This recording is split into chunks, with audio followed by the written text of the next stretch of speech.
Oh my God. I have had the most fucked up past 24 hours. You don't even know. And no, I'm not and listen, okay? I take my punches. It's not like the normal live streamer. Oh, he's been busy. What has he been busy with? He had to go and get his new tabs for his car? No. No. We did a road trip down to Northern California so I could visit my alma mater. While a bunch of news is going on, but I prioritize my friends. I value my friends. You are not going to believe what happened last night. Well, Thana knows, okay? Final night before we take the road trip back up. Final night, okay? Final night. And we discover bedbugs. Bedbugs! In an Airbnb! Do you know what those do when you bring them back home? Bedbugs!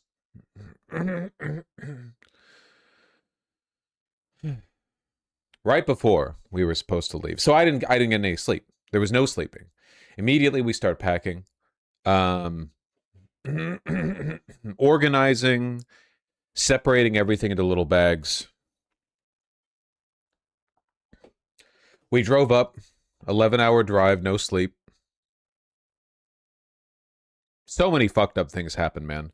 The emerald necklace that I bought my partner as a birthday gift randomly broke while we were getting out to stop at a Walmart. You know what the process for this was? We Here's what we did. Here's what we did, okay? We packed everything up. Everything we could confirm was clean, we put in its own bag. Everything else we put in big garbage bags. We drove up on no sleep. We stopped at a Walmart and we all got a new outfit, shorts and a t-shirt. And then we drove to Seattle and we used a gym shower. And we, after getting out of the shower, swapped into the new clothing that we had just purchased, dumped our old clothing in garbage bags for the laundromat. And oh my God, laundromats are so. I'm sorry, I know there are people here who are going to be mad at me for saying this, but I'd not like really used a laundromat before. Maybe I just hadn't used a Seattle laundromat. Holy shit, those things are expensive. Oh my fucking God. Anyway, we um we swapped everything over into the grocery bag. We swapped in the clothes. I got an oversized 6'7" shirt that I got from Walmart. It was on sale for like $7, fittingly.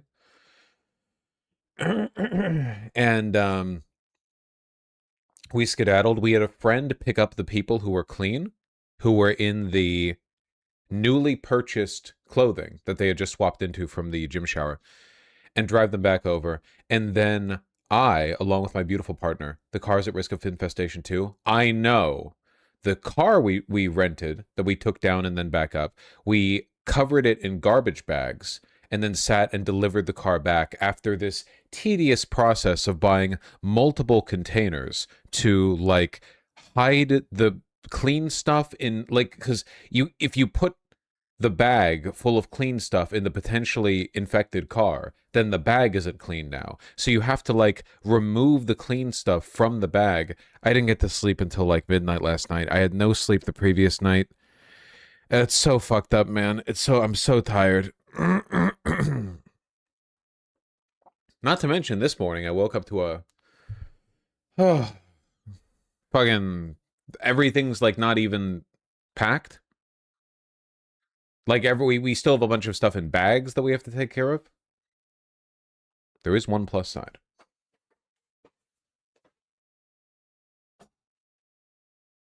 The rush order came through. And now everyone can see the navy linen wool basket weave jacket that I'm getting for a summer wedding, as it was meant to be seen over a t-shirt. It fits, so we're good. Does it show the basket weave? Can you see that? Nice. Feels very nice.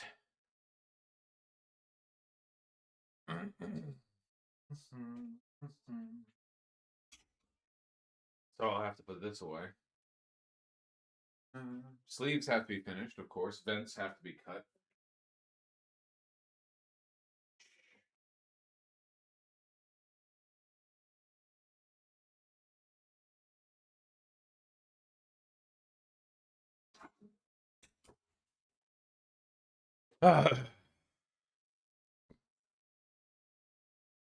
Okay. Why is the tag still on? Because I've been busy. Because I've been busy.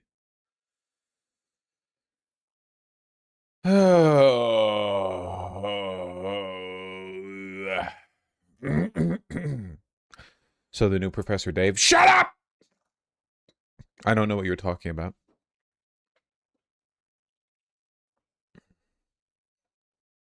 Did you get an air fund for the Airbnb? Yes. We did get an refund for the Airbnb. Please don't make fun of me for mixing my words today. Not today. Not today. Not today. Nearly $2,000 back. Oh, we should get started.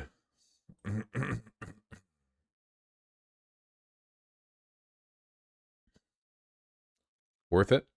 Nice. Corey Bush is going to be in the PV server at 7 p.m. ET to say hi to phone bankers. Nice. We got to cover the. We got to cover the Corey Bush stuff, man. We got a lot of stuff to cover. 7 p.m. ET, Corey Bush PV. That's nice. That's a bunch of information. What's up? How are we doing? How are we doing, folks? We doing good? We doing good? Vosh was scared he had an obligation today. I would cancel. I would cancel. I don't care who it was with. I would cancel. Hello, France. France and Spain.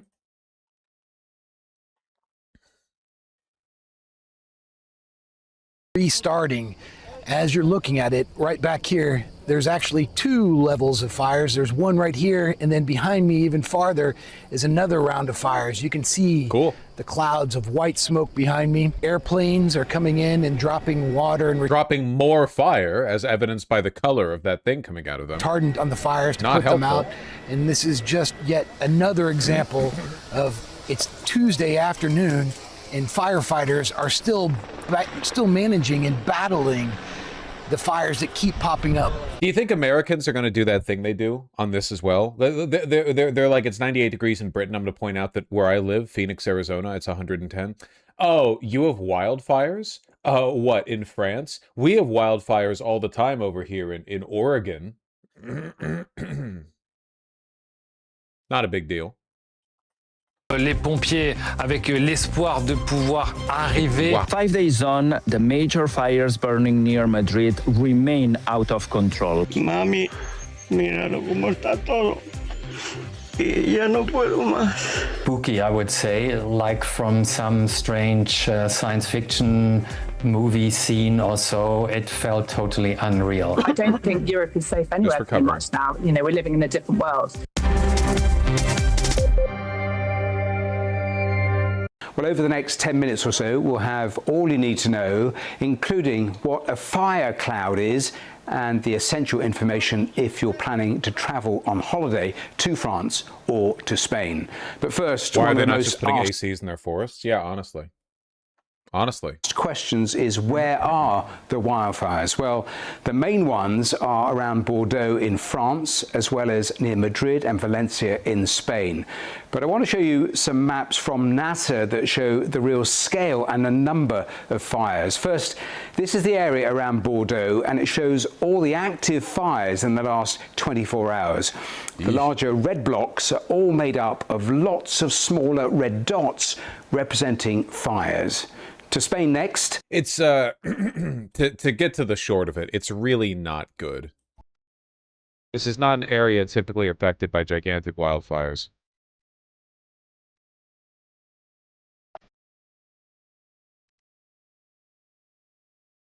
Hundreds of thousands of people have had to evacuate, and again, it's Bordeaux, right? You know, it's not. No, it's not California.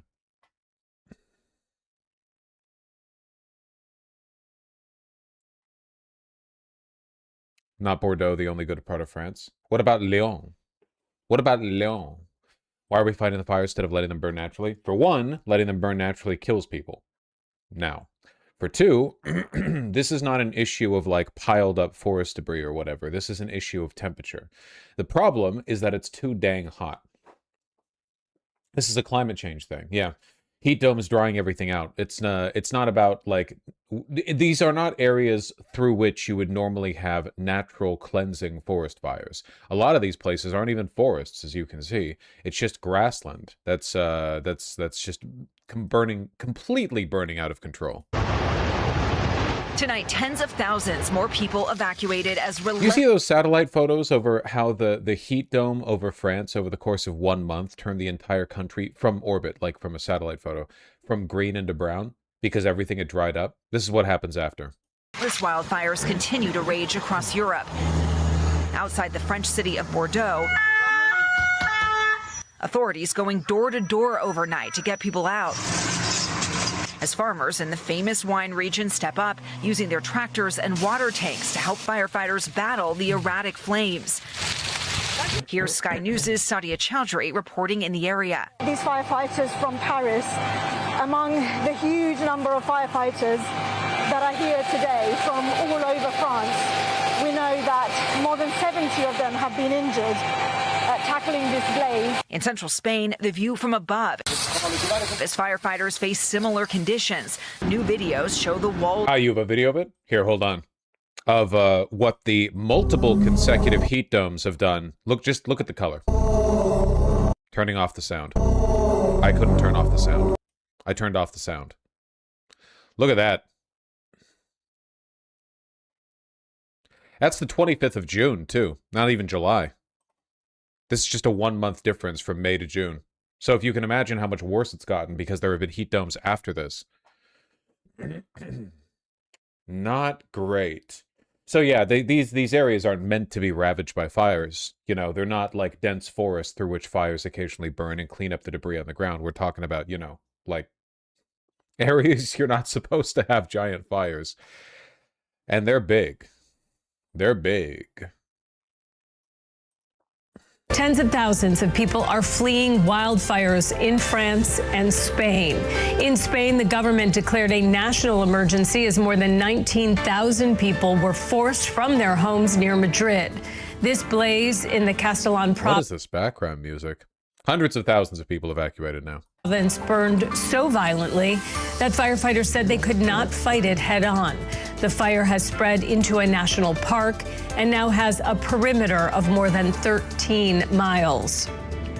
And in France, 40,000 people were evacuated from a popular tourist peninsula near Bordeaux, some escaping by boat. Scripps News international correspondent Will Denslow is live for us in France near one of the areas under evacuation. Good morning, Will. Tell us where you are and what are the conditions and the circumstances there right now?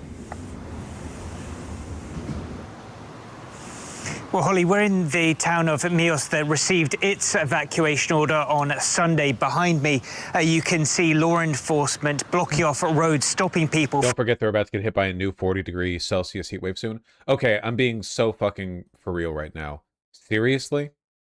Another one? They've already had 3 massive heat domes in France and Spain. They're getting a 4th? From getting down paths that could take them into direct confrontation with these wildfires that have ravaged this area, burning roughly 100,000 hectares of land since the start of this year. So that just gives you a sense of the scale. 200,000 plus people have been evacuated over recent days. Many thousands are currently staying in an exhibition hall in the city of Bordeaux. That city itself, according to the mayor, is facing the threat of the fires getting closer. At the gates is how there's this nagging voice in the back of my head saying this year is it. Well, nothing ever truly ends, but yeah, in terms of like, if I'll put it this way, if historians or people sort of colloquially are going to refer to a before and after for climate change, at least in the West, this is going to be that line.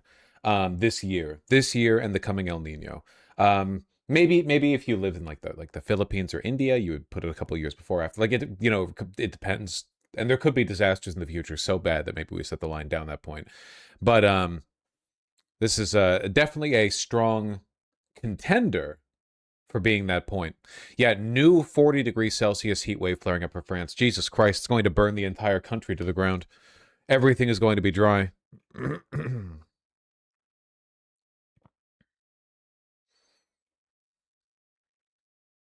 Yeah, like it's not this is not like a natural wildfire forest situation or whatever. It's not even forest. It's just like brush. How does one look at this and think climate change isn't real? Well, mostly if you're like an evangelical, I don't know.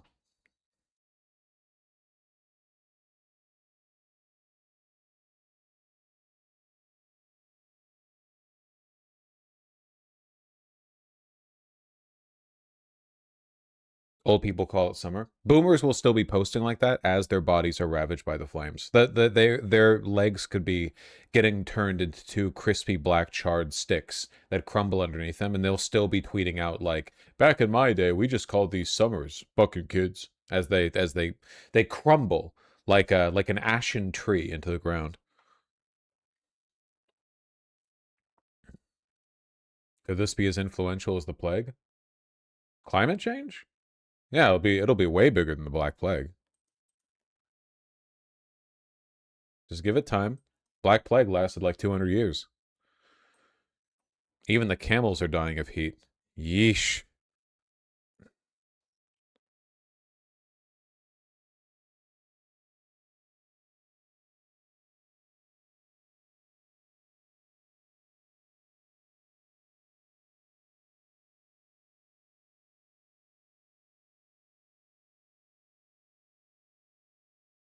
The first time I heard anyone denying climate change was when I was 20 and I was talking to an American on Twitter. It's a perfect example of how almost every culture war talking point has been manufactured by global capital in order to increase their shareholder value.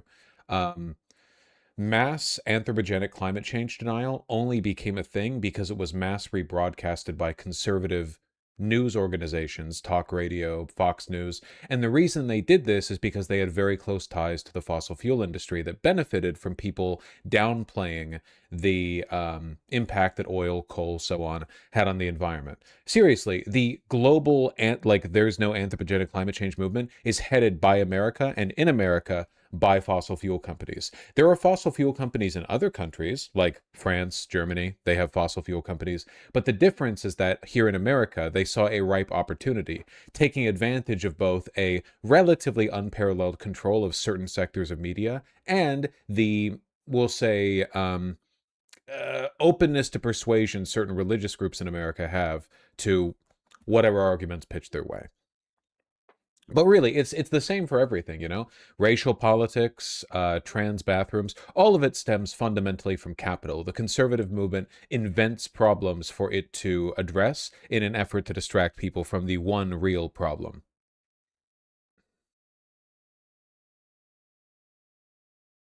Irrelevant, but the city of Bordeaux is really pretty. It's a historic city in France known for its winemaking. It's probably one of the prettiest places on earth. You don't need to convince me. I know. Is it like, hey, did you know that the southern coast of France is beautiful? Yeah, I've never been, but I assume. Thank you. I appreciate you reminding me that it could now that it's gone forever or whatever. But yeah, I assumed so.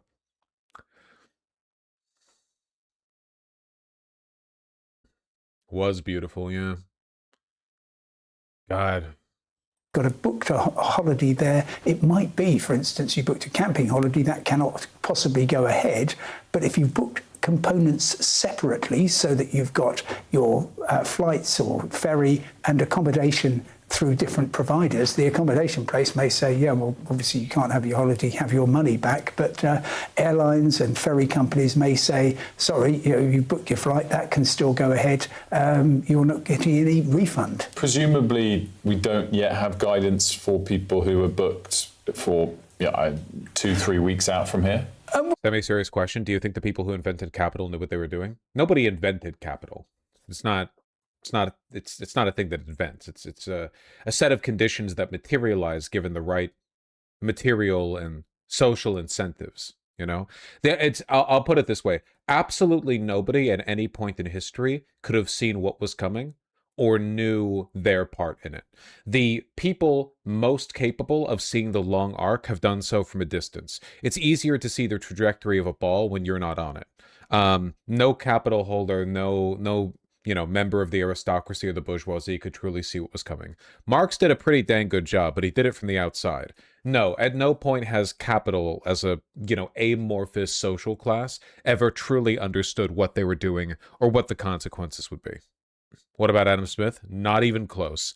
If you showed Adam Smith the world as it existed today, I'm being serious, I think he would become a communist. I think that he would recognize that the values that he was advancing capitalism as a system of advocacy for had failed on every level, and he would course correct. I do believe this. I mean it sincerely. Well, at the moment, it's still a bit too early to tell. If you've booked, for instance, through a camping operator, they should be in a pretty good position to say, for example, there is not a chance that your trip is going to go ahead.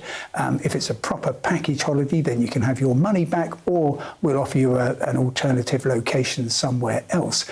Okay, that's good to know. That's good. That's great to know.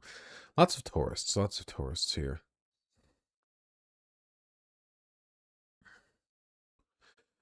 Do you think new generations will be incentivized to change it? Buddy, it's not about generations. It's not about your age. It's about the material conditions, bucko. Bucko. My bucko, my fucko. Fiery thunderstorms. Good, great.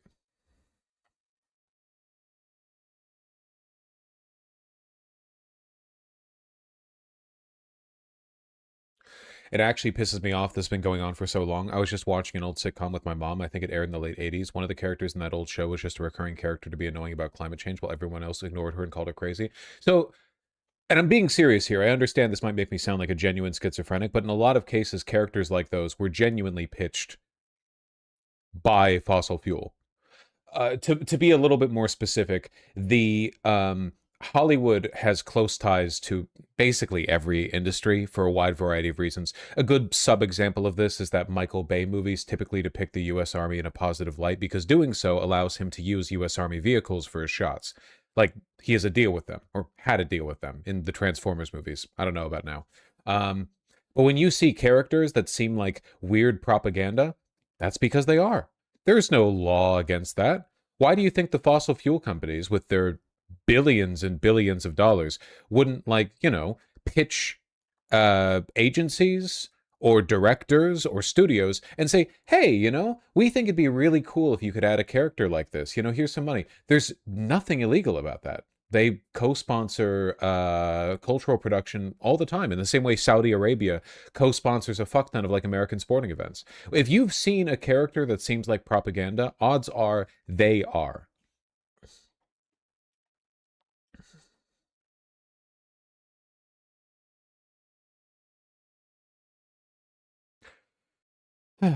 It's why so many shows and movies are giant GM and Acura commercials. The police as well. Police unions, agencies, and advocacy groups have spent so much time and money pitching. There's a reason why there are 50 billion cop shows.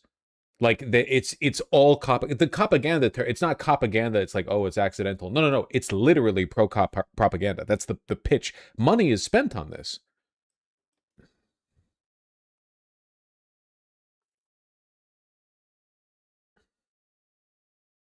And Apple prevents the villains in movies from using iPhones. There's a whole bunch of crap like that. Well, whatever the case. Capital, blah, blah, blah. End of the world, blah, blah, blah. Say the line, Bart! You get me.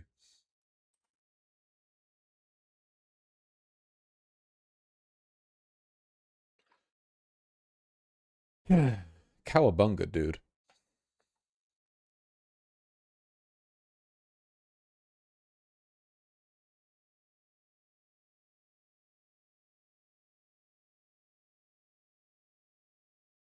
How a bummer, man. Yeah, you got it.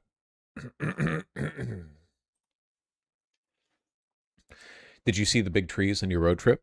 I did. And if we might switch very, very briefly, super briefly, to a little bit of positive news, here's me inside of a big tree. Don't worry that the inside of it was on fire. It's okay. It's normal there. Yeehaw.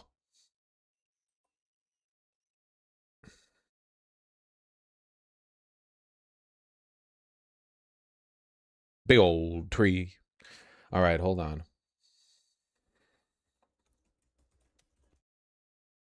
Yeah, this is just a normal size tree. I'm very small. Okay, what do we have here? We got to clear up some of these. We got so much to talk about. By the way, the busy times haven't ended. My friends are over. I can hear them outside my door right now, scuttering like ants, waiting to get in, to annoy me, to laugh. So the busy times aren't over. I have never been this busy in my life with social obligations. I truly, truly cannot believe it.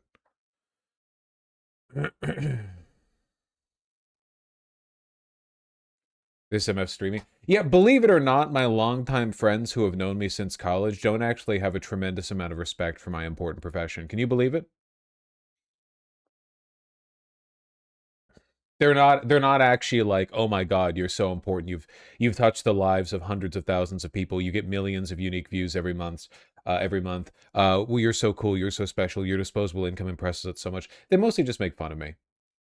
If you can believe it. This is why it's important if you get into content creation. You have to make sure the majority of your friend group is not people you've met through streaming. If it is, you are cooked.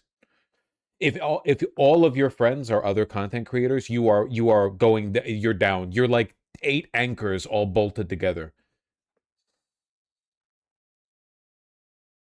You are fucking dunzo.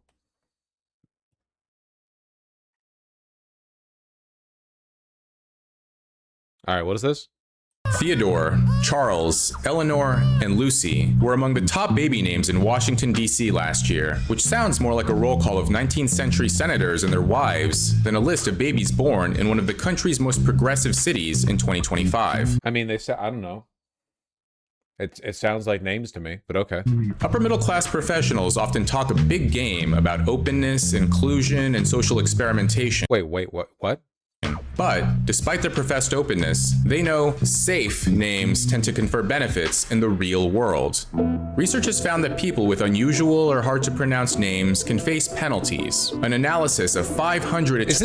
Is this an anti-left video where they're like, how dare so-called open progressives who believe in tolerance, fairness, and inclusivity name their children Theodore? Attorneys revealed that the harder an attorney's name was to pronounce, the lower he or she was likely to be in the firm's hierarchy. People with options choose the safest ones for their own children while praising risk and novelty for everyone else. I don't praise risk and novelty for other people's names. To be clear, I'm very racist on this against white people. If you're black and you want to do the thing that no one has ever done, but white people like to pretend black people have done, where you name your kid Ladasha, which is L-A-A, the thing that's never happened, but people like to pretend has happened. If you want to call them Ladasha, fucking go. I don't fucking care. But if you're a white and you want to name your kid Brayley, like B-R-E-I-G-H-L-Y-Y, if you want to do that, I hate you. It's like, what's that language? Pidgin? P-I-G-I-N? Is that how it's spelled?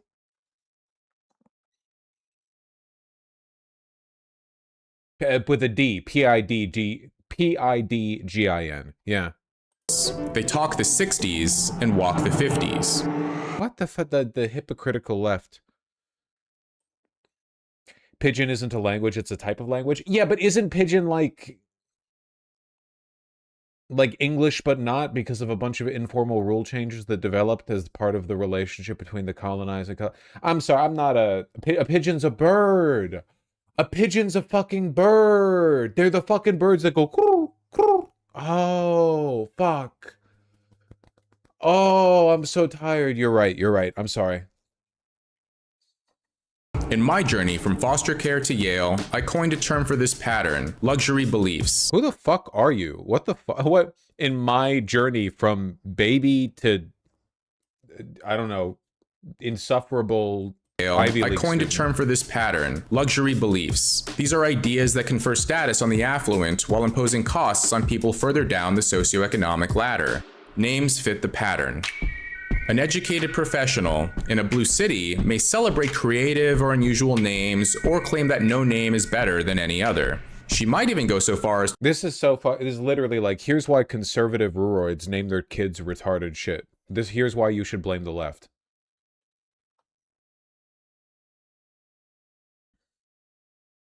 Insane.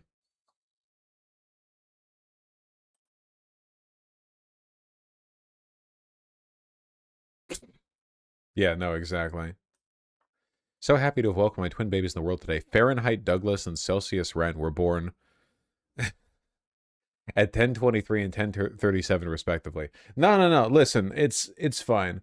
I resolved long ago that if I had a kid, I'm naming them Jesse, okay? That's my... Why does he have the same book on his shelf 3 times? Wait. Because that's probably his book, right? Yeah, this is Rob Henderson. It's his book. Not coming across desperate, me sitting in front of the bookshelf and having my own book.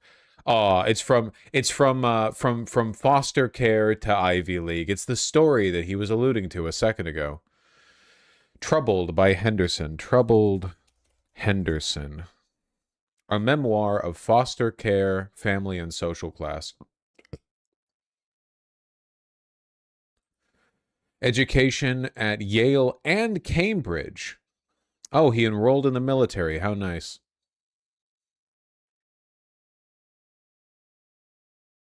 To suggest that giving your child a traditional name is a sign of unoriginality or narrow-mindedness. Still, when the birth certificate arrives, she writes down Lucy. I have never in my life, not once, not a single time, heard a person who named their kid Lucy get criticized by progressives for being unoriginal or closed-minded. I have never heard this before in my life. This isn't a left-right thing? Well, so here, okay, there's a lot of subtext in this video, all right? When this guy says the elites, he means liberals. He doesn't mean wealthy people. This is a, like, race war signaling thing. I guarantee you this guy would make fun of a black chick called LaDasha or whatever else, you know? 100%. Absolutely he would. What this is a kind of, like, wraparound horseshoe hypocrisy signaling against coastal elites who name their children real names instead of whatever the fuck, like, rural whites are doing, you know? It's culture war bullshit. I guarantee you 100%. I bet you if we looked up this motherfucker's book, this Troubled, the whatever of whatever, we would get a bunch of, like, vague signaling at the elites, which you could easily transpose for meaning coastalites, New Yorkers, or Jews. It's the same. It's the kind of elite that people who like Trump use. Oh, by elite, surely you mean Trump, right? The multi-billionaire president, real estate mogul, television star, like literally one of the wealthiest and most powerful people ever. No. We mean like people who make $120,000 a year and live in a rent-controlled apartment in Astoria. That's who we mean by the elite. Yeah. We know. We've done this before. Affluent parents can praise... My big take is that Abrahamic religions have like 3 names they recycle and it needs to stop. Listen, can we stop mollycoddling like 1.3 billion people and say it? Muslims need to name their sons more things, okay? It's just fucking confusing for everyone to be called Muhammad. I don't give a fuck that the name's Muhammad. It's just too many people are called the same name. This is purely like a logistics thing. I'm sorry. This works when like Saudi Arabia is fucking pre-tribal and you have like 4 people named Muhammad in every tribe of 100. But now it's like everyone. It's very confusing.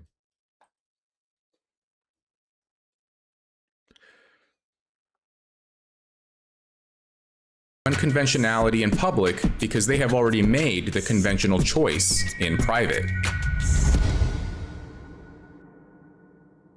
Lame.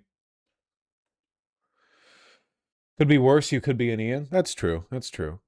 You notice there aren't a lot of Chinese guys named Rusty? Yeah, you're right. I hadn't really thought about that. There aren't a lot. I don't know a single Chinese guy named Rusty. You might be onto something there. My partner has more than one sibling named Jose. There are more Americans named Michael than Muhammad. Yeah, because we have more non-Muslims than Muslims. But if you go look in the... Hold on. How many humans are named Muhammad? 150 million people are named Muhammad. Come on. Don't fuck with me.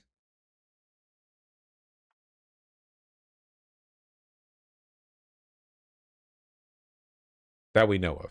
How many humans are named Michael? 3.4 million people in America. And I imagine that Michael is mostly an American thing. Now, you might have like Mikhail or whatever in France. Definitely far, far fewer people globally than Muhammad. I'm just saying there's a lot of them. That's all. Can you cover this? Big news in India? Yeah, we got to talk about the cockroach movement. We got to talk about the cockroach movement. Hold on.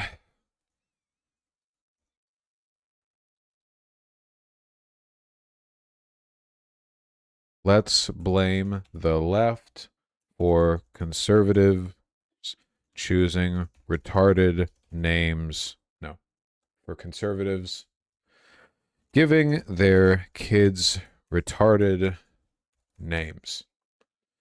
We got to talk about the cock. That's like every stream, dog. Haven't we talked about cock enough? I'm kidding. No such thing. I'm kidding. I'm kidding. Okay, what is this? What is this tab? Professor Dave explains. Destiny loves genocide. Oh, no. 1 hour 37. No! This is going to give him content for like 50 years. Oh, good luck, Professor Dave explains. I don't remember. What does this guy do? What does this guy talk about?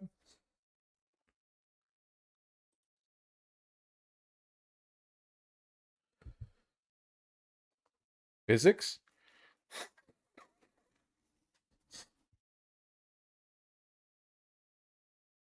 It's mostly about the genocide? Yeah, I figured from, like, the title. Professor Dave does science and misinfo debunking. Very smart guy. Can we... Okay. I'm not trying to hate. However, can we fix up this room a little bit? Like, this is... We gotta zhuzh this up a little bit.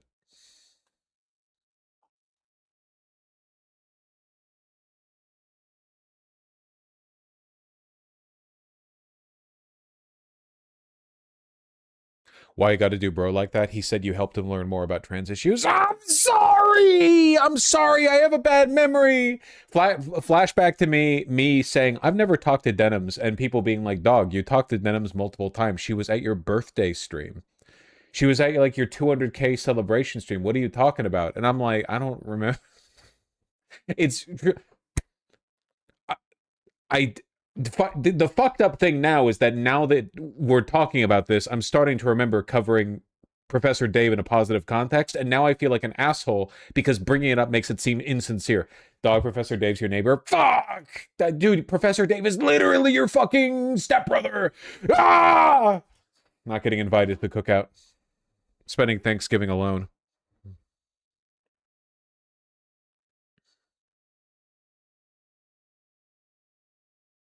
Well, good luck. He made his eyes red with evil. Ah, more dead babies, please. I guess your eyes would like that if you ate enough dead babies.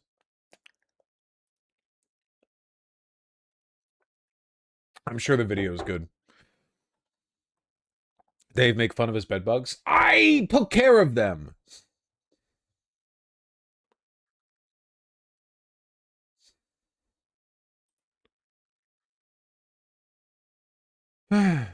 For now. For now. Most obvious fake poll ever. Okay, we're going to talk about Haley Stevens soon. I'm not joking when I say that the Michigan Senate race might be the most important race in total of the year by a huge margin, easily eclipsing everything else. And the primary, not the general, the primary might be the most important election of the year. We got to talk about it. However, let me just like clear off the easy tabs first. Okay? Can we do that? Can we do the easy ones first? Can we please stop addressing Ilhan Omar as a congresswoman? I mean, she's literally a fraud. This is a Pussy has bar. Let's go. I'm not talking about this shit, man. What the fuck is this? LFAPs. A somewhat bizarre protest movement has erupted in India. Spearheaded by a viral cockroach-themed satirical party, it's become one of the biggest displays of frustration at Prime Minister Narendra Modi and his government in years. Yeah, okay, so I'm watching this to familiarize myself. There's apparently a big, like, Gen Z uprising happening in India right now. It's worth remembering, by the way, that anytime you hear something like Gen Z uprising, that's inaccurate. There's no such thing as a generational uprising. Uprisings are big social events, and they're usually determined by, I'm really sorry, I know this is boring, material conditions. It's not age. It's like when people blame the boomers, and it's like, you know, there's nothing about the boomer age range that like innately makes them like that, right? They're just the people who benefited most from the post-World War II economic boom that positioned them to be the first generation that made their money primarily through speculation rather than working. Like, it would have happened to any group of people in that time set. It's not actually like when people blame the boomers, I hope they understand that, like, when the boomers all die off, it's not going to change anything innately, you know? Gen X is already well positioned to take their place. And is the latest iteration of the Gen Z-led protests that swept through the region.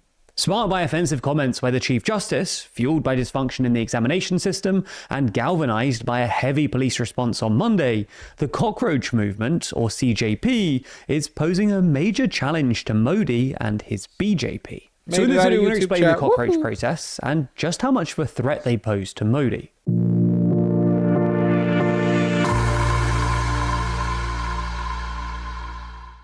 Which flag is better, the Seychelles or Marshall Islands? What about Marshall Islands? About Scotland or South Korea? South Korea. Trinidad or East Timor? Trinidad, I think. How about a Battle of the Stars, the EU or America's flag? America's flag is really, really good. USA. Cast your vote in our official flag ranking survey by clicking the link in the description. So let's start by explaining what this cockroach movement actually is, why it's called that, and where it came from. During a hearing in May, the Chief Justice of the Indian Supreme Court likened young unemployed Indians to cockroaches who drift towards social media and activism. That's where it comes from. Gotcha. This naturally went down poorly with young people, and it prompted a 30-year-old US-based Indian, Abhijit Dipka, to post online, "What if all the cockroaches came together?" He subsequently created a website and social media pages for the cockroach... 25 million followers! There are too many people in India. We need to bring back the princely states. There are too many people in India. You motherfuckers need to be... You need to be partitioned more, and you can do it on your own borders. I don't care. The British don't have to draw these lines. Janta Party, or CJP, a satirical movement that plays on the name of the ruling Bharatiya Janata Party, or BJP. With its tagline, a political party for the people, the system for... Very British. It's like that classic bit, you know, where, like reading about historical battles in medieval Germany when like Count Doofenshmirtz and Baron von Landwehr sent out their princely marshals, each consisting of like 7 cousins, to do battle on the grassy field, 5 dead, 8 wounded or whatever. And then in China, grain dispute over tariff, 13 million dead or whatever. Like it's like that. I'm telling you, it's just the population difference is considerable. To count, and a cockroach mascot, the CJP's Instagram account exploded, surpassing 20 million followers within 2 weeks, more than double the follower count of the BJP's official page. Now, while it was the Chief Justice's comments that sparked this mass movement, the CJP has focused its fire on someone else, Education Minister Dharmendra Pradhan, due to a series of exam-related scandals. For context, the National Eligibility Cum Entrance Test, or NEET, is a nationwide... Why would you call it that? ...entrance exam for undergraduate medical courses, taken by millions of Indians each year, competing for less than 150,000 places. The Indian examination system is pretty dysfunctional, which only adds to the stress of these high-stakes exams. For instance, some 2 million people... Rivera, dog, we're literally watching the video explaining this. You don't need to type anything out. It's cool. took the NEET in May this year, but it was later scrapped after it was found out that question papers had been leaked.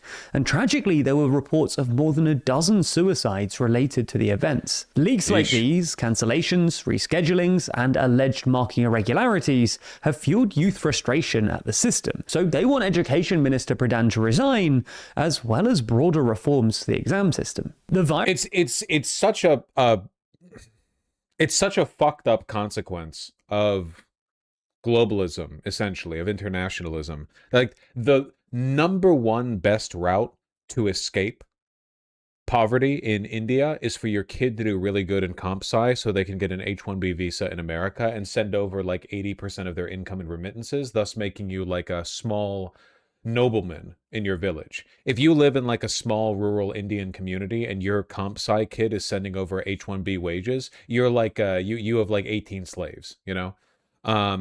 Insanely, but and it's like the only shot. So predictably, right, like the standards here are very, very, very high, you know? Filipinos do the same with healthcare jobs. It's like the number one way out of poverty in a bunch of really fucking poor countries. That's kind of a very generalized view. Oh, did the streamer talking about a country of 1.4 billion to give a generalized perspective on a trend? No, he didn't address the circumstances of every fucking... Yeah, obviously.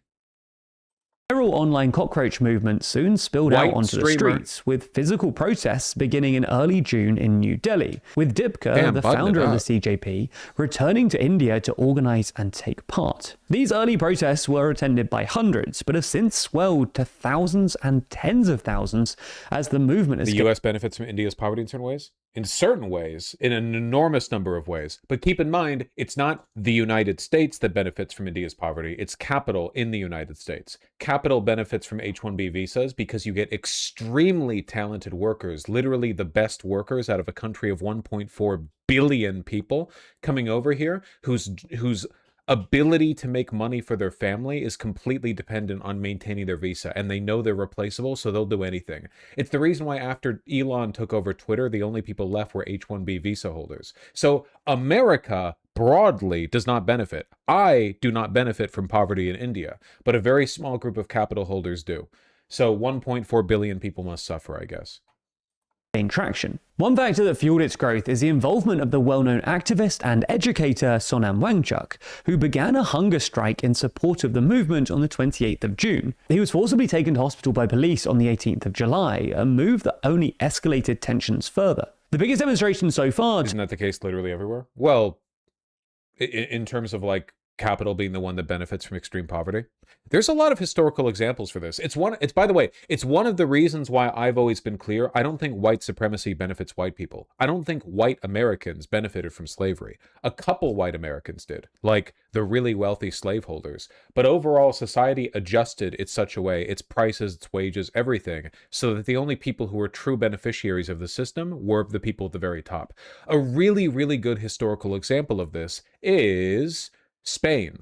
Spain for a while was an unimaginably wealthy colonial empire, Spain and Portugal, but the people of Spain and Portugal were never wealthy.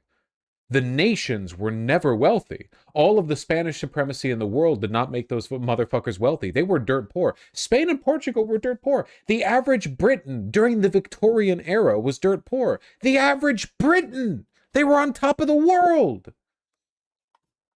I dislike the argument that supremacy benefits the group that's marked as supreme. I really don't think the average white American benefited from slavery. As a matter of fact, I think that if we did not have slavery in the United States, I think the average American would be better off, because basically all of the anti-worker, anti-union politics in America from day one have been oriented around slavery and post-slavery racism as an argument from the capital class. When you have slaves, why hire workers? Why pay out anyone? When you don't have slaves, why not just use sharecroppers? If you don't have sharecroppers, why form a union? You know a black is going to join the union. Why fight for higher wages? You know Mexicans are the ones taking the jobs. The system is always set up so inequality is designed to fuck over everyone who's not, at the very least, in the upper like few percentages, you know. Obviously, socially, white people benefit from white supremacy, but again, I have to ask you, does the average, imagine it's like 1923 and you're white and you live in the South. I'm being serious here. Does racism benefit you? Like, you can be awful to black people. Does that make your life better? Black people have to be deferential to you. Does that make your life better? I guess a more pointed way of asking this would be, does misogyny make men's lives better? Like, are men's lives made worse if women have the social ability to reject their advances? Are men made less happy if women are happier? I just don't believe in this transactional, like, I think the happiest couples, in my opinion, seem to be ones where they think pretty equally of each other. I generally don't think that systematic inequality benefits the group that's not being fucked over. They just get fucked over less, right? That's the old line, you know? That's what is that, Lyndon B. Johnson? If you can convince the lowest white man he's better than the best black man, you'll have him voting for you for life. It's always been a tool to advance. I'm sorry, I know I'm rambling about this, and it's not necessarily germane to the situation here. I just wanted to reaffirm my belief that, like, in this specific context, Americans broadly do not benefit from the H-1B visa system and the exploitative conditions that it forces on the best of the best from India. All it does is give, like, high quality wage slaves to the capital class. It does not benefit us. Equality benefits people best, you know, both in like a veil of ignorance sense and also in like a general material sense, you know?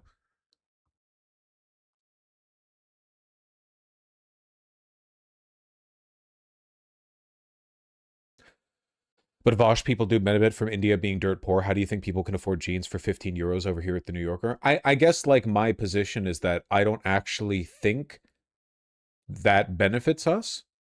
Like, I don't think the average American's life has been made better because over the past 30 years, all manufacturing has been outsourced. I guess, like, a question is, do you think that America has been made better through the death of American manufacturing? Do you think that moving all of our jobs overseas so we could get basically slaves to do our work has made the average American's life better? Because it seems to be the opposite. If anything, keeping the economy relatively local and having a bunch of manufacturing jobs in America and having the money that you spend when you buy American-made blue jeans recycle back into the American economy was actually better for us. In a way, the outsourcing of that work was universally bad because it created a system of dependence for the third world where, like, Bangladesh needs to, we establish economic ties with the leadership of Bangladesh, and the leadership of Bangladesh is like, yeah, sure, we'll make your slave clothing or whatever, which means that they have no economic incentive to develop past that point because they don't have the system that, like, China does, where you use manufacturing as like a ladder to get up on the social hierarchy or the global hierarchy. But likewise, I don't think America benefits. It seems like over the past 30 years, urban decay is only advanced. Like, I don't think that we're benefiting from it at all. I think that inequality is almost universally harmful. In fact, I'm going to take this one step further and say I don't even think people at the very, very, very top benefit. Elon Musk is the wealthiest man in the world. He's fucking miserable and a retard. I actually don't think inequality benefits anyone. I just think it hurts some people far more than other people. I think that almost universally inequality is harmful. I don't think the super wealthy in the world, like the most privileged people, are happier. And I think this is universally true. I think that if you went back 500 years, I don't think that the aristocracy were necessarily happier than the peasantry. So don't get me wrong. Being wealthy and the comforts that it affords are incredibly important. I'm not suggesting that that's not the case. But I think everyone could have had a bare subsistence level of comfort, at least on some level. It's worth noting that a lot of my ideas here are post-industrial revolution. There's a reason that Marx insisted an industrial revolution needs to take place before socialism can take hold, because you need a certain level of productive efficiency in order to be able to guarantee people's well-being. They benefit from having tons of power and wealth. I don't think having tons of power and wealth necessarily benefits them. Bill Gates is very rich and powerful. He seems happy. There are loads of people who are happy who aren't super rich and powerful. In what way does Bill Gates actually benefit as a human being from that level of inequality? You have to get at this from, like, the root cause, the psychological cause. Does inequality really help anybody? I don't. I have always subscribed to the argument that liberation for anyone is liberation for everyone. And I think that's a very classic liberal argument right there, but I believe it deeply. And it's worth pointing out that Marx wrote on this. Marx wrote that the life of an aristocrat is not necessarily easier than the life of a peasant. A peasant might deal with want, a peasant might deal with need, a peasant might deal with an empty stomach, but aristocrats, in the time that Marx was writing, whether this be in England or France or Germany, were tormented day in and day out by the labyrinthine set of social expectations that they suffered from. Seriously, go watch like a period piece on what it was like to be an aristocrat in that time. You're constantly fucking worrying. Yeah, you get to throw lavish balls, but they're not even enjoying the food because they're anxious that their third cousin is about to like swoop in and make a move on their daughter and win her heart, which she's got. Like, I don't know. Was Griffith happy when Griffith was schmoozing with the elites at Midland? Was Griffith happy? When the band of the Hawk was congratulated for settling the 100-Year War and Griffith was integrated into the aristocracy of Midland, did he seem happy? Or was the real happiness with Guts and Casca and the rest of them? Took place on the 20th of July, this past Monday, coinciding with the first day of the new session of the Indian Parliament. Protesters sought to march from their indefinite protest site to the Indian Parliament buildings. Tens of thousands of people gathered. Griffith was never happy? You fucking LARPers. Griffith was happy when he was with Guts. What is with everyone saying Griffith was never happy? Griffith was happy with Guts! They were in love! They were in love with each other! And his ambition took that away from them. Read it!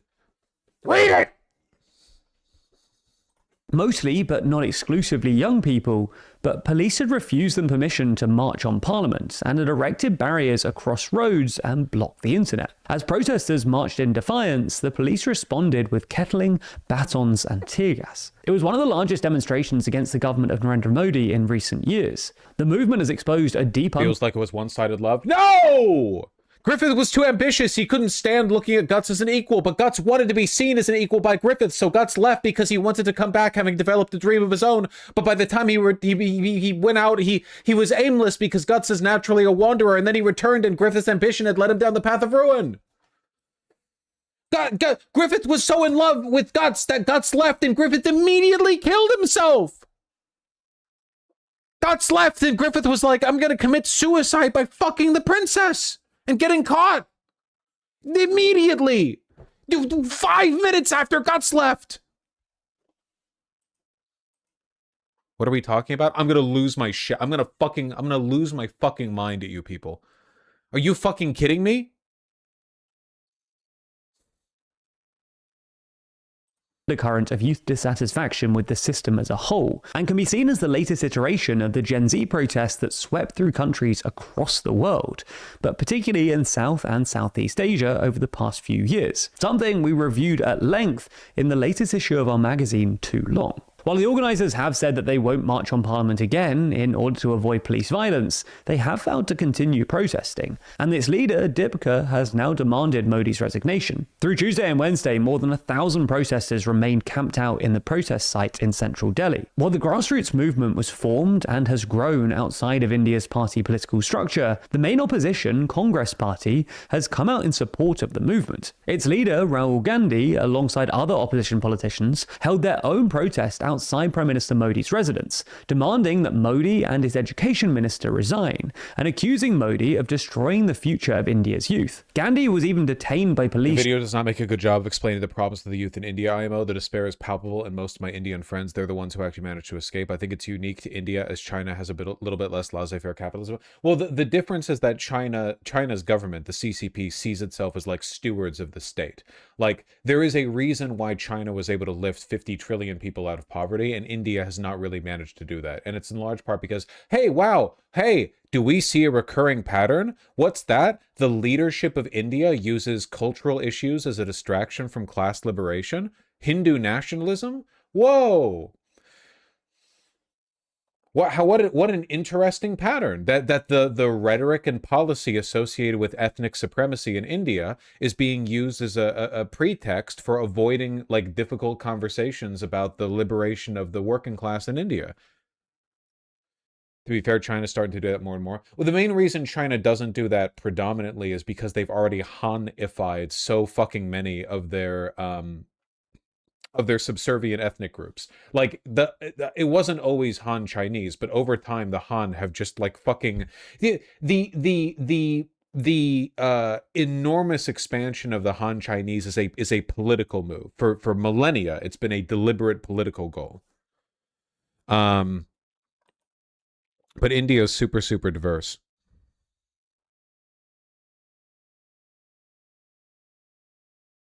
Really, really tough, yeah. During the protest this week, but has since been released. So, how has the government responded? In the wake of the protests, Modi and Education Minister Pradhan attempted to address their concerns, saying that the government was committed to fixing the problems with the exam system, but giving no signal that Pradhan would leave his role. Pradhan also criticized opposition politicians. I mean, a good way of bringing the conversation back, I suppose, would be like, hey, in India, you know, do you think the caste system made people in the upper castes happy?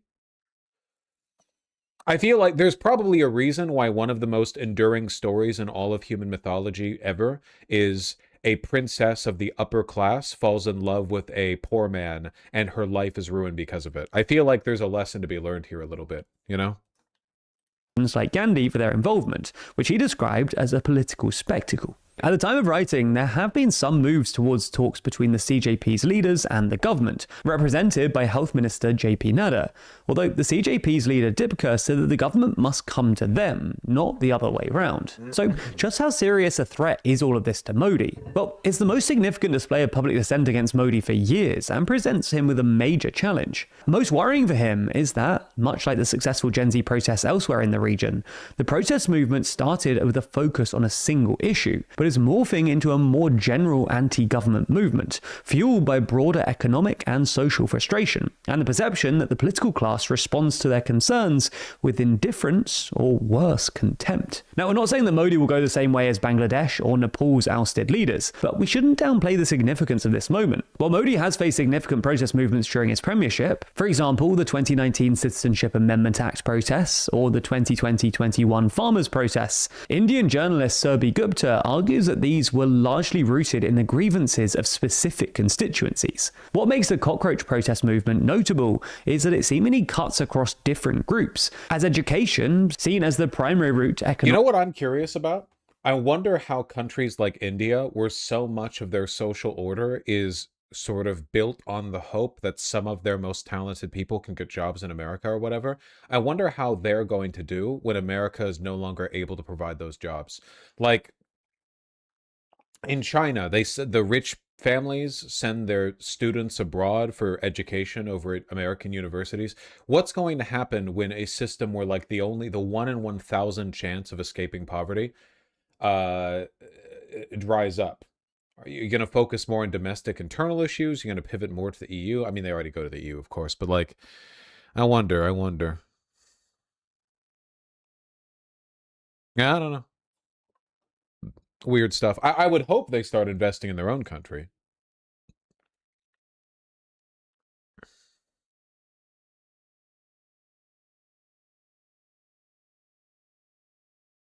Further than that, when the main drivers of economy are cheap exports. Yeah, about that. In 2004, a kid from Fujian province scored nearly 700 out of 750 on China's National University entrance exam, the Gaokao. His name was Ding Yuanjiao. He went to Tsinghua for chemistry, Peking University for a master's in energy engineering, Nanyang Technological University in Singapore for a PhD in biology, then Oxford for a second master's in biodiversity. By summer 2025, he was 39 years old on a scooter delivering food orders for tips. But this story didn't break in the American press as a gotcha for China's economy. It actually broke in China first. He is famous in China because the country has begun to recognize what he represents. The 2025 college graduating class was 12.22 million strong, an all-time record. Over 97,000 graduates for PhDs in 2024 alone. In Beijing, postgraduate graduates... Why would he do a second master's after a PhD? I'm just taking a shot here, but he might be smart and love learning. now outnumber undergraduates. The system produced exactly the people it was designed to produce, and there are no slots for them. In July 2025, Ding posted a video on WeChat telling students who did badly on the Gaokao not to despair. Many of them, he said, would end up working similar jobs to people who did well. The most credentialed delivery rider in China. Our job market is so bad right now. You know, Unlearning Economics has a good video on this. I believe it's called Why is Everything a Coffee Shop Now? Or something about the coffee shop economy. But the idea is that in a world where you no longer need a huge number of manufacturing jobs as a percentage of every nation's economy, there is a deliberate effort by the capital class to shift over everyone into a kind of temporal, low benefits, low long-term guarantees, inefficient work, like a coffee shop. The idea being that like the average person's job is no longer on a farm where their work is necessary to produce the food that feeds the world, or in a manufacturing center where a highly trained worker can potentially through efficiency, replace the work of hundreds or thousands of people just on their own. But rather, people are now working in what would be called, I guess, the informal job sector. That is to say, like, whether a coffee shop has 8 employees or 10, it's kind of marginal how much of a benefit you're getting with those extra 2. You know what I mean? It's gig economy. Thank you. Like, but not just gig economy. It's not just about doing like Ubers or whatever. It's about like more and more people are getting employed in sectors that offer basically no long-term guarantees of employment. People are just scraping by. This is like a critical difference because there are people today who make more money even after inflation than people who worked steady jobs back in the 1970s. But the people back in the 1970s enjoyed one thing people today don't: job security. Right? Like there are people back in the 1970s who had steady, reliable work with benefits, but did not make a lot of money at all. And that was how you could make a life, right? They had steady income. Nowadays, like if you're on your fucking ball, you can work the gig economy and potentially make a lot of money, but you are like run down to the fucking bone. No job security, no stability, no guarantees, no benefits. You're just like hopping like between jobs, work to work to work to work. You die of the stress. Yeah, exactly. It's basically like in the video, in the Unlearning Economics video, he compared it to how a lot of people in developing countries, like India, for example, made their living off of informal work. So you basically just scrape together the money that you need to live, not through a, white collar guaranteed job with benefits, but rather you find like a fruit stand. You see this in America too. There are loads of people in Los Angeles who make their day-to-day living like operating a fruit stand or whatever. Their job, they're not in the formal sector. They're not even like filing a W-2 or whatever. They literally just like through any means necessary, they scrape together whatever money they can. It's totally unreliable, and they're not even necessarily fulfilling like an efficient or economically rational sector of the economy. Like there might be too many fruit stands. It might be totally inefficient to have like 20 guys on every corner with a fruit stand. The point isn't to efficiently fill needs within the economy. The point is just like they are desperately trying to get whatever work they can. More and more people are being shifted over to this form of work because we do not need that many people working full-time professional jobs. It seems like in the long run, everyone's going to have work like this, We're rather than accept the fact that modern industrial efficiency allows the world's needs to be met with less than everyone working. Now everyone's going to be swapped over into like temporary. You're going to work like 8 hours this week, 17 the next week, and then 82 the next week. Everyone is going to be rushing to make money before their rent payment.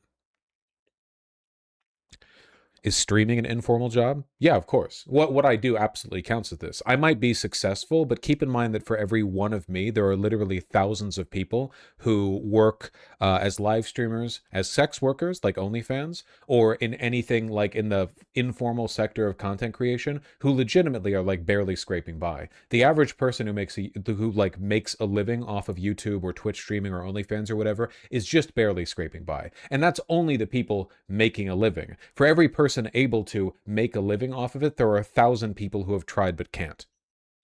Just didn't get lucky, China was telling the next generation of credentialed delivery riders that they had been misled all along about what the system promised them. It's like the Indians engagement baiting MAGA people on Twitter to make blue check Twitter money. Yeah, absolutely. 100%. Yeah, no, that is also absolutely a kind of informal work. It's not about fulfilling a rational economic need. Nobody benefits from it. You're just desperately trying to scrape whatever money you can from the margins of a system where the majority of the money flows upward and never comes back down. That is not one man's problem.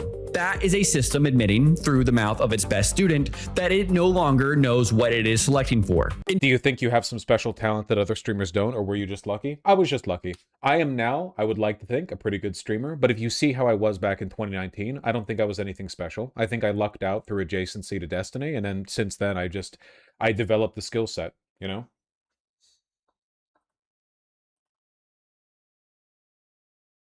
And hot, and I'm very attractive, obviously. That's got to be the main reason why. But that's how it is, you know?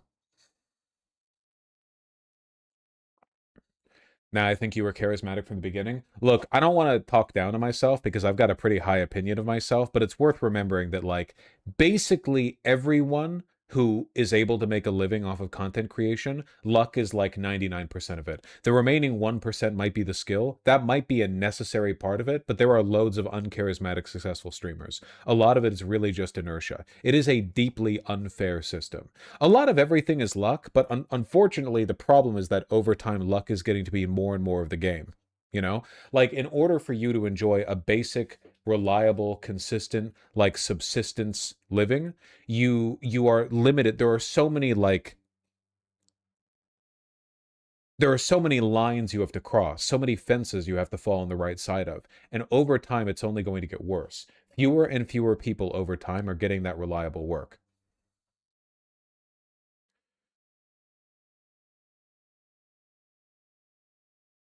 Anyway, sorry. We ended up talking about a lot of stuff.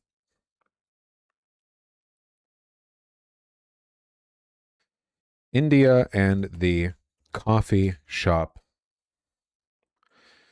economy.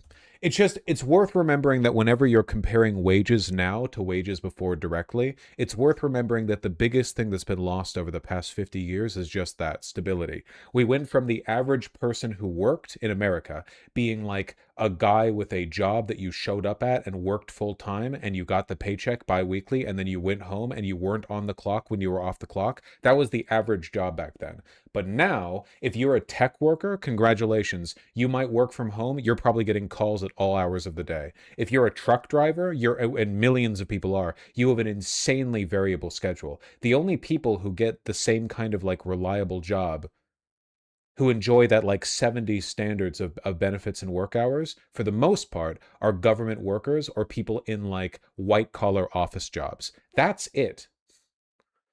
The problem is that like it used to be that was the case for blue collar workers too. If you were like a manufacturing worker, if you were a factory worker, if you were a car mechanic, so many people in those sectors also enjoyed what today is reserved exclusively for white collar workers. It used to be that the equivalent of being an Amazon warehouse fulfillment worker, like nowadays it's working Amazon, that's manufacturing, bucko, manufacturing and logistics.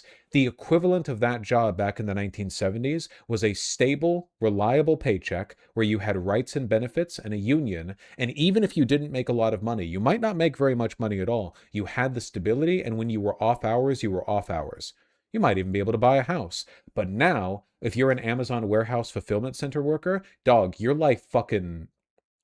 Your wages might be better, but do you have rights? Do you have a pension? Do you have job stability? Do you have full-time work? Do you have health insurance? Probably not. That's the shift. It's not that we're making less money. On average, people today make more money per hour worked than they did back then, even accounting for inflation. Not as much as we should, but more. It's the stability. The stability is critical.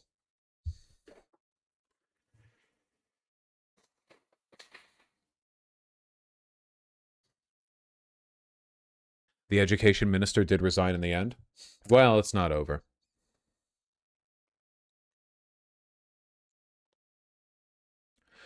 And the cost of living is shot way the fuck up. Just remember, the cost of living being very high is tolerable if you have stability. Like, I would be willing to bet, and I'm just taking a guess here, But I would be willing to bet that if a lot of people could take the Faustian bargain, listen, you are going to make less money.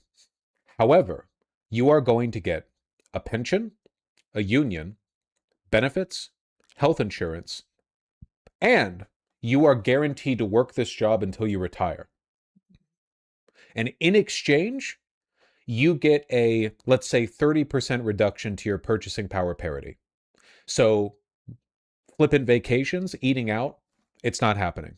You're not going to be able to do a lot of the luxuries that you can enjoy right now. No more DoorDashing your burritos. However, you get stability. You get the knowledge that even if you have an off week, you're not going to be fired from your job. And the knowledge that your retirement is taken care of. I bet you most people would make that bargain. I really do. I think most people would.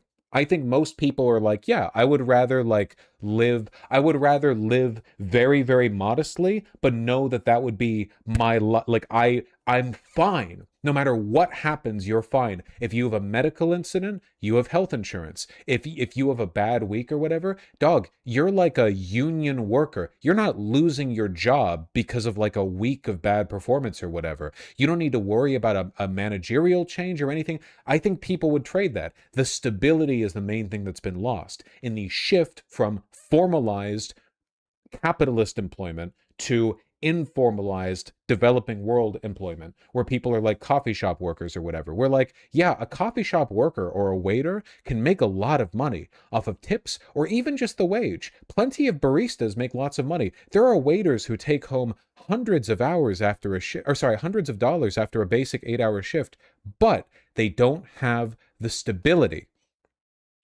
And because they don't have the stability, their life is fraught with uncertainty. And that uncertainty is an economic and social externality that people often fail to account for. We look just at purchasing power parity. We don't look at the feeling of security that you are going to be working this job for your life, basically. And I don't mean that in like a despair-inducing way. I mean that like, it's your job. It's not your life or whatever, but you know that no matter what happens, you're not going to have to go couch surfing.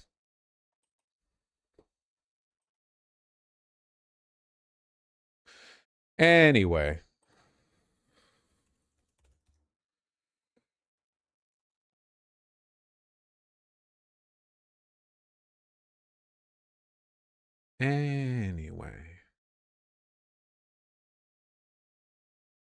My boss was head of a kitchen for over 10 years, laid off in a heartbeat. Yeah, this sort of stuff would be worth noting. This sort of stuff used to be like unthinkable. Or if it wasn't unthinkable, it was at the very least considered a huge faux pas.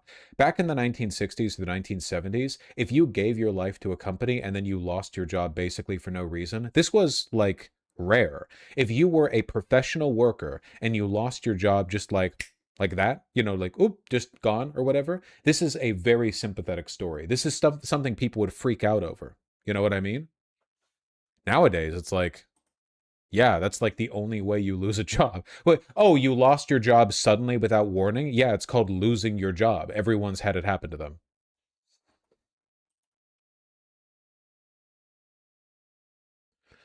Used to be the plot of movies back then. It was an event so rare and so unfair that there was literally like a story there. Can you imagine a story nowadays of a person who worked for a coffee shop for 10 years, then got fired for no reason? Do you think anybody would treat that as like an exceptional story? Like anyone would be like, oh my God, they fired you after 10 years of work? Yeah, obviously. That's what everyone knew that would happen. Like, yeah, of course that happens. It's like, it's just like a basic, like, oh, yeah, that sucks. Had to happen eventually, right? I see your point. Yeah, it's normal now. Totally normal now. Super, super normal. Omni segment? No, the Omni segment is about financialization. This isn't about financialization. This is more about, we just don't need everyone to work anymore. We are very efficient. The economy is very efficient. I don't mean like the capitalist economy. I mean that the post-industrial revolution economy, our ability to produce people's needs, it has grown to be very, very efficient. And as a consequence, we just don't need that many people working. So right now we have this like weird transitory, temporary in-between system where we haven't quite internalized the fact that we don't really need people to be working the way they used to, but we also can't fathom giving people stuff for free. Not really.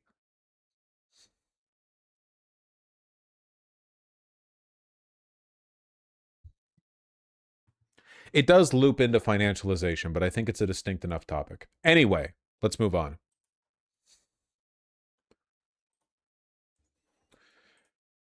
Lord knows we got a lot to talk about.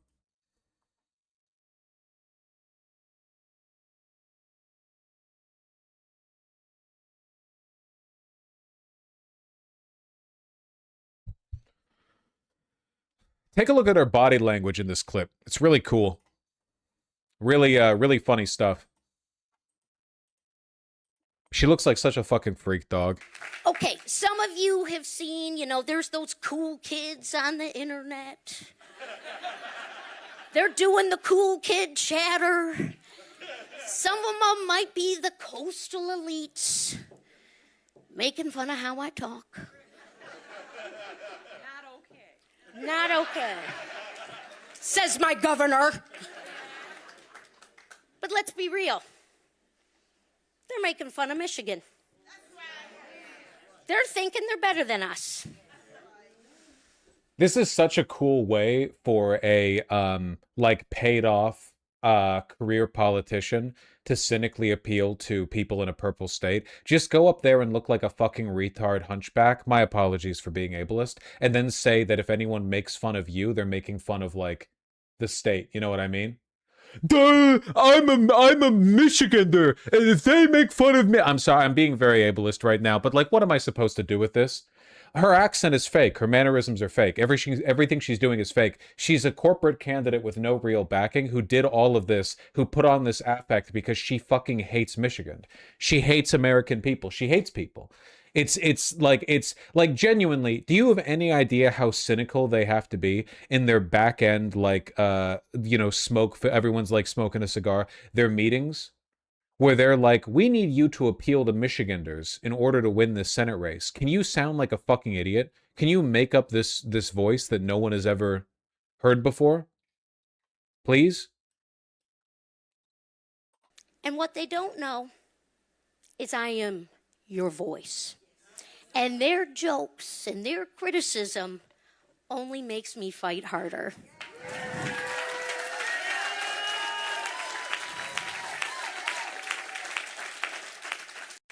She's growing on me. She debated Abdul Al-Sayed last night. And I didn't watch it because I was too busy frantically driving home while flinging bed bugs from the infected Airbnb that I unknowingly stayed at out of the window. But I hear that Abdul cleaned house with her. Now, normally I would watch the entire thing, but we have a ton to go over. So instead I'm going to watch some notable clips, which thankfully encompass a significant portion of the entire thing, because I hear, again, he blew her the fuck out. We're also going to be watching it through a unique format over here. You Mish Voter, which is so this one's interesting for me. I thought that this person, You Mitch Voter, was a libcuck, like a blue MAGA libcuck, and I think that might have been an unfair, like an uncharitable interpretation of them. However, there seems to be some like underlying beating heart of sincerity, because this person fucking hates Haley Stevens. So rather than watching a regular clip farmer from the debate channel, we're watching a liberal go, holy shit, I would take Abdul Al-Sayed over the establishment pick. You know what I mean? That I feel like it's a more authentic way to engage with the content of the debate, to not just watch every like zing, but rather stuff notable in the mind of a person who is, you know, despite the liberalism, still disgusted by Haley Stevens. That to me, I think it's more notable. That was 100% true for the Wild, but then he was campaigning for Daria Lisa. You Mitch Voter was pro Daria Lisa? Okay, I didn't know that. That's funny. Well, either way, this is the format through which we're engaging with the clips of the debate.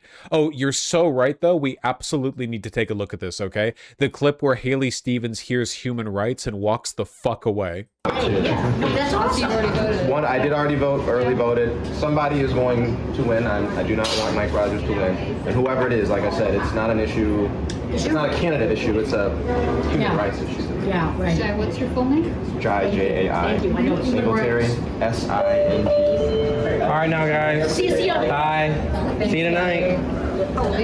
I'm 31. She's so fucking funny. I missed the top of this, but you were, is it the neighborhood board? Yeah, so I kind of answered, I put one hat on, Executive Director of Woodbridge Neighborhood Development. Okay. And my second hat, I've been living in the city of Detroit since 2019. I've been a resident of Michigan. The activists shield her. Let's get the context for this, okay? Let's get the context. This has already turned out to be one of the most expensive Senate primaries ever. In fact, unless I'm mistaken, it's the most expensive Senate primary ever. Haley Stevens has burned all of her money on this primary to defeat Abdul El-Sayed. The majority of the money that she has gotten is from AIPAC through differently named subsidiary PACs that they have created to avoid the stigma of being directly funded by AIPAC. AIPAC has spent a huge amount of money on her. She will have basically no money to fight against Rogers in the general, and she polls poorly against him, at least relative to Abdul El-Sayed. This means that AIPAC is... So let's think about this, okay? The main group of people backing Haley Stevens don't actually have any incentive for her to win over Rogers, because Rogers is also pro-AIPAC, meaning that if Haley Stevens wins over Abdul El-Sayed in the primary, there's no reason for AIPAC to continue funding her because they also back her opponent. This is entirely just to stop Abdul.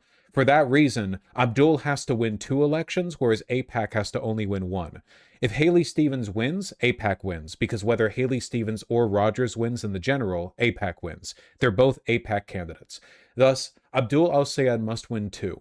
I think this is the most important election of 2026, this primary between Haley Stevens and Abdul El-Sayed.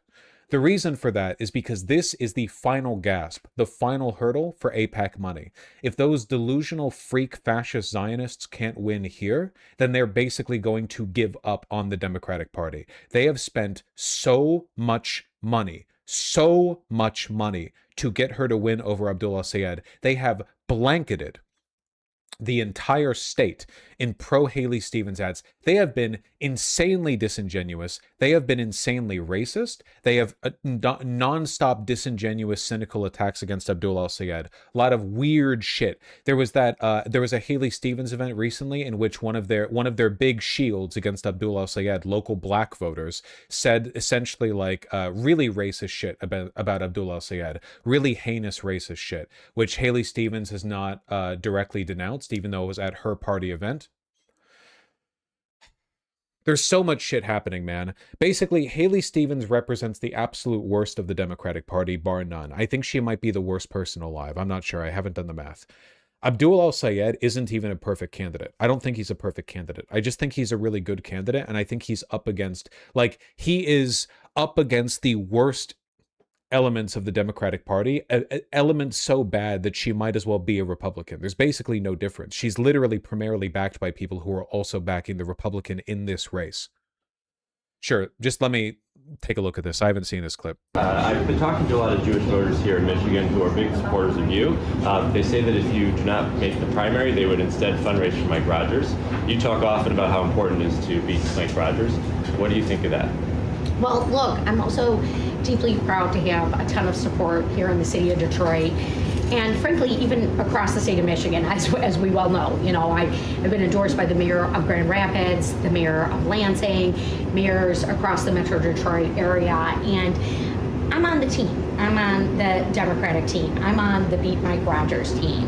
And so there is a very diverse coalition, an amazing coalition. I think we're all aware that this is a close race. And so I'll do my part to get out the vote and, you know, to work with folks. Either way this cuts, you know, I've been so energized and proud to be in this race. I always knew it was going to be a primary. That's why I put my hand up, you know, to engage in. She answers like this no matter what she's asked a question on. Apparently the debate moderators and the debate that we're about to view really get her on this. Like, she does not answer questions directly. In this process, and you know, we've had a lot of forums, a lot of debates. We have another debate tonight, and in 8 days the polls are going to close. You know, we're going to know who our nominee is. Care to reinforce your opinion AIPAC will abandon the Dems based on this election? Really curious, Heike. Because so AIPAC represents like Israel as a wedge, but capital broadly. And the Republican Party is able to more closely align with capital because Republican voters are all evil, every single one of them. A lot of Democrat voters are pretty okay. AIPAC supports Republicans primarily. They only support Democrats if it's to lock out progressives. If they're not even able to lock out, let's be real here. If AIPAC is not able to back a local establishment Dem in winning a primary over a Democratic socialist named Abdul al-Sayed, a Muslim in a purple state, then AIPAC has lost. They are now incapable of winning in the Democratic Party. AIPAC might be able to occasionally dump ungodly amounts of money to win over like unpopular or lesser known Democratic progressives in House seats, but this is a social democrat, not democratic socialist, as if there's a difference by the Bernie definition, you know. But this is like this is their line. If they can't do it here, it might just be a waste of money for them.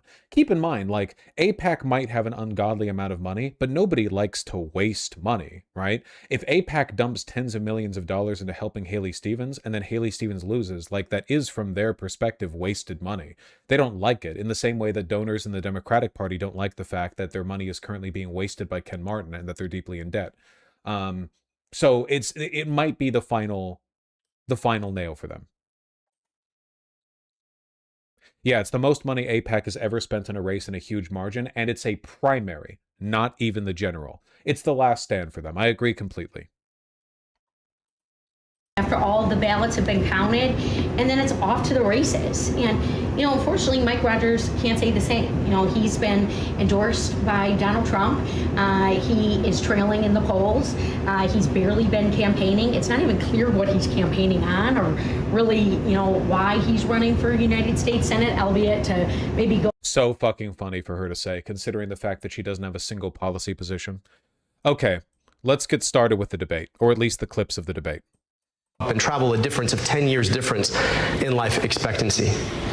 Instead of practicing clinically, I went into public health, rebuilt. I'm sorry, this is the last thing.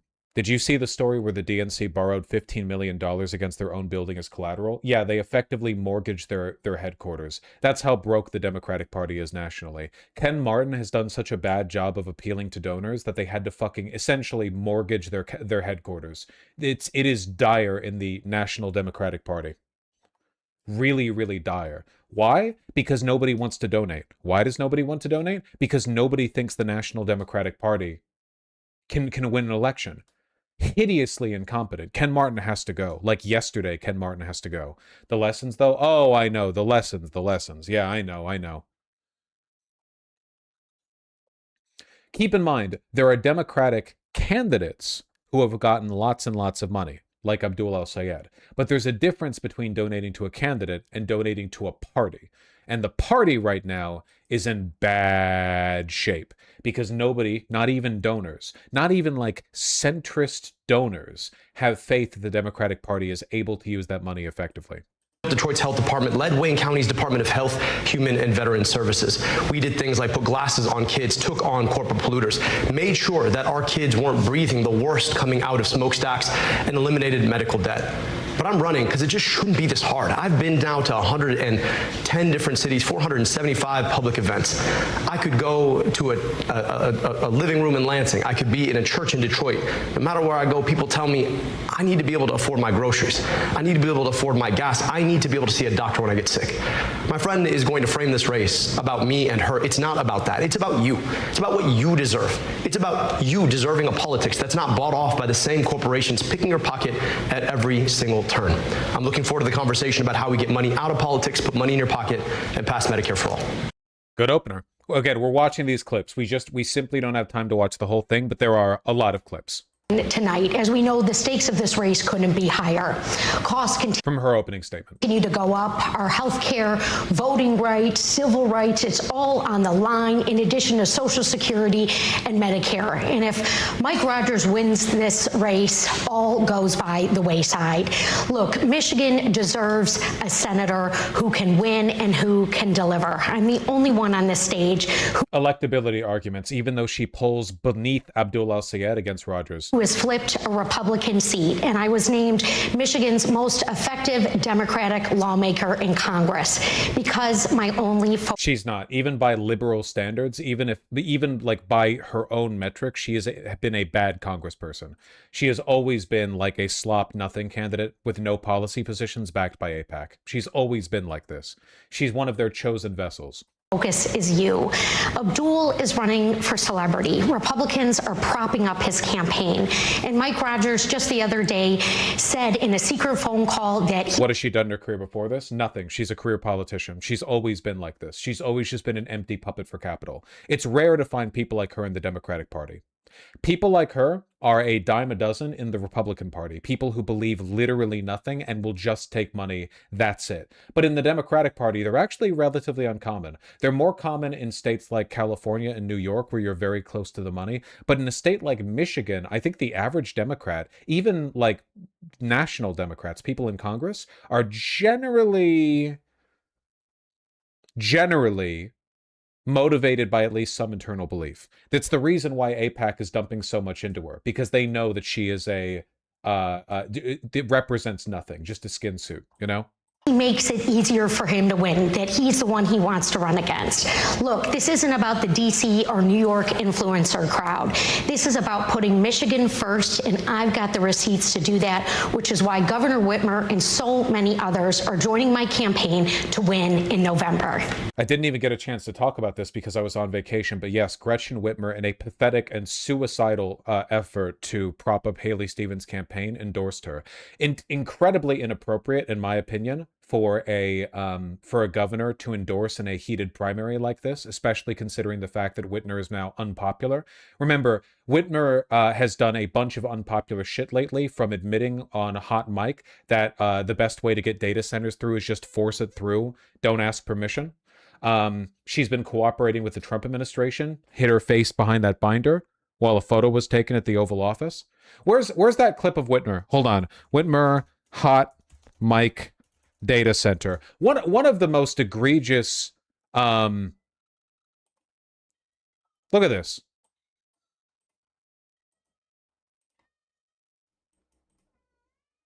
What we really? What the fuck? Why does it pause the audio? Fucking We're used to people saying that's doing it anyway. And you only can live through a winter like you do.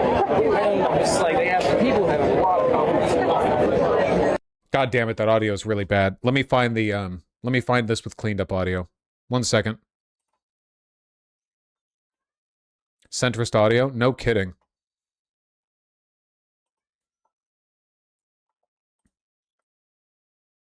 Yeah, here we go. While talking to Oracle CEO Clay Magouyrk, or whatever the fuck his name is pronounced, she says at a data center groundbreaking, "We're used to people saying no and doing it anyway." There we go. So that's this is the kind of stuff that she's been plagued with over the past couple of years. Truly empty, doesn't believe in anything, and so she's been pitched in to support Haley Stevens as well. Money from the corporations who are jacking up your prices in the first place. When you're bought off by DTE and Blue Cross and Big Pharma and Big Tech and AIPAC, don't be surprised that there's a pro quo that comes with that quid. That money doesn't just fall off trees. $60 million from outside organizations in this race didn't just come from nowhere. It's because those exact same organizations expect something on the other side, and that's that they get to expect to own your next U.S. senator. So it starts with being able to say, I'm the only candidate in this race who doesn't take any money from corporations. Never have, never will. And then from there, I actually can stand up to them. I can do things like enforce our antitrust policies that haven't been enforced. I can do things like tax billionaires their wealth so we can take that money and invest it in you and your kids, in your schools. I can do things like make sure that rather than sending your money somewhere else to drop bombs on other people and their kids, we can keep that money here at home. And just in case you don't believe me, just think about this. Just last week, our friend here voted to send $3.3 billion of your tax dollars to a foreign government. That is the pro quo that comes with the quid of $30 million spent by AIPAC. So it really I really like that. While talking about the most bought person in Congress, that's the pro quo that comes with the quid. I like that a lot. I think that's quite nice. And some of that was about your record in Washington. I want you to be able to address that, but also tell us what you would do to keep the cost of living down. Yeah, our affordability crisis is choking us out here in Michigan. You know, everywhere I go, if it's at the fish fry in downtown Detroit, or the working single mom who just the other day told me her healthcare costs continue to go up, that the grocery bill is only getting harder. We don't need lip service. We need action. And Abdul's going to talk about where employees from certain corporations are spending their money, but let me tell you about employees from certain corporations about what I am doing, because DTE and our utility companies are selling out their ratepayers, and I'm giving them an option. I'm saying DTE, either stop raising rates or lose your federal funds and cut executive pay. Look, we need proven fighters in these positions, and that is what I have done time and time again. I've got the receipts to show it, and this is also why Governor Whitmer and A.G. Nessel, you know, two proven fighters who want to see results. It's every single response from her is, we're proven, we have the receipts, we can get her done. What done? We don't know. No policy. It's like this for the entire debate. Every time she talks, everything that she says.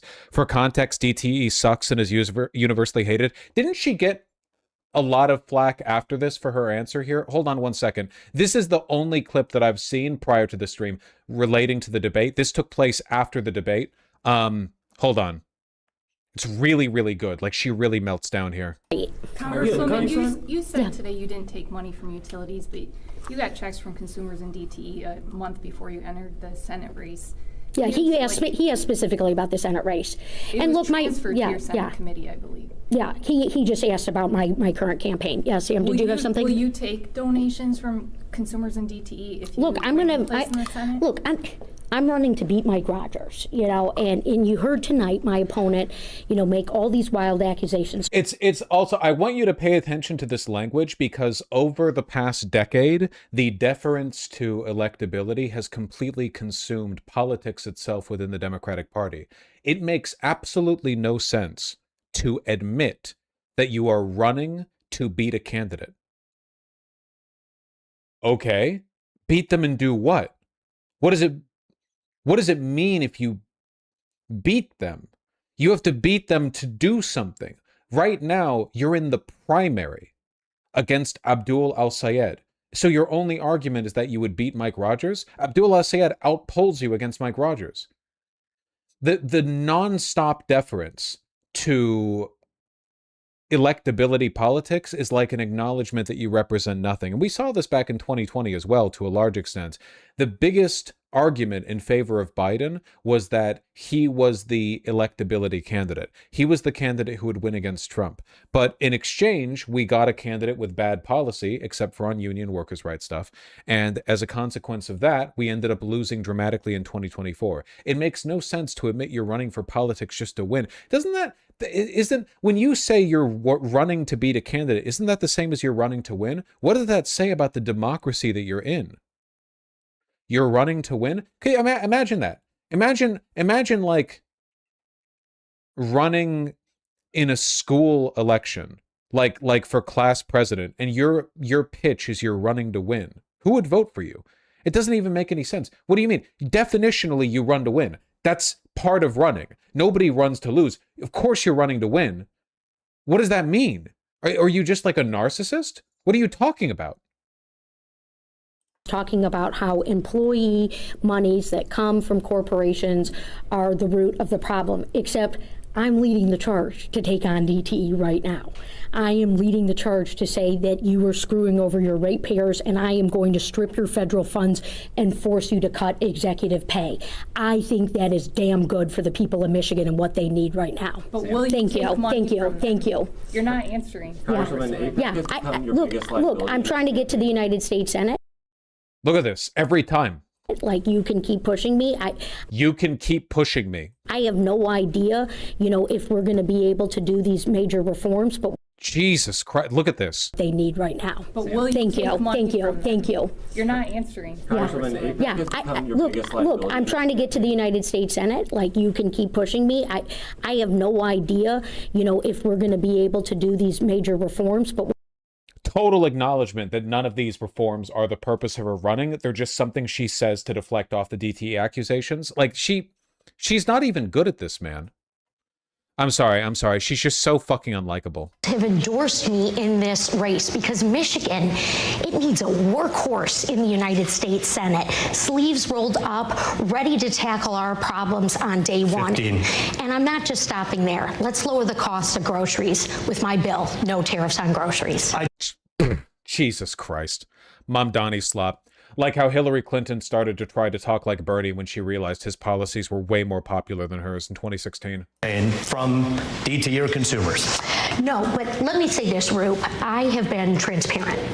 I have been transparent throughout this campaign. And let me just say this, that the only thing that establishment seems to be going with the we get stuff done rhetoric when they've done nothing for 30 years. It's rhetoric that is meant to appeal largely to 70-year-olds who remember the Clintons. That's it. Like, these people are running. It's an endless 1992 election or 1996. It's meant to appeal to people who have a vague memory of the Democratic Party doing something and having some kind of legitimate political authority. Not to say I like the Clintons. I hate them. Also, he's a pedophile. But like, what is this? No tariffs on groceries? Are you implying you're okay with the rest of the illegal tariffs that Trump pushed through? You know, the insane, unprecedented, unconstitutional tariffs that he levied without Congress. Are you implying you're okay with the rest of them? Your only problem is tariffs on groceries? The rest of them you're fine with? What motivates my work is the people of Michigan, the people who I hear from. My opponent is on these big podcasts. He's running a podcast himself. These folks are making fun of the way I sound, but yet I sound like just a great communicator here. Like the people who need help, who are talking to me about what they need done. That was a dog. She fucking hates you guys. She hates Michiganders so fucking much. I sound like the people.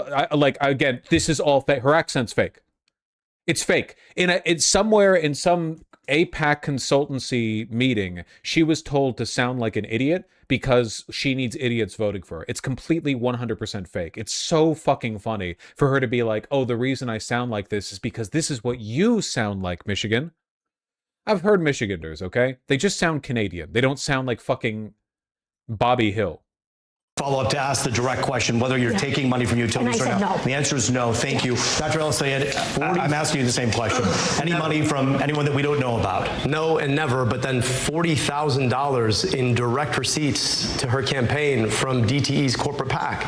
And then there's, I don't know, Center for Democratic Priorities, which released its funders, but then they're behind these shell organizations, these 501c4s. So I'd really like to revisit that question because I don't know how to explain $40,000 directly to her campaign from DTE. I'm the only candidate in this race who's never touched a dime of corporate PAC money. I do want to ask both of you about your campaigns respectively when it comes to certain questions that people have. Congresswoman, we'll begin with you, and we'll dive right into that right now. Oh, man. The question, Root, because this moment in this country and here in Michigan, people have every right to be frustrated about our campaign finance system. My opponent... His phrasing was a little off. He could have been sharper. I think it's genuinely difficult to reckon with a candidate like Stevens because of how openly, transparently, shamelessly evil she is. Like, she very transparently believes in nothing and is the most bought person in Congress. AIPAC has never dumped this much money on anything. It's really, really obvious. So for her, I mean, just watch the clip. Watch the clip. Just watch this clip. Here on this stage, Abdul, he's got a super PAC that his father-in-law funds that has millions of dollars going into it. And look, In terms of foreign policy, you know, Abdul and I do differ. I believe in a two-state solution. He has attacked me by name for purporting that the people of Palestine and the people of Israel deserve to live side by side peacefully. The goal is always long-term peace. And also, the Prime Minister of Israel has attacked me by name. They both represent the extremes. Look, Michigan. Netanyahu has effectively endorsed her, hasn't he? Am I misremembering this? Netanyahu, Haley Stevens. Oh, is that not true? Was that fake? I thought that I thought he praised her. Not like an official endorsement, but a praise.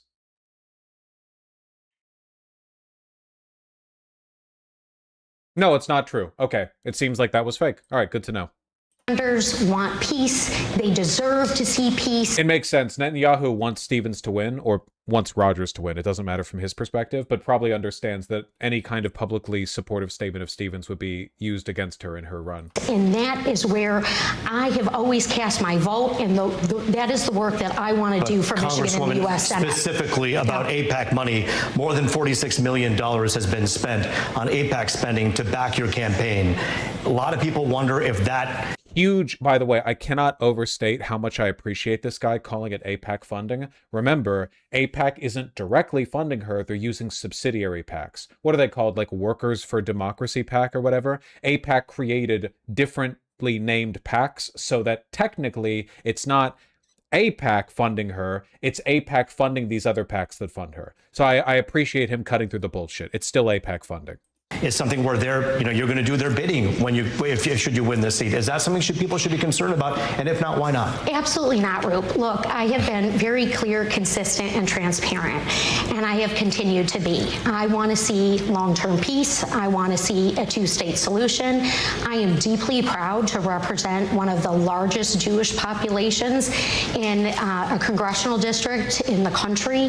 This is a community that I have grieved alongside, that I've mourned alongside, and have fought to bring the hostages home. And I'm still working to get us to long-term peace. But no concern about the $46 million plus spent.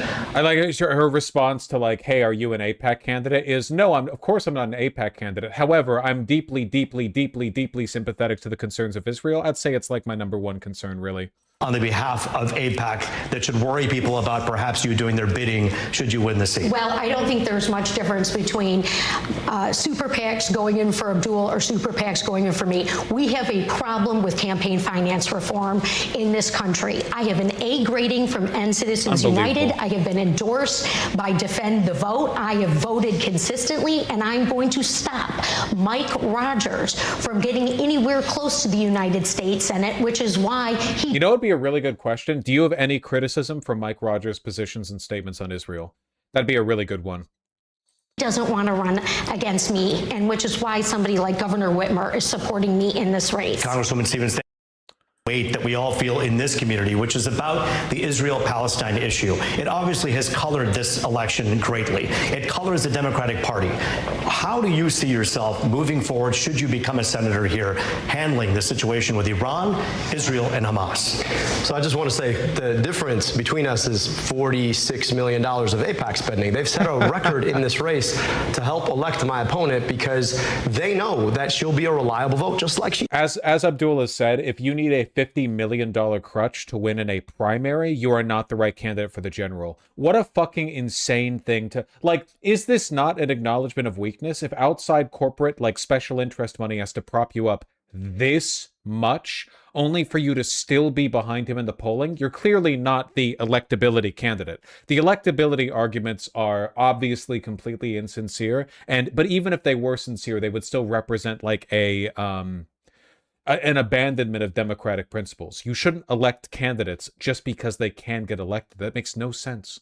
Took last week to send your tax dollars to a foreign government that is aiding, arming, and abetting the very people who want to foreclose on the possibility of Palestinian self-determination. Look, at the end of the day, my job is to take care of you here. I want to be your U.S. Senator. I want your tax dollars spent in Michigan to provide schools in Michigan, to build healthcare in Michigan, to build roads in Michigan. And I think that money sent over there to kill kids and women. There's a real chance she loses if she becomes the nominee. Oh, of course. I don't think she's going to win against Mike Rogers. She has no backing from the people of Michigan. She has no independent campaign contribution. She has no ground game. She has no canvassing. Like, all of the support she's getting are from PACs that also support Rogers. Why would they continue? There's no reason for her to win after this. Her job is to make sure Abdul doesn't defeat Rogers. Is the worst use of our tax dollars, and yet that's exactly what $46 million in spending will buy you. And I believe deeply that we have a responsibility to make sure that we don't make other people's problems worse. She's an intentional spoiler. No, that's not a spoiler. She's just trying to beat Abdul. She's an anti-Abdul candidate. Hey, yo!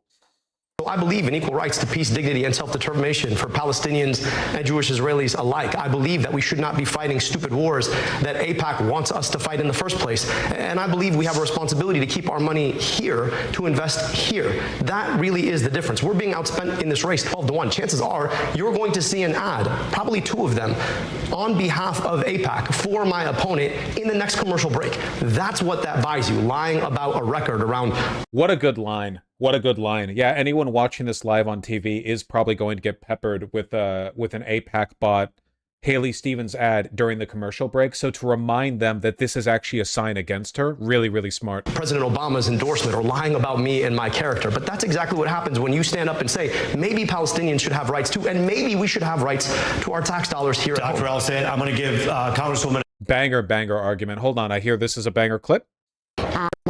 Pre-debate clip. This is a pre-debate clip. Hiding anything from voters. I'm not breaking FEC laws. By any stretch of the means. In fact, I'm compliant with the FEC laws. And I'm not breaking any FEC laws, and in fact, compliant with them T-shirt is raising a lot of questions answered by the T-shirt. What's gone on here. So maybe that's something on the. Just trying to see whether. And also, Chad, you know that individual I don't know why the video's like this. I'm sorry. No, I'm not. Okay. No,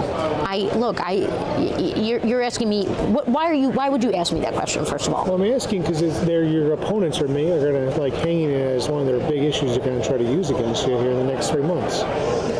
In paid communications or just when they're out there talking? Yeah, both, yeah. And why do you think they're doing that? Trying to tap into some anti-Israel sentiments in the Democratic. You think it's foreign policy? Yeah, look, I think we should talk about foreign policy. Jesus. Oh yeah, the Haley Stevens FEC compliance post. I saw this polling come out earlier today. Is this a credible polling? No, actually, we might as well address this one now. This polling came out today, and it's very, very funny. For one, this pollster, Glenn Gariff, has endorsed Haley Stevens. I want you to consider how odd it is for a pollster, a person whose job it is to provide impartial readings of voter intent, to endorse a candidate. For two, it's phone bank only. Via phone banking only, i.e. only 65-plus-year-olds are actually answering these phones. These are results they got. They might have also just lied. This is a completely untrustworthy pollster. It was also a business group that commissioned it. Yeah, no, these people should all be in jail. Absolutely ridiculous, yeah. Here's a poll that AIPAC couldn't buy. Fox 2 polling on who won the Democratic debate after Stevens and Abdul El-Sayed got off the stage. Oops! No way for AIPAC to fund that one. I think there's a very real possibility, though it's difficult to know because there's so much fog, there's so much misinformation out there. I think there's a very real possibility that Abdul El-Sayed fucking blows her out in the primary, annihilates her. If this happens, it's the best possible case scenario for the future of American democracy and the Democratic Party.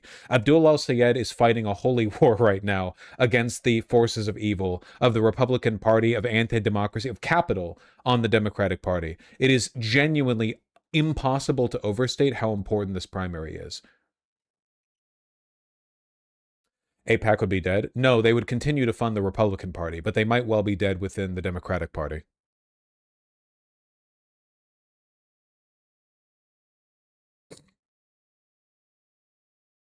One second. I am going to request another coffee. Here we go.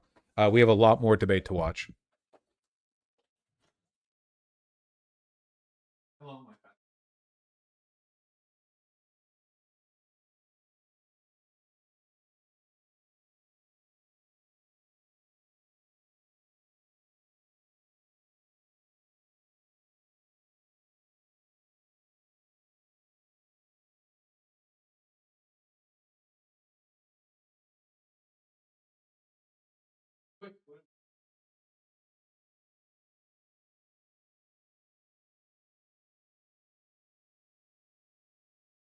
Nice. Okay, going back to it. Hello. Yes.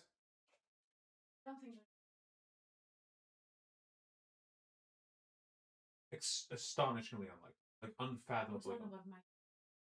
We're talking about like I think the chance is 1. So past the point, you got to do what you got to do. Okay. Love you.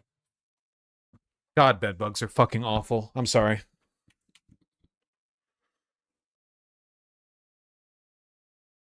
A chance to respond as you Hasn't. We need to be transparent, and that is why I have released my full tax returns, and Abdul still hasn't. We need to ask him, what's he hiding?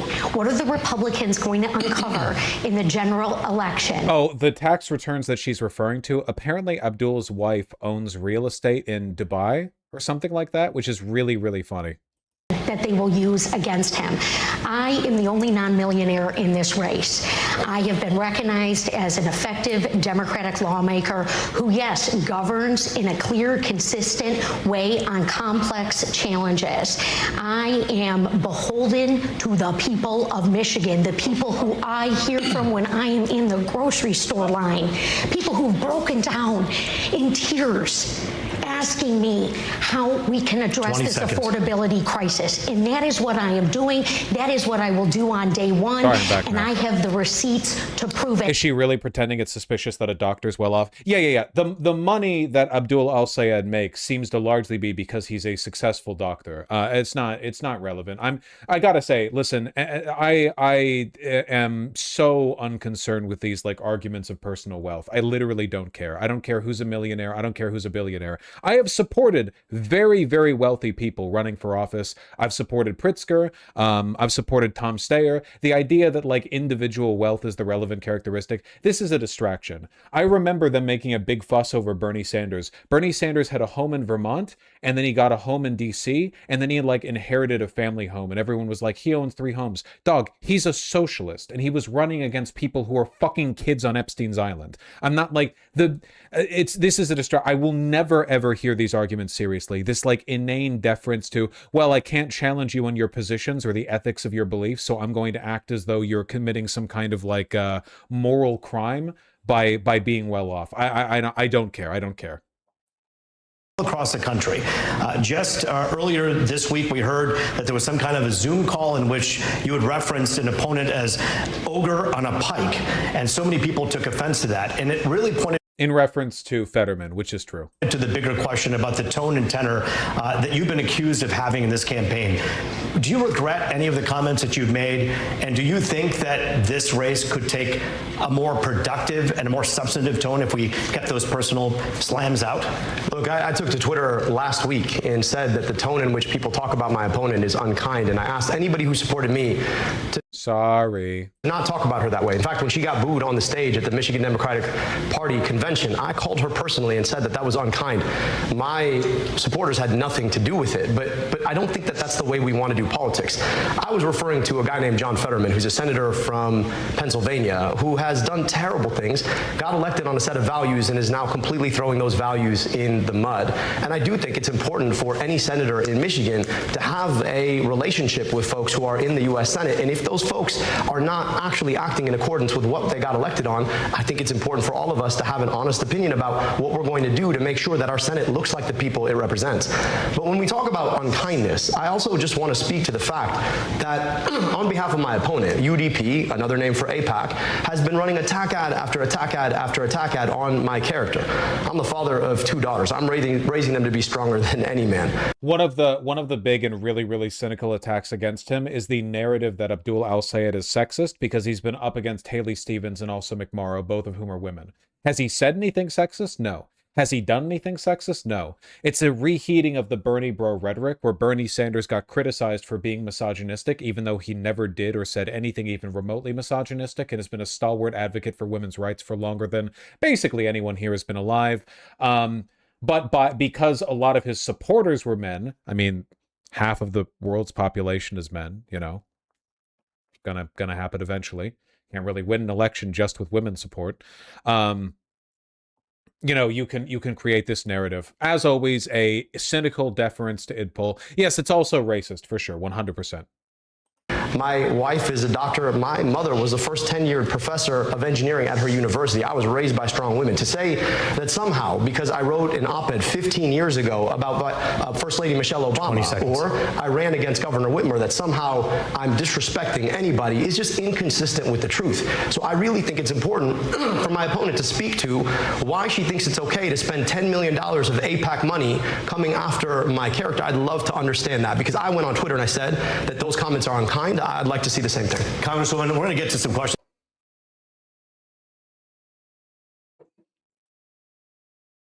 There is a cinnamon heart in my coffee. Thank you, love. The fake Abdul campaign email sent out by the Stevens campaign. Yeah, this is just a straight up violation of campaign law, isn't it? After Abdul al-Sayed told his supporters to not be mean to the disgusting, wretched, fucking skin suit known as Haley Stevens, the Stevens campaign sent out a fake Abdul email saying Mike Rogers endorsed Abdul al-Sayed. Like, the Haley Stevens campaign put out an email with the Abdul for U.S. Senate logo at the top. Endorsement alert, Mike Rogers endorses Abdul al-Sayed in Democratic U.S. Senate primary. Of course, they didn't do that, but this is just straight up creating fake propaganda for the other side. This is against the law. This is just a crime. Not that it matters. You can break any law you want if you're a Zionist.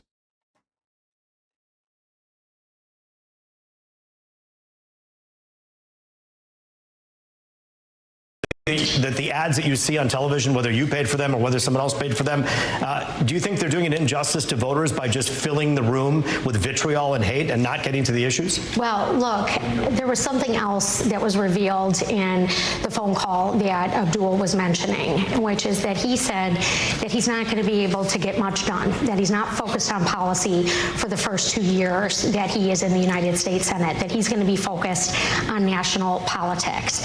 Again, Michigan needs a workhorse, and I am offering these ideas on day one. Congressman, respectfully, yes. I do want to answer the question. It's about civility. It's important to be transparent about what is being said here. And look, Abdul's a great guy. He's a great father. You know, only he can account for saying that, you know, Whitmer's bought and paid for, or that, you know, no one cares about Debbie Stabenow, or that Mallory McMorrow isn't smart enough. You know, that is certainly on him to respond to, which we certainly just did hear from him on that. Can I Dr. al-Sayed, you have a quick minute here. Look, I told you at the outset that my opponent was going to make this race about me and her. But this is about you. This is about whether or not you deserve a politics of the people, by the people, and for the people. He's very good. We really lucked out with him. We really, really lucked out with him. By the way, it's worth noting that AIPAC, and by extension the Rogers campaign, is really, really panicking right now because Rogers will not beat Abdul al-Sayed in the general. It's kind of like what we're seeing in Maine, where the Collins campaign is freaking the fuck out over Troy Jackson, because the Collins campaign would have beaten Mills and might have beaten Plattner, because Plattner was very personally attackable. But Troy Jackson represents the best of both worlds. Ironclad personal politics and very, very good politics. Or sorry, very good, like, general policy. Collins doesn't have a chance against him, in my opinion. Or of the corporations, by the billionaires, and for the special interests. In an effort to talk about civility, I just took another attack. And I just want you to ask yourself, what is it that you deserve from your politics now? Do you deserve a politician more focused on their opponent because they want to be in a seat? Or do you deserve a politics where we're all asking, how do we actually serve you best? Because that's what I'm focused on. What are the chances she tries to pull a Bloomberg and run independent? It can't happen here. I don't know whether or not Michigan law forbids it with the sore losers rule, but She doesn't have any independent backing. Cuomo had near universal name recognition in New York City, which allowed him to mount an effective independent campaign after losing the Democratic primary. Stevens doesn't. Stevens is a House member. Only a small portion of Michiganders even elected her when she was in the House. And what's more, she's not very personally popular. Cuomo, for better or for worse, was very, very, very well known. It's not going to fly this time. Focused on here in this debate and been focused on for this entire 15-month campaign that we've been running on. No, that's true, Masaigu. For the most part, national Democrats aren't touching this race with a hot iron or with a 10-foot pole. And the reason for that being, if you have people like Jeffries or Schumer endorse Stevens and then Stevens loses, it's another blow against them. It's the same reason why Schumer and Jeffries did not explicitly endorse Cuomo, even though we know they wish that Cuomo had won. They know their time is over. They know that Abdul al-Sayed and by extension the good working people of this country are fed up with them. They know it's fucking over. They're just clinging on to whatever they can while they can. Consistently ranks among one of the worst for power, reliability, and rate affordability. As hotter summers and severe storms strain our infrastructure, what federal policies or grid investment standards will you champion to ensure Michigan residents get reliable, affordable power? We'll begin with Congresswoman Haley Stevens for an answer on that. Yeah, well, and Hannah, thank you so much for asking such an important and palpable question to so many Michiganders. It has been deeply frustrating to see Donald Trump get rid of the clean energy tax credits. It has been deeply frustrating to see our utility bills go up and up and up. These companies do not care about the ratepayers, and they are selling us out. She's taking money from these companies. Not offering lip service to this issue. I'm offering a solution, which is to say to these companies, either lower the rates or lose your federal funds. Look, I voted for the infrastructure bill. I secured... Remember, this is the question that she was asked after the debate, and this is the subject in response to which she said, look, who knows if we're even going to be able to get this done. This is a fake policy she has. She's lying here. It's a deflection that she's offering now, knowing that it can't actually happen, in an effort to deflect from the fact that she is an ally to these power companies. It's exactly the same as how... Remember when we were looking at the current candidate, Adam Smith, the current House member from Washington 9, where he was like pro-abolishing ICE until there was actually a chance of it happening, and now he's like, whoa, wait, hold on. By abolishing ICE, I didn't mean abolishing ICE. And then he created a new definition of abolishing ICE. Candidates like this will only support good policies until it becomes possible to affect them, at which point they'll back away from them. Funds for us back here in Michigan. I want to do more of that. Passing the largest climate bill in the history of this country.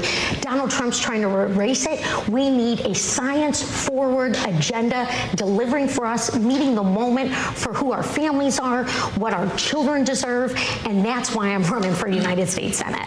Hannah, we have... God, I hate her. I hope she loses. I need her to lose. Speak directly to what's happening right now. You've got... Also, DSA endorsed Francesca Hong is poised to win the primary in Wisconsin. Yes, we might actually get our very first DSA governor. DTE, which is the biggest spender in our entire politics. They spend on 93% of the entire elected state legislature, as well as most of our congresspeople, including my colleague here. And that allows them to get away with things like building one of the largest hyperscale data centers in our state in ex parte approval. Now, that's fancy terms for saying approval without actually going through the normal process. And this is going to increase the load on our grid by more than twice. Now, we just lost our power for 5 days in a row because of a mid-level storm. Damn, didn't know that. We need to do a lot better. To me, it's about transparency in policymaking. People should not be able to take that money and then turn the other cheek and then allow for these approval processes that aren't approval processes at all. I still have yet to see a plan from DTE about how... Haley also opposed the Green New Deal. Dog, Haley is pro-genocide.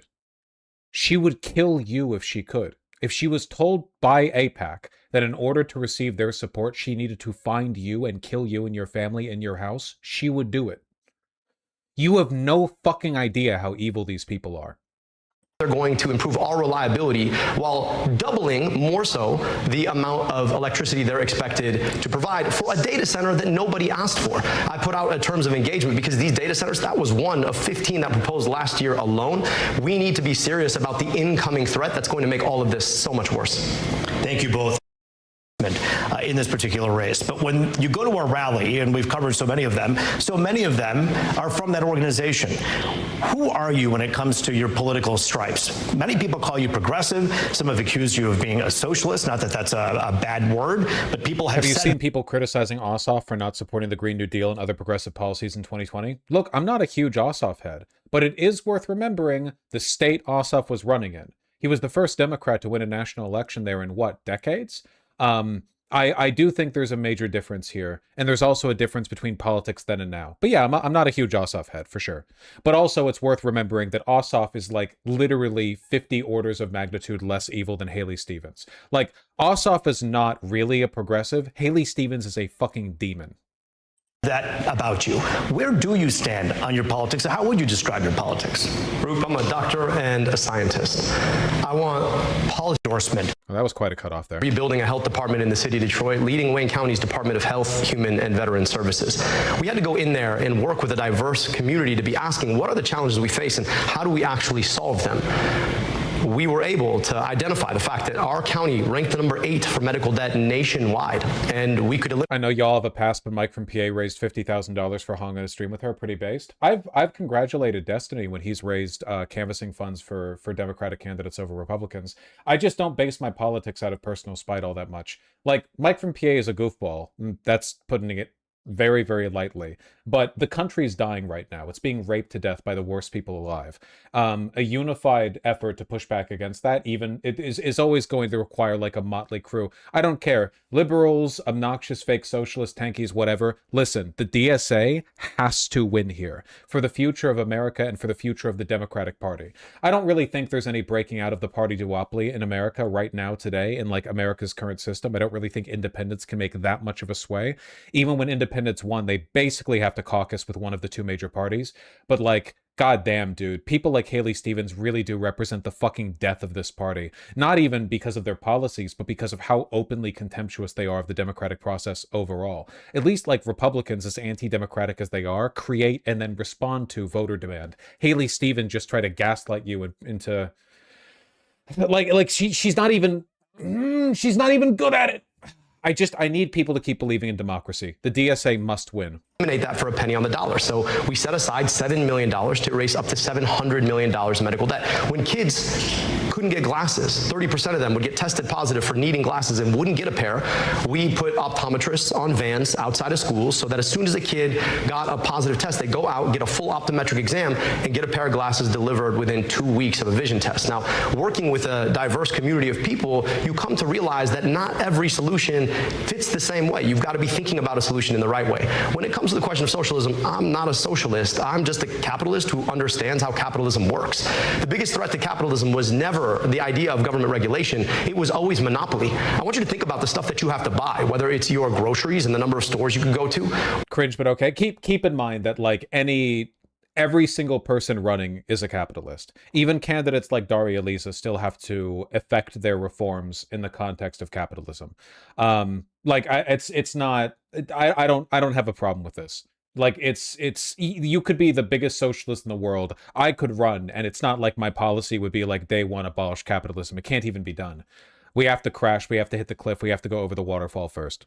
Or it's buying a flight to see your grandmother, or it's... But in policy, the world makes all of us liberals.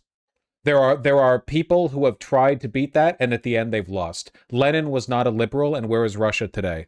The world makes liberals of all of us. Our goal is to prepare for a world in which that is no longer the case. And also to hope that the thing after liberalism isn't, fascism. Picking a phone or a phone provider.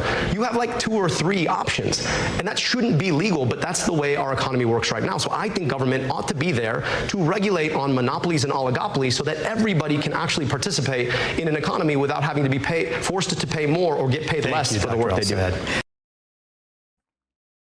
That a pathway forward to bring back the manufacturing that we lost because of terrible policies like USMCA voted on by my friend here is to make sure. Hoping what comes next isn't worse seems like a flimsy ask. When you're on a boat that has its rudder broken and you're hurtling towards a waterfall, hoping that the next thing that happens isn't worse is actually a bold, daring, revolutionary ask. When you are staring down the barrel of a gun and you're looking your executioner in the eye, hoping the next thing that happens isn't worse for you is actually the... I'm not looking to, win $1 million or to win the lottery or get a free unicorn or whatever, I'm not looking to see pigs fly. If I could just dodge that bullet. That we are thoughtful about actually regulating the way that corporations and the top of corporations make decisions. Number one, I think we need to ban stock buybacks. This is this process by which Oh yeah, easily. Yeah, any real liberal would agree with this. Just a very basic read on the incentive structure within a market economy demands the destruction of stock buybacks. Time and time again, it's been proven corporations will just rent seek. They just won't spend money on R&D because they'd rather immediately enrich their shareholders by buying back their own stock, thus increasing the value of the stock the shareholders own. They've done this time and time again. Many corporations have done a stock buyback and then collapsed because they just didn't invest in any of their infrastructure. They just wanted to immediately enrich their shareholders. Adam Smith would do genocide to get rid of stock buyback. If Adam Smith could understand, if he was brought back today, he would enact Mao-level mass executions if it meant getting rid of stock buybacks. Adam Smith would abandon capitalism before he accepted the stock buyback. Corporations will literally buy their own stock to artificially raise their stock price, taking money away from the future of R&D and the workers themselves. Number two, I actually think that there's a pathway, unlike the stupid tariffs of Donald Trump, which is around-the-clock tariffs for everyone. I think that there's a place for targeted tariffs. If you think about free trade like cancer, I think we need some chemo. And the way that that would work is that they were transparent, specific, directed to particular product lines. And then number three, I think we need to massively invest in continuing to be the best place to make an internal combustion engine in the world, and also to invest in EVs and EV infrastructure. And I want to talk about what I mean by that. I don't believe in a mandate, but what I do believe is that you should be able to buy a $25,000, 300-mile range car. Based. Brought to you by the big three. Why? Because that's the way that we're going to be able to create a product line that can compete all over the world with. Super fucking based that he's been endorsed by UAW while also advocating for a relaxing on protectionist policy for American car manufacturers. He's really threading that line. He's been endorsed by UAW and he hasn't completely bent the knee to American car companies. The kinds of cars that China is now manufacturing and eating our lunch on. But that means we have to invest in workers, and that really is the most important piece here. The UAW has built the American automotive industry. We need to be invested in them. We need to make sure that we continue to have the best manufacturing and engineering talent in the world, and that means ending the restriction that we've seen, and it means investing in our workers again. Again, we have an opportunity to continue to lead if we're willing to actually think past the ridiculousness of the Trump administration into what the future can be and into how we continue to invest in workers, engineers, and a product line be fit for the future. I saw a video where they explained the reason tech companies have fired so many workers because they wanted to break the culture of pro-work software engineers so they won't have to pay them in shares, so more value for shareholders. Oh yeah, no, 100%. This is the Omni segment stuff, by the way. Basically, the only way for companies to make money for their shareholders these days is not by being a company that sells products or services, but rather by massively inflating value for speculators and then doing everything you can to cut the margins. It's the exact same thing private equity does. Private equity does not make money for the companies they buy by increasing the quality or range of their services and products. They do it by gutting the company, making as much money as they can for the shareholders of the private equity company before the whole thing is inevitably slashed and burned. Now every company operates that way for their own assets too. Have a long-standing relationship with retirees and UAW members, and to have 17 labor endorsements in this race by a long shot. And I'm also very proud to have receipts and plans, and I'll show you where I'm leading the charge. Costs are killing us in our manufacturing sector. All right, the trade war with Canada has sold us out. There are 1,000 Cleveland Cliffs workers, mostly in downriver, that are out of work right now. You know, Mike Rogers wants to rubber stamp all of this. The stakes couldn't be higher. November is 50-50. He said on the leaked call he wants to run against Abdul. He knows that I passed bipartisan wins for. This is not true. I believe the leaked call said that when he was talking to the people in his campaign, he felt confident against Abdul, which, of course, why would he say the opposite? Why would he admit to people who are giving him money to run a campaign, oh yeah, we'll lose if it's against Abdul? He did not say he would prefer running against Abdul. Michigan with chips and science to lessen our dependence on China, that I want to do that with critical minerals, which will lower costs and create jobs and continue to propel us as a man. Why is she whispering? Do you think she talks like this because she takes money from rapists? Like the only people she talks with, the only people she's ever in a room with are like Epsteinites or whatever? So like she's just adopted their mannerisms a little bit? Manufacturing hub. And look, Group, I was deeply proud to play a role in the Obama administration when our big three was on the line, particularly General Motors and Chrysler, and hundreds of thousands of manufacturing jobs across our state. That was a long time ago, but it was policy that worked. We cannot take for granted that this incredible state of ours, Michigan, is just one of a handful left in the country whose central economy, all the jobs, drive through manufacturing. I'm going to be the champion for that in the United States Senate, and I'm going to run through anyone and anything that gets in my way to deliver for us. I'm going to run over as many children as it takes. I'm going to bulldoze as many West Bank houses as it takes. Anti-democratic. And we had an opportunity to break the filibuster. Now let me just talk about what the filibuster is. The filibuster is a process by which all of the Senate can hide behind one senator who wants to filibuster, which requires a 60-vote threshold to break. And that means that you need 60 votes to pass something when it really should just be the majority number of votes. I oppose the filibuster. I think the filibuster has been anti-democratic for a lot of reasons. And once you get past that, we have the opportunity to get money out of politics to take on Citizens United. We have the opportunity to put money back in pockets by doing things like passing the PRO Act to stand with unions like the UAW who've endorsed us. We have the opportunity to start changing and enforcing our antitrust policies so a few corporations can't pick your pocket at every turn. We have the opportunity to tax billionaires their wealth, and we have the opportunity to finally guarantee every single person in this country health care through Medicare for all. But we've got to get the democracy part of it right. And right now, the biggest risks to our democracy are the filibuster, it's anti-democratic at the Senate, and money in politics. The attack ads that you've seen, probably in the last commercial break itself, that change our political system. When you ask $60 million to come into a race for you and then say that somehow you're electable, I think you don't quite understand what electability means. If you need a $60 million crutch, you probably can't be. So good. Am I the only one who can sense the contempt for voters behind Steven's smug smile? It's been like that for a while. One of the big like nuggets of info I recently rediscovered, like I knew about this before and then I forgot about it and then I've rediscovered it, is the fact that in 2008 when Hillary Clinton was running against Barack Obama, Bill Clinton was speaking with a contemporary, with a peer on Barack Obama's chances in the presidency and disparagingly referred to him as somebody who would have served them drinks a few years ago. And I can't get it out of my head. Bill Clinton still represents to a lot of Democrats the good days of the Democratic Party.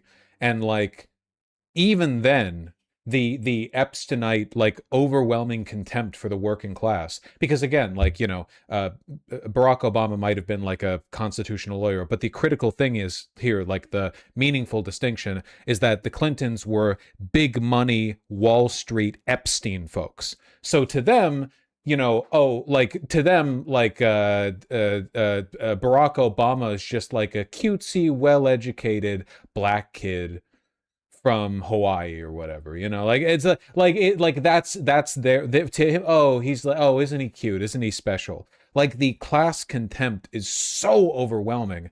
The difference with Haley Stevens is that Haley Stevens is not personally wealthy or well-connected. She's just a chosen vessel for power. Elected on your own terms. So I would just say that you should probably, if you really want to beat Mike Rogers, find the candidate who is electable without having to ask for a $60 million crutch to do it.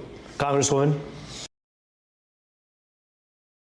Really missing is what we need here in Michigan. You know, an understanding of what makes our state tick. You know, go and visit a small business. go and talk to a black-owned business. You know, I know it's great to host rallies and have these fun events, but everywhere I have gone in Michigan, I have taken the time to visit a minority-owned business. I want to see my bill that would take an investment capital structure into black-owned businesses. So things like what we have on the Avenue of Fashion, which is a national best practice, that we can do that in Saginaw and Muskegon and Lansing. There's so much great economic development happening here. I love but it, our Paul. tax code and our tax dollars aren't working for us, which is why I have staked such a big part of my campaign on hope and equity, so that every zip code gets equal investment. I have fought to bring these dollars into Pontiac, and I'm darn proud of it. You know, for the bridge and for youth recreation, we need to continue to do that across the state. And the people who aren't from here, who are so eager to campaign here, they should really come and spend some time with the residents and the people who I'm hearing from each and every single day. Look, there's a lot to be proud of for Michigan, but there is so much we could be doing to do more for folks. I believe We're going to talk about the cynical weaponization of like black people specifically, but minority groups in general in this campaign a bit, because the Clyburn endorsement and like everything surrounding it is so fucking evil. So fucking evil. I just want to make sure that the viewer had their question answered, because I think it was about what was going wrong in the Senate, and we got this conversation about why senators should come visit, which is actually exactly what they just did. But I just also want to just be clear about this, that at the end of the day, yes, you should go to small businesses. That's actually what we've done. We've also gone to 475 public events where we actually took questions from an audience rather than these baked and polished, made for a camera events that too often is the way that my friend has campaigned. And so, look, we do bring people in because we want to actually introduce them to Michiganders. And wouldn't it be better if one of our senators went to the Senate with colleagues ready to work with them on day one? Well, I do want to ask you both about contrasting something that I think is really important right now. Right now to redirect $70 billion of your tax money, Michiganders' taxpayer money, that went to ICE at the expense of your health care, at the expense of food benefits, all things that I am hearing from. She voted not only to fund ICE, but also to give them thanks for their work defending America. On Michiganders where they are experiencing pain points. We've got to redirect that $70 billion back into communities. I called for Kristi Noem to go. She was fired. But guess what? No reforms. Not a penny more for this rogue agency that is wreaking havoc. Look, She has given them money and voted to show them appreciation. Talked to administrators at Harms Elementary in Detroit, you know, parents who are afraid to drop their kids off for school because of these ICE raids. This isn't working for us. This is abuse of power. And I am standing up to Trump right now on these abuses of power, not shouting into a bullhorn, not getting in front of the first camera I see, but doing the hard work. That is what of thanking ICE. What Michigan deserves. Look, my opponent here, Abdul, he is such a talented guy. He's written 3 books. He's had 300 podcasts. You know, he's had all this attention. Contempt. The deal is we don't need a celebrity candidate. We don't need a celebrity senator. We need somebody who is committed to 6 years of hard, unglamorous work that's going to stand up to this junk that is wreaking havoc and causing chaos right before our very eyes. It's unacceptable. All right, Congressman. God almighty. 4 times, that's the part that you didn't hear. 4 times voted to raise ICE funding, voted to thank ICE, in fact. So this is the same kind of DC hypocrisy, I hate to say it, that we often see. Say one thing in front of a camera, do another thing. I said that we need to abolish ICE. ICE is not about immigration. ICE is not about the southern border. We can have a safe and secure southern border. We can also enforce immigration policy. But ICE is not about that. ICE is about normalizing paramilitary force on our streets. And I just want to push back on the idea that it's calmed down. I mean, I was just in Genesee County this weekend, and you had raids in Saginaw People are scared to death. She really all but spells her. She views her job as an unaccountable steward of capital. To this, we can, I think, to an extent, thank Trump, because Trump has been so odious and has drawn the Overton window so far right that it's made it really, really, really clear when somebody is just an empty vessel for conservative politics.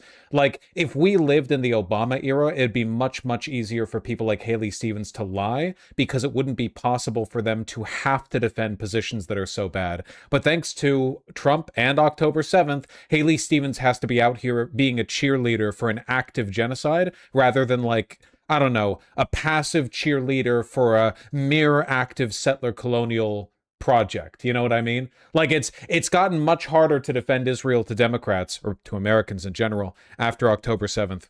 And we've got a congresswoman who tells you that she's against ICE, has voted to raise ICE funding, voted to thank ICE, called the people who work in ICE, I don't know, very fine public servants and other things when she went and visited herself. So I'm just saying that I do the thing that I say I'm going to do. I don't think ICE needs to exist. For the better part of our country's history, we did not have an ICE, and I think we can do a much better job when it comes to immigration without one. And here's the last thing I just want to say about this. When it comes to the question of immigration, we need Democrats who are going to stand up and actually talk about the great good that immigration has done for our country in the first place. The idea that somehow we can't say abolish ICE because we're so afraid of what they're going to say when we've seen ICE terrorize people in our streets, to me, is exactly the kind of cowardice that we don't need from Democrats. So yeah, I'm going to take the bullhorn, and I'm going to say that.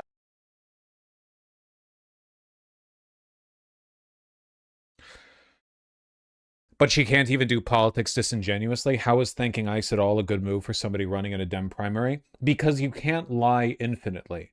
In order to, like, not every donor and not every support or independent interest group, not every special interest group is, like, willing to toe the line cynically all the time. If you are running off the support of pro-AIPAC freaks, you need to talk like a pro-AIPAC freak. Not every donor, not every, like, support group or super PAC is going to support you because they know you're going to quietly change your position on everything as soon as you get in. You have to communicate your evil for the evil people to support you. So there are limits, you know? Dude, she keeps bringing up the fact that he's in podcasts. Why the fuck is she only trying to appeal to people who are like 65 years old? People working with ICE. Roop, let me just be very clear. Complaints and slogans aren't solutions, all right? I went up to an ICE detention facility to call out and see why people were losing their lives, why they were being held for long. Did you see the video she did outside an ICE facility where she said she was glad there were female ICE agents detaining children? Oh my God, no. Can you please find that for me? Did she really do the maybe one day the drone pilots will be women bit? Periods of time without due process. This has been an outrage. And look, a lot of you remember Abdul from when he first ran for governor in 2018. It didn't work out. So he started the podcast, he wrote the books, and now he's running for Senate. And he's already bought the website for president. You know, it's just another rung on the ladder. That's not what this job is for me. That's not why I'm putting up my hand in this moment. It's not. She's been in politics her entire life. About celebrity. This is about making sure that Mike Rogers doesn't get anywhere close to this seat. I'm the only one on this stage who has beat MAGA 4 times and delivered repeatedly for this state and for our values, for our rights and our freedoms. And I promise you, Michigan, I will make us shine. Dr. El-Sayed, there are people watching this right now, and every time they hear this podcast business, they're scratching their heads. They're putting food on the table. What'd you deliver? Certainly not any fucking DoorDash orders, man. She's never had a real job in her life. Gas in the tank. They're curious to know what that's about. Have you made a ton of money because of podcasts? Yeah, I don't know. Like I told all the viewers that you can tell the moderators prefer Abdul El-Sayed to Haley Stevens too. After all the fucking debates that Mamdani had to do, where the freak debate moderators were like, "Can you explain to the people of New York why you won't kiss the wall?" It is kind of nice to see moderators who care a little bit. At the outset, that while my opponent was going to make this about me and her, I want to make this about you. Somehow she just really, you can listen to the podcast. It's there. Congresswoman, if you enjoy podcasts about public health, I welcome you to take a listen. You seem very concerned about that. I'm more concerned about the fact that people can't pay for their gas. They can't pay for their groceries. We're fighting a war that's cost us billions of dollars that has been pushed by the government of a foreign country, the same foreign country that the folks paying for your ads want us to send billions of dollars to. And that's the thing that I think Michiganders really want to. No, she did deliver sandwiches as an intern during the Obama auto bailout. I mean, it sounds like a joke, but look at this dog. Went to American University in Washington, D.C., Bachelor of Arts in Political Science in 2005, Master of Arts in 2007. In 2006, while she was a fucking master's student, she was hired by the Michigan Democratic Party as a field organizer, began working for Clinton's 2008 presidential campaign, and then, after she lost, transitioned over to Obama's team when he won the primaries. Stephen Ratner hired Stevens to join the presidential task force on the auto industry during the bailouts. Like, this is literally her entire job. A steward of capital and politics. She has never, ever, ever, ever, ever once been a normal person. Of note, there are female leadership here. There's female leadership, and there are women who oh my God, who walked with us today and explained on the intake process how important it is to treat people with humanity. Notice how back here in February of this year she talked different. And that obviously really stuck out to me, because some of the things that we are witnessing before our eyes in our neighborhoods, in our streets, is really a lack of humanity. There's been... This was just earlier this year. Earlier this year. Understand, they're not that worried about the fact that I hosted a podcast. They're worried about the fact that right now, for a lot of folks, their kids go to schools that are unbecoming of their future. They are worried about the fact that they can't gas up their car because it costs, what, $4.50 a gallon? They're worried about the fact that the same corporations who funded your campaign are raising rates on the things that they can't go without, like their power. So let's see what we can get out of the highlights here. Not released your full tax returns, $300,000 in other income. While phone bang for Abdul in 20 minutes. Benjamin, this is not your chat. This is my chat. Get out of here. Shoo. Get out, you little scamp. I'm chasing you out of my chat with a damn broom. you sat in the podcast trying to pull people from my stream during the stream, motherfucker. Cures that RFK Jr. would thumbs up. You talk about getting money out of politics and putting money in people's pockets, but still no one knows who's putting the money in your pocket. You know, I have been transparent and I am offering, you know, real plans to address the cost of living crisis, we want to be able to tackle Donald Trump's and you're talking about what you did, but you also made some accusations here. Dr. El-Sayed, that is a question that some people may have that Congresswoman's talking about. Talk about the money and the financial disclosures. You were going to release some today. We released all of our financial disclosures. Again, this is a distraction from the issues in your life. But not I'd love to talk about transparency. I really would. Because I want you to ask yourself, there is this group called the Center for Democratic Priorities. They didn't exist until they popped up and started running ads for my opponent. And then there's this other group called Center Forward that paid for a flight for the Congresswoman and her mother to go to Portugal. And they just released their donors, and then it's a whole bunch of shell 501c4 organizations. They're the folks who are literally putting money in our pockets right now to try and mis and disinform us about this race. And here's the thing about it, none of it actually makes your life better. Think about the $60 million that got spent in this race. What could $60 million do for a community in Detroit? What could $60 million mean for erasing medical debt? I'll tell you, $6 billion it could erase. But they want to spend it to get the Congresswoman. Because remember, to anyone who's confused by this, in America, medical debt is fake. You will owe $1 billion if you break a leg and go to the hospital, but because they can still make a profit off of like you paying them $1 million. Eventually, if you can't pay your medical debt, it can go up to like be auctioned by debt buying companies for pennies on the dollar. So in effect, the only time medical care costs what it's actually worth is after you've been driven bankrupt.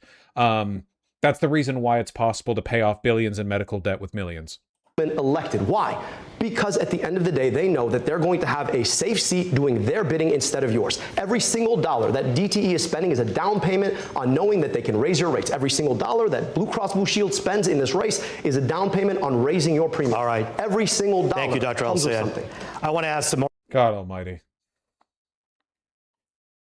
All right, lights. I just want to speak specifically to your question. I can tell you about what we've already done. We put air quality monitors all over Wayne County so folks can get real-time information about the air that they're breathing. Took on some of the biggest corporate polluters in our state when I was in the city of Detroit. Took on Marathon Petroleum, the biggest polluter and the most polluted zip code in the state, forced them to invest their own money to reduce emissions when they had wanted to increase them. The truth of the matter is that these wildfires are happening more often because it's drier and hotter than it has been in the past. It's drier and hotter because we continue to rely on fossil fuels for our energy. We need to get to 100% renewable energy. And the only way we're going to do that is by taking the Chevrons and the Exxons of the world out of our politics. Now, guess whose campaign they supported? Well, if you guessed my congresswoman colleague, you probably guessed right, because yes, they have both given— What if he hit us with a nasty reversal here and he was like, yep, it's me. I'm disclosing. It was actually me. That's right. This whole thing's been a dang ruse. Wouldn't that be— Man, no one makes good television anymore. To that campaign. So when you hear ideas of things that ought to be done, but they never actually get done, you should ask yourself why it doesn't get done. Well, because the people who sell oil in this country fund the politicians who make sure that they can keep selling oil. Dr. Al-Sayed, Congress. I just want— Cool. I think we've gotten the vibe from this, you know? Oh, by the way, funny note, not like super indicative here because we're dealing with early voting. Remember, the election's on the 4th. But my understanding is that in terms of early voting, there's actually been more out of Dearborn, Michigan than there has been out of Detroit, which is insane. Dearborn is the city with the large Arab population, which we're assuming is going to lean heavily pro Abdul Al-Sayed for a variety of reasons. But for early voting to exceed Detroit's numbers from Dearborn so far is absolutely insane. Genuinely, like, unprecedented.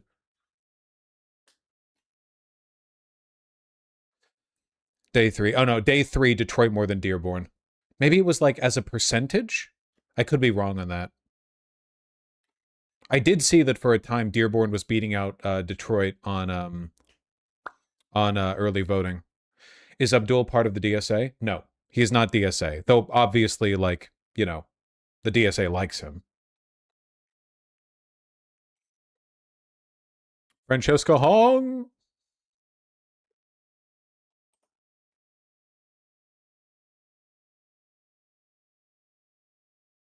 It was day 2.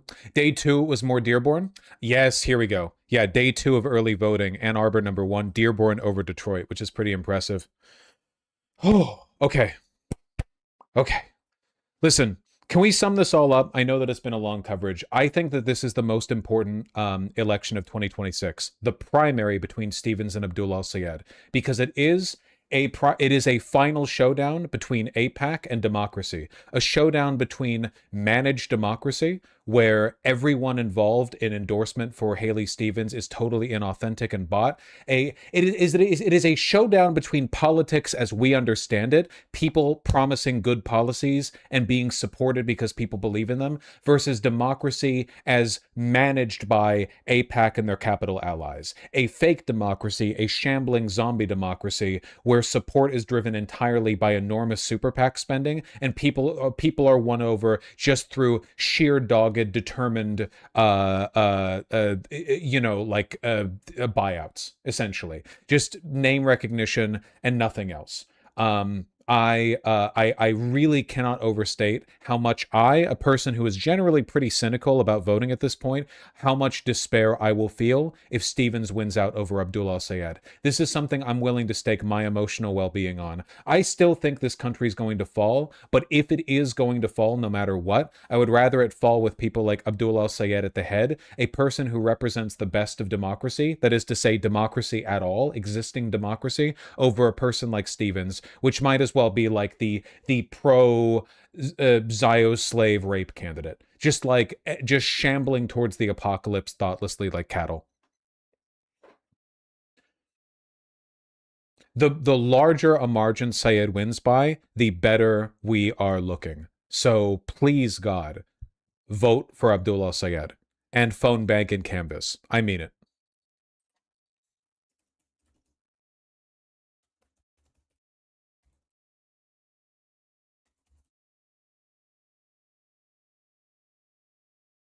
Oh, okay. We still got a lot to talk about. What do you Sure, why not? Very good. Okay.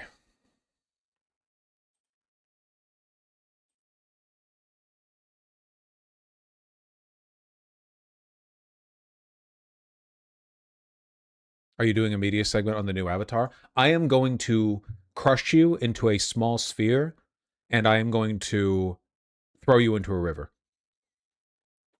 You're going to go in for the handshake, and I'm going to... like that. You'll be reduced to geometry.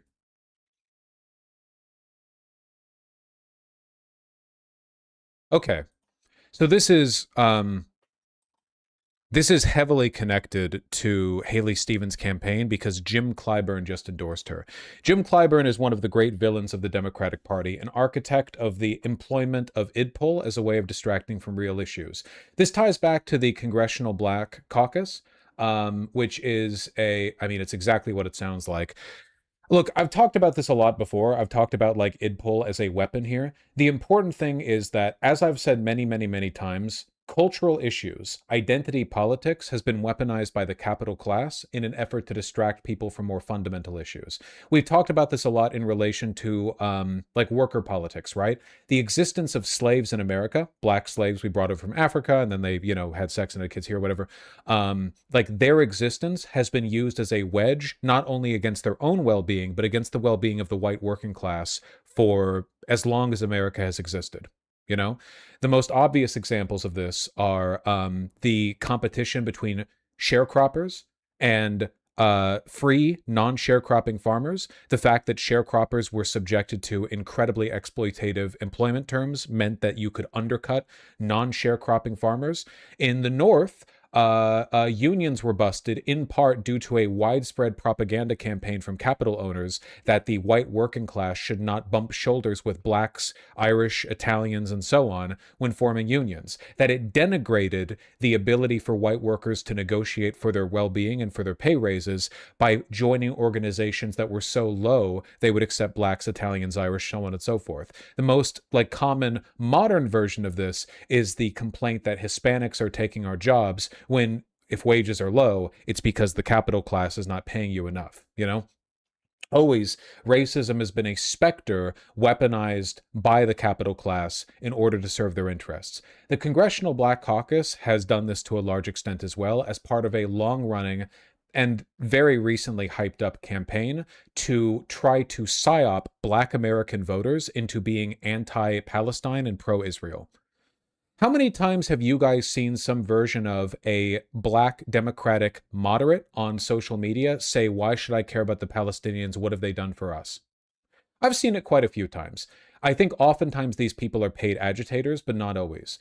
The reason why they're not always paid agitators is because there's been an enormous propaganda campaign to try to turn black Democratic voters into a all-or-nothing wedge candidate issue against which all other minority concerns are secondary. This is made most obvious, in my opinion, in a recent statement from a lovely representative from the South Carolina Democratic Party. Hey, who knows what I'm about to talk about? Does anyone know? Who here knows what I'm about to talk about? I was scathing when I saw this. I was like grinding my teeth when I saw this. Knowers in the chat? Are there any knowers in the chat? Crockett, I said South Carolina, you fucking idiot. Pay attention to the words that I say. Sorry.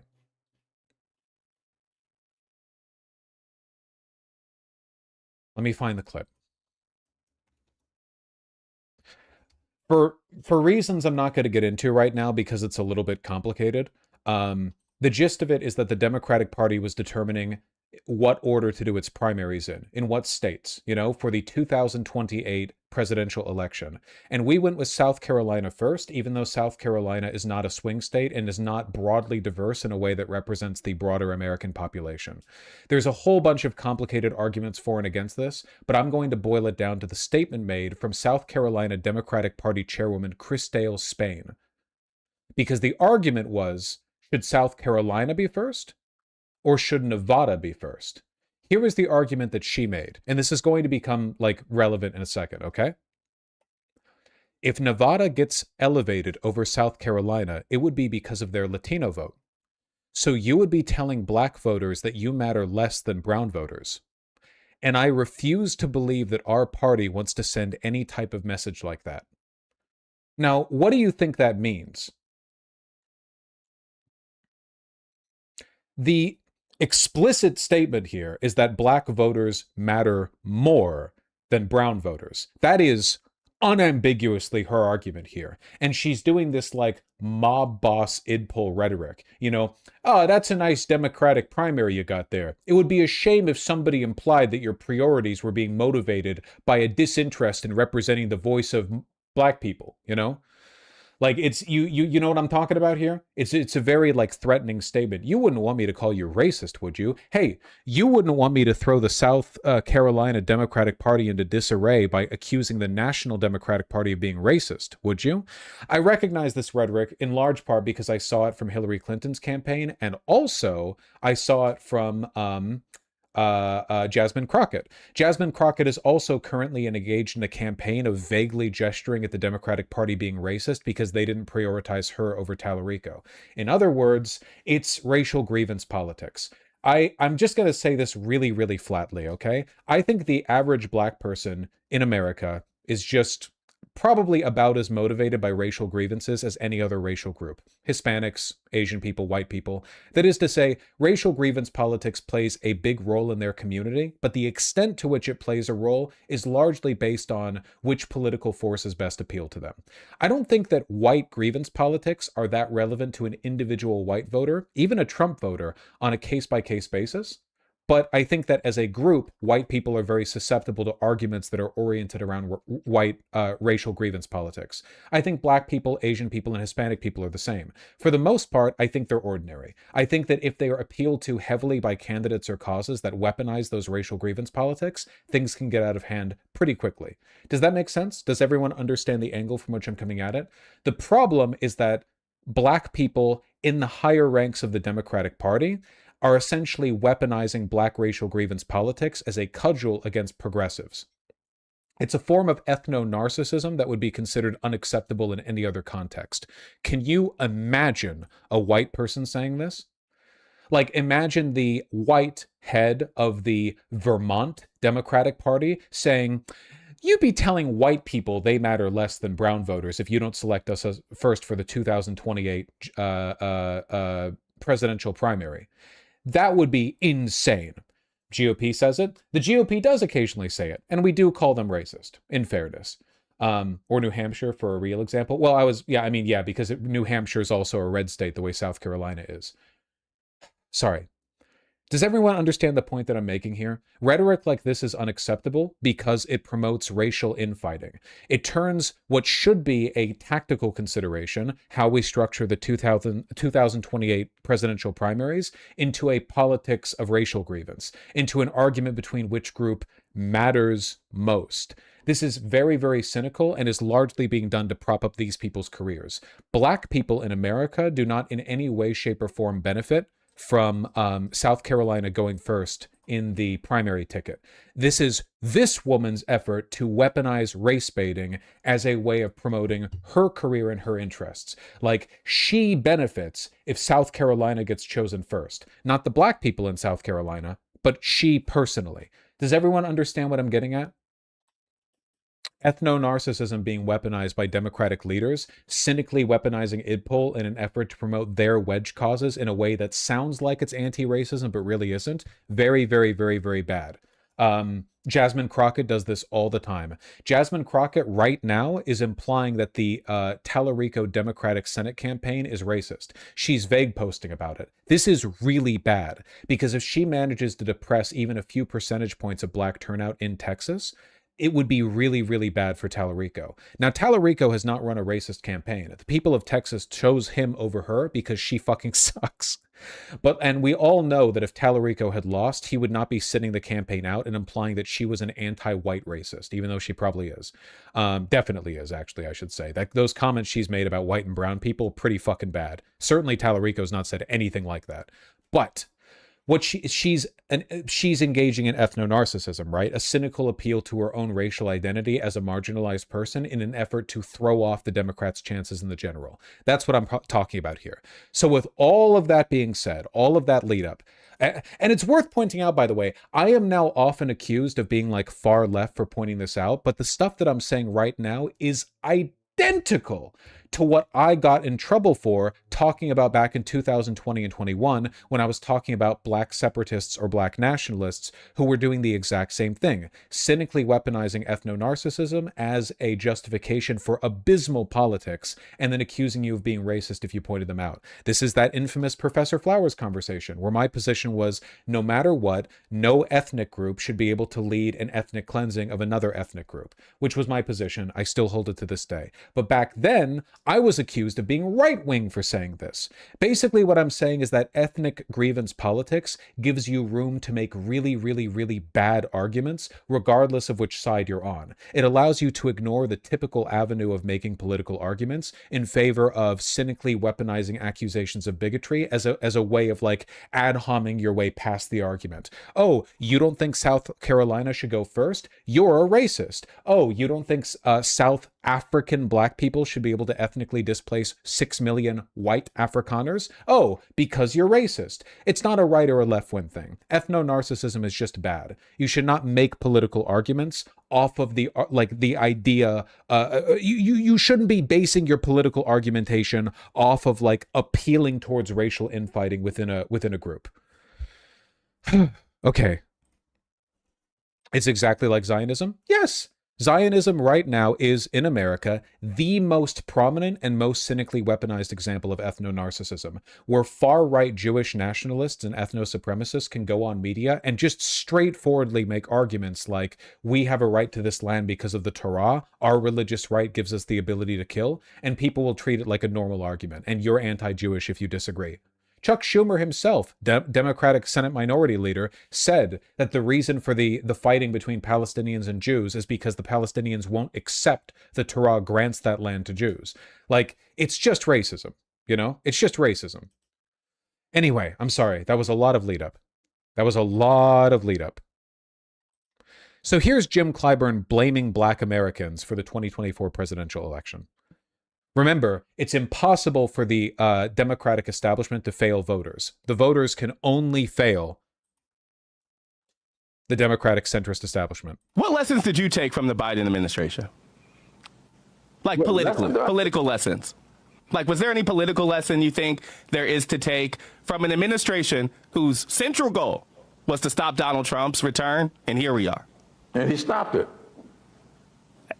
I mean, you stopped it and enabled, I think some would argue. Well, when the white vote turned out 71% 2 years ago, and the black vote turned out 59%, you tell me. To be clear, like, let's just address this from first principles. The idea that black people are ever responsible for a Democrat losing to a Republican is insane. Black people are the most reliable Democratic voters by far. They are unbelievably consistent as a demographic in voting for Democrats. So for him to pull this card, to me, is a perfect example of how the Congressional Black Caucus does not represent or even care about black voters at all. He's like one of the biggest pushers of this line, this racial grievance politics, and he immediately turns and blames the most pro-democratic demographic in America. Whose fault that is? I guess only 59% of African Americans went to the polls 2 years ago. It's tough for me personally to blame black voters for the last election more than it is to blame President Joe Biden. That's the fact. It wasn't Joe Biden on the ticket. It was Kamala Harris on the ticket. For 107 days after he decided to on the ticket. I guess I just wanted to see if there was a clear political lesson you took from that moment and whether you think something applies in this kind of larger democratic rethink after. But I hear you. You're saying that you think it was a media problem. It was a branding problem. It was a candidate problem. Dan, he really be saying blacks gave us Trump? Again, the reason black people don't show up at the polls is the same reason everybody else doesn't show up at the polls, because they're apathetic and feel disenfranchised by the options that they have. Black people, let's be real here. my argument right now is that it basically almost doesn't matter who wins elections, because the crash course that America is on is going to continue no matter what. Black people have been making this argument for decades. It's kind of like an Afro-pessimist sentiment, and for the most part, they've been right. No matter who wins, local, state, or federal, black people have continued to get fucked over. Like, the black community has not been enriched at all since the civil rights movement. The average black wealth in America is like $5 per household. Like, nothing has changed. They've been promised the world, the moon, time and time again. They even got their first black president, and nothing changed. Don't get me wrong. Republicans are still far more racist than Democrats. The problem is that the underlying forces that are ensuring continued racism against black people, systemic deprivation, are much more fundamental than the top-level cultural issues we engage with, right? The George Floyd protests happened. George Floyd was murdered, BLM protest. Hundreds of millions of Americans participated in some form or another. What happened after BLM? Biggest protests ever, by the way. What happened after BLM? What changed for black people? Nothing. So I would say that black Americans have been given plenty of reason to be pessimistic and feel disenfranchised. And you know what Kamala Harris was? She was a nothing candidate. If black people looked at Kamala Harris and thought she was a nothing candidate, they were right to think that. They were right to think that. It's correct. It's true. The Democratic Party continuously fails its voters and does a bad job advocating for them. Clyburn is a perfect example of this. Dude is like the most fucking entrenched deep state centrist fucker in the party, or at least one of them. He is the reason why the Democratic Party is the way it is, standing for nothing. And then he goes on a podcast and blames black people, for a Democrat not beating a Republican. Are you insane? I didn't say that. The media had nothing to do with that 59%. If that 59% had been 69%, she would have won. I guess, so is the argument that black people let Kamala Harris down? Oh, in many instances, absolutely. The idea that they did a bad job appealing to people never even occurs to him. It never even occurs to him, because they hate you. It's like the number one thing a person should think about when running a campaign. How do I make people want to vote for me? But to them, it's not even a consideration. Not even slight, never even crosses their mind. It's incredible. It's genuinely inhuman. It's inhuman. I cannot imagine feeling this entitled to people's votes. I cannot imagine being as powerful and influential as fucking Clyburn and being so contented with my power that I will go on podcasts and blame black people for a Republican, for Trump winning, and never even consider the possibility that we might be doing a bad job appealing to voters. It is genuinely unfathomable to me. If you don't show up to vote, what are you doing? Is there no valid reason why black voters could not have felt heard by the last Democratic election? Is there no valid reason that they would have? There might be. I'd like to know what it is. Fucking incredible. Totally incurious. Totally it's your job to know. It's your job to know. Oh, I'd like to know. Oh, I've never heard any arguments for why Kamala Harris might have been a weak candidate. Would you like to share some with me? Oh, yeah, I'm like a DC insider and have been for nearly a fucking century. Could you share some? I've never heard any. He's so out of touch. Yeah, want to know how out of touch he is? I want to ask you about AI. There's so much that it's changing in terms of the future of work and our economy. Do you use AI? Have you ever used an LLM? No, somebody was telling me I ought to, but I never have. No ChatGPT, no Claude for you? Believe it or not, I didn't know what that was until about a week ago. I want you to really stew on this, man. Really stew on it. I want you to really turn this one over in your head. I want you to imagine what the life must be like for a well-connected Democratic Party insider to not have heard what ChatGPT was until a week ago. I want you to really think about what that implies about how much he cares about and pays attention to everything. Hasn't he voted on AI bills? Yeah, I guess he didn't know what they were. I mean, we already know that people who work, we already know that people who work in Congress don't read the bills they vote on, but like, he'll just admit it. He cares that little. He'll just admit it. He'll be, oh, the reason Trump won? Black people. Kamala Harris ran a weak campaign. I haven't heard that before. AI? Yeah, I heard about that last week from my fucking great-grandnephew. Just...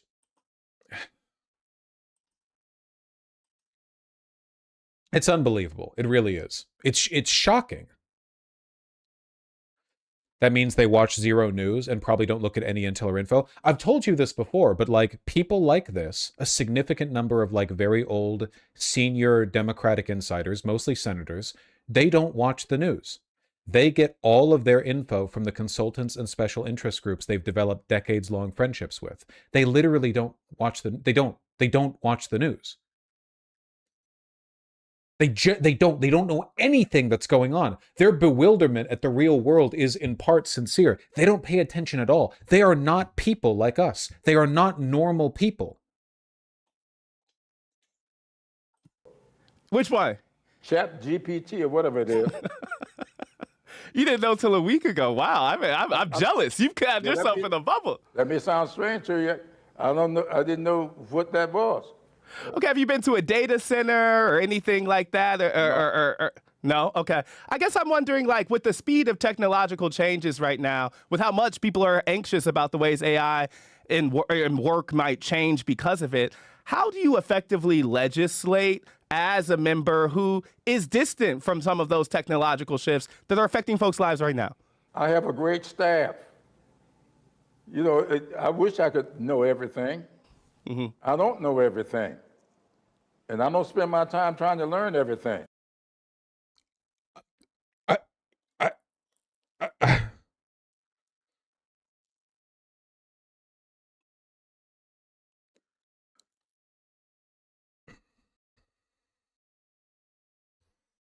Yeah, I don't know. I don't know. I don't know what you're supposed to do with this, really. I don't.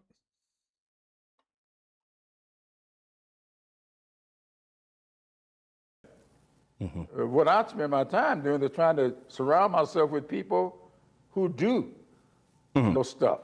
Yeah, there you go. The consultants. There you go. Like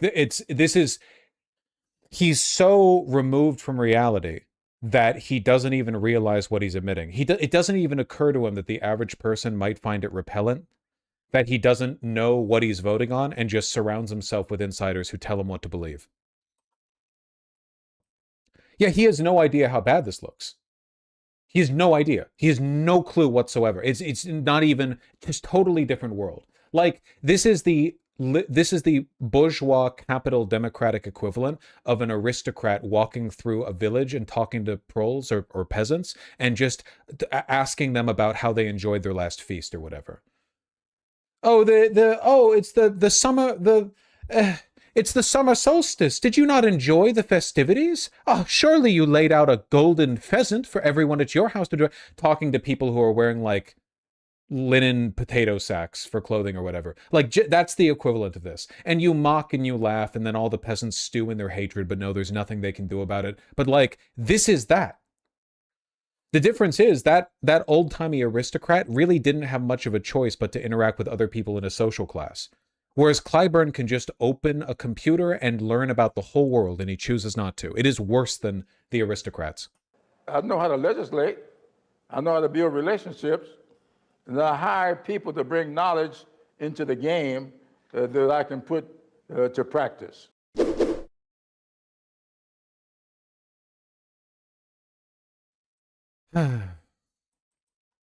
Sorry, I wanted to talk about ethno-narcissism. There's a big overlap here. I feel like over the past, especially year, my big ideological war has been one internally within the Democratic Party against anti-democratic sentiment in the party. Like, my pitch essentially is the reason Democrats are so weak on fighting Trump is because they have no interest in doing so. None whatsoever. People like Clyburn have no interest in fighting Trump meaningfully, because not only because they're ideologically not really opposed to Trump, but because they are so weak and stupid they wouldn't even know how if they wanted to.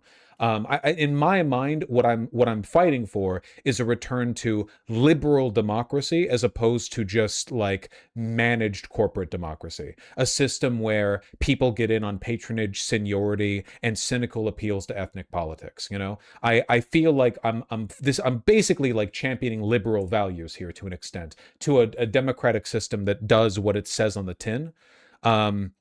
And I think this overlaps heavily with the ethno-narcissist bit a little bit. The idea that like the centrists in the Democratic Party are perfectly comfortable elevating ethno-narcissism, especially from like the Congressional Black Caucus, because they're aware of the fact that it's often used to weaponize cults of personality surrounding senior members rather than like an actual democratic outcome. To that note, like Jim Clyburn endorsed Haley Stevens just a couple of days ago and campaigned with her. Voters overwhelmingly oppose corporate and special interest funding, but the Black Caucus has long been corporate aligned. You yourself has been one of the biggest receivers of pharma money, but 85% of Americans support. Like, if you think that these people actually represent Black Americans, I think you're delusional. Or at least I'd ask you to check your priors on this. Do you think that, like, the average Black American is politically pro-corporate? Like, don't you think it's odd that the Congressional Black Caucus is overwhelmingly represented by conservative, pro-corporate, like AIPAC stooges? Like, do you think that represents the will or the best interests of the Black Democratic electorate? Or do you think there might be something a little more cynical going on here? Candace Owens called attention to this phenomena, but she's a fucking Nazi grifter, so who cares, like, about her analysis? She still pointed it out correctly, though. The idea that the Democrats take Black votes for granted, so they weaponize them against other groups. They know Black voters are going to turn out, so they use them as the first shield against progressives. Legislation that will end dark money. Is the CBC on the wrong side of this? No. You know, and as well as I do, that no white person in this country came out of slavery. I'm not that far removed from it. Mm-hmm. I know how my parents grew up. They didn't grow up with wealth. Mm-hmm. They couldn't pass that wealth on to their children because they never had it. I serve with people here who are multi-millionaires.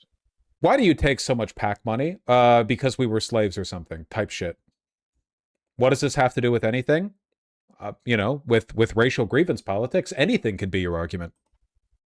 And if they decide I'm not going to take any kind of corporate PAC money because my mom and daddy can write the check. What? So we're supposed to stay out of politics because we don't have the family wealth to support it? Or do we sit down and find common ground? And let me tell you, you mentioned pharma. Mm-hmm. I would challenge you to find me one. Like the argument here he's making genuinely is that Black people should be allowed to accept super PAC money because it's reparations. That's unironically the argument being made here. We are materially deprived due to the history of slavery, which is true. That's why we should accept money from conservative PACs and corporations that perpetuate the economic conditions that keep Black people in the dirt. It's not a rational argument. What it is racial grievance politics, because what he's implying here is that if you have a problem with him accepting a fuck ton of pharma money, it's because you're anti-Black. Oh, you have a problem with Jim Clyburn, a dinosaur, accepting millions of dollars in corporate PACs and AIPAC money? Oh, what? Do you not respect the fact that Black people have been historically materially deprived in America? Why are you so anti-Black? Just say you hate Black people. Vote I have ever cast that pharma supported and my constituents didn't. Mm-hmm. You ain't gonna find it. Mm-hmm. So you must ask, why do I get so much support from pharma? Because I am the biggest proponent of medical research that you're going to find here. I'm sure. It ain't about voting with big pharma. It's about voting for the future health of people with heart disease, diabetes, cystic fibrosis, all these things that kill people that I'm trying to find cure for. platitudes. The idea that pharma companies give money to candidates who are most anti-heart disease is pretty funny, though.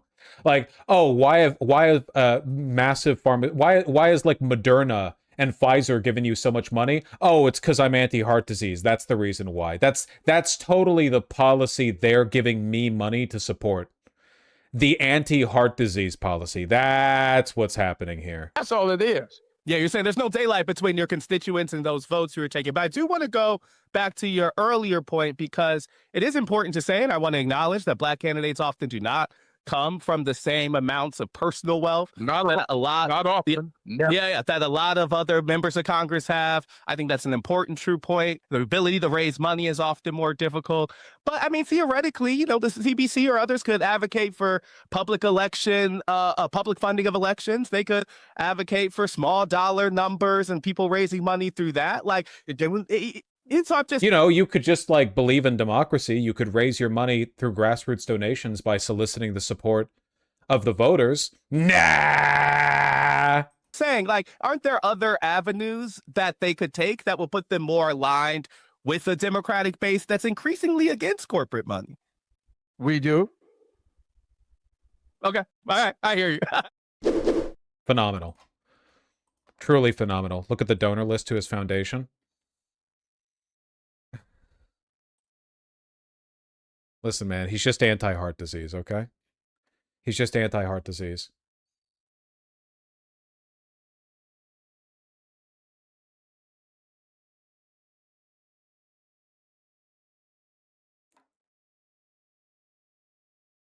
What is this? I'm sorry. Who any nigga. Okay, off to a good start. Who had the slightest inclination to vote for Mondami. There's something wrong with you. There's something wrong with you. You sick. Mondami had a celebration down in City Hall of all the immigrants, all the Muslims, all the immigrants down there. No niggas. Here's a man that hates the Constitution and that which makes us Americans. He's a Muslim, for crying out loud. He's a jihadist at core. His wife is a lesbo jihadist, Hamas supporter, Intifada believer. Here you nigga talking about Mondami gonna give us a free bus ride. Hell, it doesn't matter if they're handing out free sandwiches in hell, I ain't going. Okay, guys, I'm really sorry. I know this isn't the point here. I understand that his politics are indistinguishable from that of a racist Republican, but I have to draw attention to the fact that, and you can take this as a huge L for white people, he's so much funnier than any white person with this politics would be. Like, he's humor mogging the fuck out of what's his face from the Boondocks? That guy wouldn't be funny if he was white. Yeah, Uncle Ruckus. Dude wouldn't be funny as all if he was white. If he was just some fat white racist fuck, it'd be like, oh great, he's a fat white racist fuck. But Ruckus is funny as shit. You know? You crazy? You get a free bus ride. Don't get a free bus. Get your ass a job. Get a job, nigga. Go to work. Oh my god. Free bus ride. I always want something free. Oh, he's our boy. All you gotta say to get a nigga is say we got free food. And that nigga talking we have free grocery stores. You holy shit. I haven't.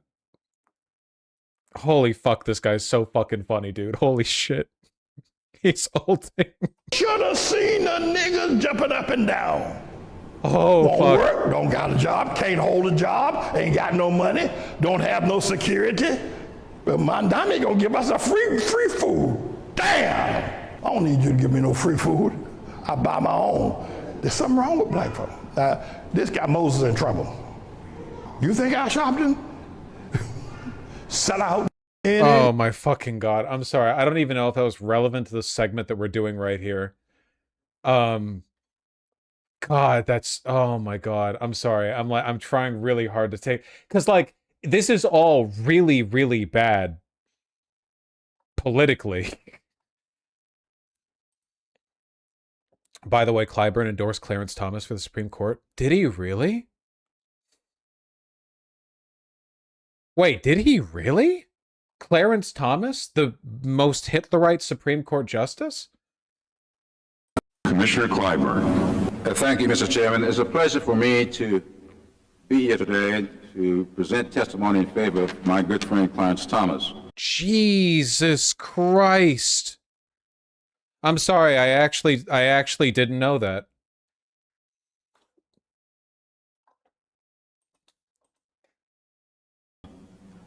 I've known Clarence for 10 years, and I consider him to be a personal and professional friend. At what point do you begin to question whether or not this person should have a right to be a kingmaker in democratic politics? You know? Like, at what point do you go, I think that you might have found out PV was responsible for 20% of all the phone bank dials made on behalf of Merrick Kuros? That is awesome. Holy shit. Yeah, PV, you got to post more of your, like, phone bank dubs, because PV has been running up some crazy phone banking numbers for some of these candidates. Hey, get in on Abdullah Syed. I know there's, like, so many people are canvassing for Abdullah Syed that it's difficult to, like, crack the 10% margin or whatever, but, like, I want him to win by Assad numbers, so get in on there, okay? We had a historical number of...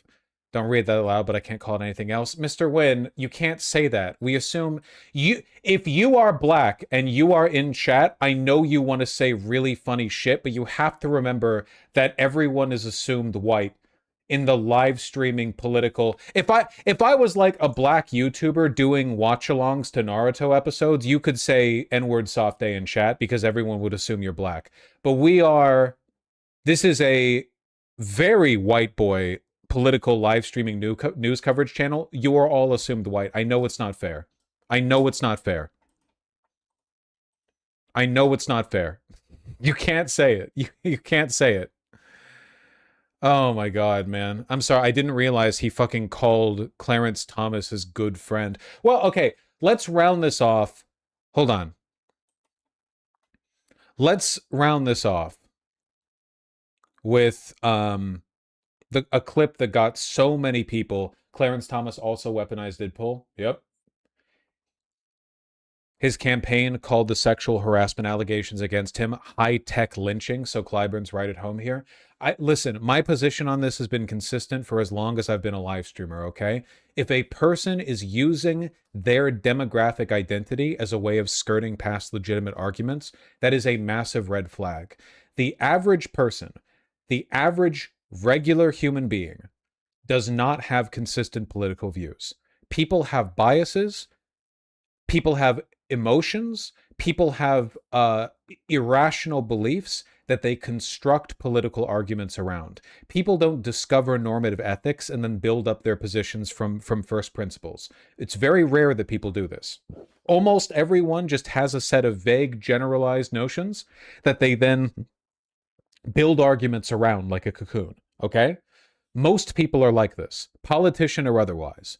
It's very, very, very common to use your demographic identity as an excuse to avoid a real argument. Men do this all the time. Women do this all the time. Whites, blacks, Hispanics do this all the time. The main difference is in how politically effective these arguments are and to what end they are used. You understand? So white racial grievance politics is by far the most dangerous racial grievance political bloc in America. But that doesn't mean it's the only one. These arguments are by default bad. They are dangerous by their nature. It's why I've always called out racism from black people and sexism from women.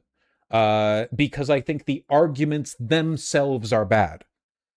Not because I think it's only being done by, it's only bad when being done by the dominant power group. It's most dangerous when being done by the dominant power group. But it's always bad. Let me round this around here at this very popular clip. At a Haley Stevens event just a couple of days ago, a Farmington school board member showed up and attracted a lot of drama. big supporter of Haley Stevens here. And Haley Stevens is, at least according to her, a big friend of the Michigander black community. Oh, this one? Yeah, you've probably seen the clip before, but I feel like this is a good way to cap off where racial grievance politics end. I want you to ask yourself if this sounds like a Democrat to you. Oh, yeah. So we're here with Angie Smith, and you're from Farmington. Hi, I'm Angie Smith. I'm from Farmington Public Schools. Top vote getter for Farmington Public School Board. Been on the board 11 years. I am supporting Haley Stevens because she's that candidate. We need someone that can represent all of us, not just one race, but all races. Haley has done great work in Farmington and in Farmington Hills. She knows what she's doing. And anytime you can go to a Democratic convention and be booed and walk from behind a podium and stand there while you're being booed and things thrown at you, that's our person. So let's vote August 4th for Haley Stevens. Thank you. Thank you. When you say, not just for one, what do you mean by that? Well, you feel the other candidate is... The other candidate seems to be he doesn't work a room. You have to know how to work the room. Don't come out speaking only Arabic. Don't come out with your Arabic music on. Represent everyone. My DNA is my DNI. Well, my DI. I'm the mother of a lesbian. I'm Puerto Rican and Cherokee with a grandfather that was a white man from Ireland. Represent us all. Don't just represent one ethnicity and one race. So I feel like this is a really good cap off here, because the framework of the stuff she just said right there was progressive.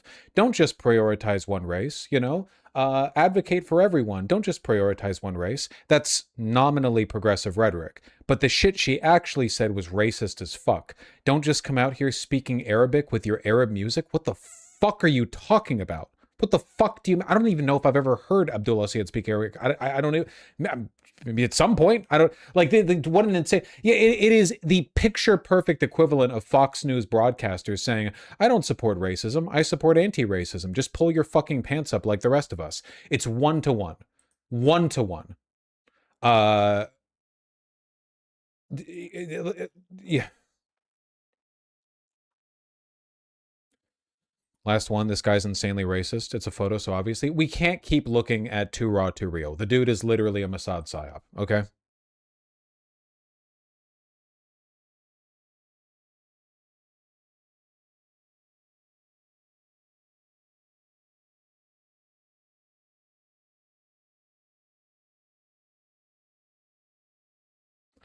Ethno-narcissism and the plague within the Democratic Party.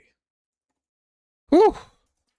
Man, we've been doing a lot of politics here, huh? Speaking of, yeah, Jasmine Crockett has been doing this quite a bit lately, like a lot.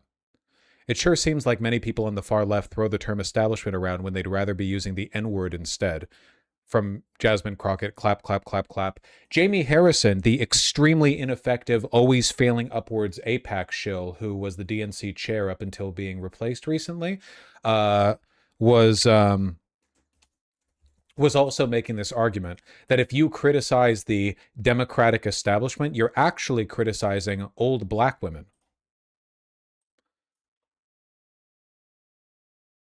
Here he is with like a 2011 era, make that meme format, bold text font. You've seen this. The establishment gathered this morning. Turns out it wasn't billionaires, consultants, or smoke-filled rooms. It was black church mothers in Sunday hats. This is what I mean when I say that the Democratic establishment, which Jamie Harrison 100% represents, he was literally the DNC chair, weaponizes black people as an excuse for never changing. Jim Clyburn will literally go up there and be like, I heard about ChatGPT last week despite voting on multiple bills pertaining to AI. I don't know anything about anything. I just listen to what people tell me. And, I think the black voters failed Kamala Harris, not the other way around.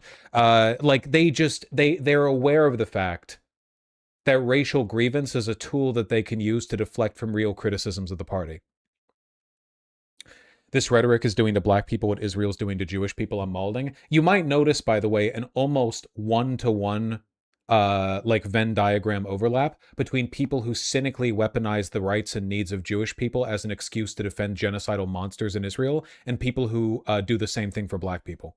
Almost 1-to-1. The Congressional Black Caucus is very pro-Israel. And in addition, there's been a very strong effort, a very strong, like, propaganda push to try to make black voters a shield against anti-Zionist sentiment within the Democratic Party.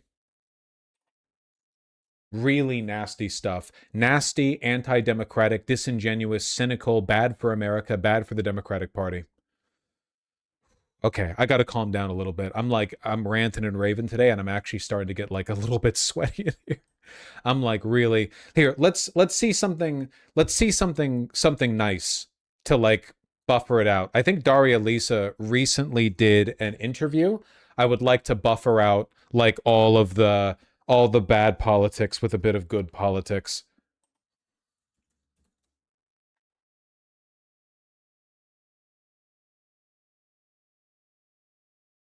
Welcome to Picks on Politics, everybody. I am. This is actually from 10 days ago, but I only learned about it today, so we're going to look at it. Dan just Mann. give me a bit. Maybe I don't even watch the entire thing. I actually just need to calm down a bit. And with midterm elections just under 4 months away, conversations continue to swirl in the Democratic Party about the rise of more left-wing candidates, particularly those in New York City backed by Mayor Zoran Mamdani. Among those creating the most talk is Daria-Liza Avila Chevalier, who pulled off an upset against popular Congressman. What do you attribute that to?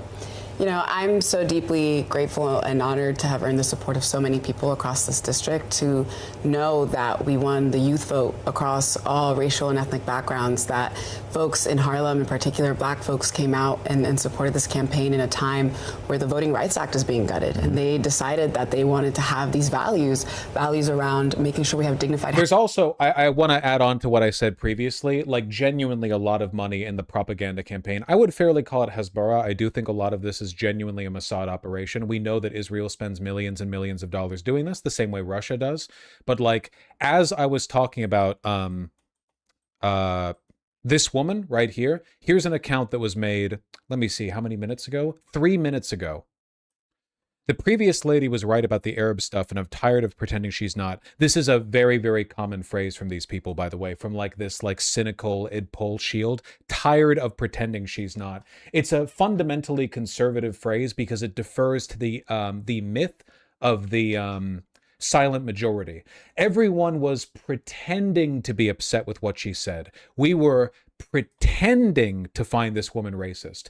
But I'm tired of pretending. I'm now going to be brave and come out and say the real thing everyone believes. Let's call it like it is. It's the same language racists use. Racists are tired of pretending multiculturalism works. They defer to the sentiment of the silent majority. Very common from conservatives, but also very common from these like, you know, Hasbara, like black idpol, ethno-narcissist, fake whatevers. Anyway, the constant merging of Arab Islam with leftism, pretending like it's leftist, just like that lady who wiped her behind with the American flag converted to Islam. Oh, they're talking about Daria-Liza here. So I don't actually think this person right here is a person. I think this is a bot. But I think that like, and by the way, bots can do this now. Bots can create YouTube accounts, like find YouTube channels, and then navigate the steps necessary to create a bot on my site as well. This is absolutely a thing that modern bots can do, which to me is very scary, by the way. I really do think it's like an undermining of the social fabric, dead internet theory stuff, that bots are no longer just like in the comments, but can now organically develop accounts on secondary websites. I don't think any bots are being targeted specifically to my fucking site, my v.gg or whatever. I think that they can automatically scrape, they can respond to, there they are in chat. I'm not a bot, lol. They can respond to stuff that's being said as well. Modern bots are quite scary. But I don't think this is a real person. Anyway, I guess I wanted to talk about the I'm tired of pretending she's not thing. It's just worth remembering how much insincerity there is out there. I know, you're all bots, etc., etc. Do you like my little breakdown? I feel like I just explained why we see this so often. The I'm tired of pretending it's not. You know what I mean? I feel like I've seen that so many times, but I've never like it's a conservative sentiment there. Conservative sentiment there.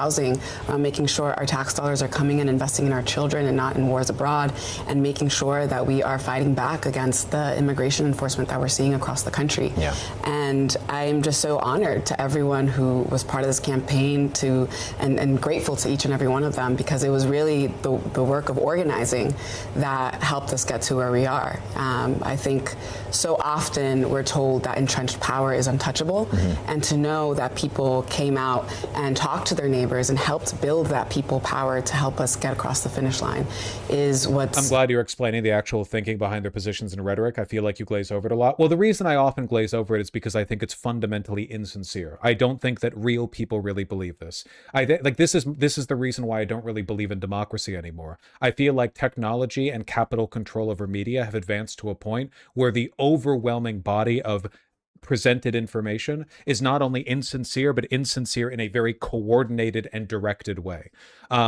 People have always lied in media. That's not new. I'm not suggesting that back in like 1880, the newspapers were telling the truth. The difference is that now basically all social media and mainstream media are like controlled by 5 people. And the methods by which information is disseminated have grown incredibly complex, but also very centralized.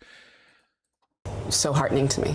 It was a bit of a contentious race between the two of you. In the studio, we had a mini debate here in the studio, and it was a bit fiery and feisty at times, which is what we saw play out in the remaining weeks. Have you spoken to Mr. Espaillat since your win? I have. And how has that been? It was positive. You know, I was very grateful that he offered to support with the transition, and so. Do you think things would be better if the only political discussions were held in the town hall? Well, no, because then only old people would show up. They banned the bot. I banned the bot. Just grateful to be able to have that line of communication. Endorsements were huge in this, and Mayor Mamdani, I spoke to him just this week, and You don't believe in democracy under any circumstances anymore? Why would you add in under any circumstances? That's kind of a silly thing to add. I never said that. I literally just said I don't believe in democracy because of the circumstances. Why would you then add regardless of the circumstances when I describe the circumstances that have led me to not believe in democracy? I said, people called you a kingmaker for what you did. He didn't want to take any attention away from the 3 of you, Claire Valdez and Brad Lander, who won as well. But he said he was happy to lend his support. Do you think the mayor has something to do with it? You know, I'm very grateful for the mayor's support, and he is somebody for whom I canvassed, actually, early on in his primary. And what I saw was the way that he used it as a vehicle to empower people and to bring them back into their politics. And that was what I strove to do in my own campaign, and bring people back into the democracy that we are owed, right? And be part of building that. I wonder if people without strong beliefs will begin to type like bots as they're already easily influenced. I guess the point that I'm trying to get at here is that most people have known for at least a couple of years now that a majority of internet traffic, or at least a very large portion of it, is done by bots. In some parts of the internet, like Twitter, it is majority bots. We need to start acting as though that's true. We intellectualize it, we understand it, but if we really process that information, the real ramification of a majority of internet discourse being guided by an incredibly sophisticated modern bot, like a lot of these bots are old style bots, right? Not even modern AI LLM stuff, but very basic, like information scraping mass algorithm bot accounting, right? Like the kind of stuff you could do before LLMs took off. But now they're much, much, much, much more powerful than that. I feel like we understand this is the case, but we have yet to really internalize it, and we have yet to treat it as though it's real. Unfortunately, democracy, in order for it to function, really does require a baseline minimum level of public education and being in touch with reality.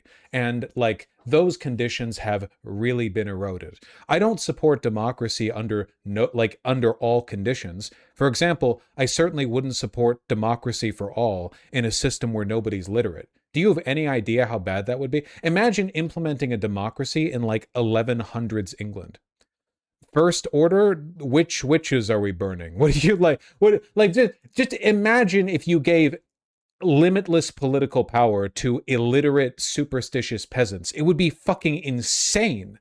Like, I'm not saying I defend feudalism morally on principle, but feudalism would probably be historically progressive compared to whatever insane populist 11th or like 12th century peasant democracy they would have cooked up. The fucking monarchy would be considered an improvement over it. Jesus Christ. So you're against Robespierre's opinion? Well, it's worth noting that Robespierre and the people around him were immediately invalidated by history. Like, they lost the argument, and also the people actually making decisions, for the most part, adjacent to him, were well-educated post-Enlightenment elites. Different group of people. They might have LARPed about being like representatives for the people, but to the extent that they were, things went badly really, really quickly.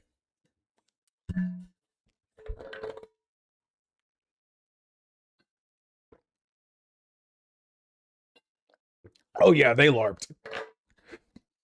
They LARPed.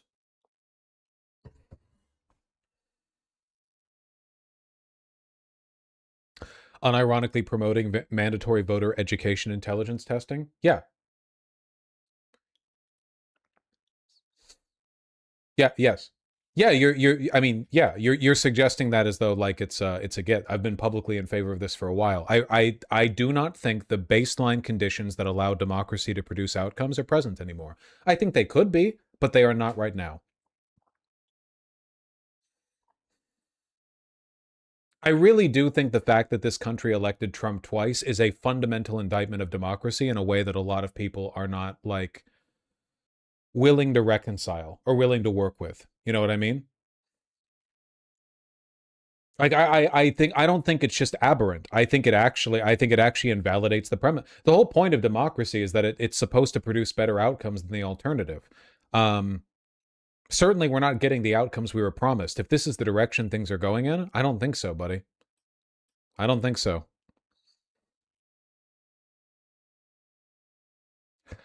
Because it sounds authoritarian? Okay. And so I was very grateful to have his support. I do think that it helped us reach more people. But I know that so many of our volunteers were the ones who really laid the groundwork by making sure that they were doing the work of talking to their neighbors, knocking on door after door, calling them, doing the 5-story walk-ups. Yeah. All of that is what really got us over the edge. And the other big wins that night, of course, were Clara Valdez and Brad Lander. So how do you kind of see this, the three of you expected to win again in November and head to Washington? And people are calling it a mini coalition of sorts, right, heading to D.C. Have the three of you met, and do you consider yourself a coalition to head into D.C., and what will you bring? Yeah, I'm very excited to work with both of them. I think they also have at the heart of their campaigns the working people of the city. And what we need is people in Washington who are going to fight for the working people across the country, making sure that the values that we hold, the values around making sure that our communities can lead dignified lives, and that working people. Vosh is the last true liberal. I do genuinely consider what I'm saying to be liberal, by the way. The early liberal thinkers, the Enlightenment thinkers, believed that democracy could work on a pretext of certain values and institutionally implemented policies, like public education. Public education was advocated for because for a democracy to work, you obviously need the population to meet some baseline minimum level of education to understand what's going on. An abandonment of the underlying conditions that allow for these things to work means you have to reevaluate your prescriptions. Do you think that if you could take, I don't know, Robespierre or Thomas Paine or Adam Smith and send them back to like 3rd century BC China, do you think they would have just advocated for all of the same beliefs with no alterations whatsoever to their political prescriptions? They were explicitly post-Enlightenment thinkers. They based their beliefs off of the understanding that we were entering a transformational new world where people's values and the ability for them to offer inputs into the government had changed. And I believe that. I believe strongly in that project. I believe very, very deeply that the best system is one where you beget those eventual democratic outcomes. The problem, of course, is that there are things you can do to make those democratic outputs functionally invalid.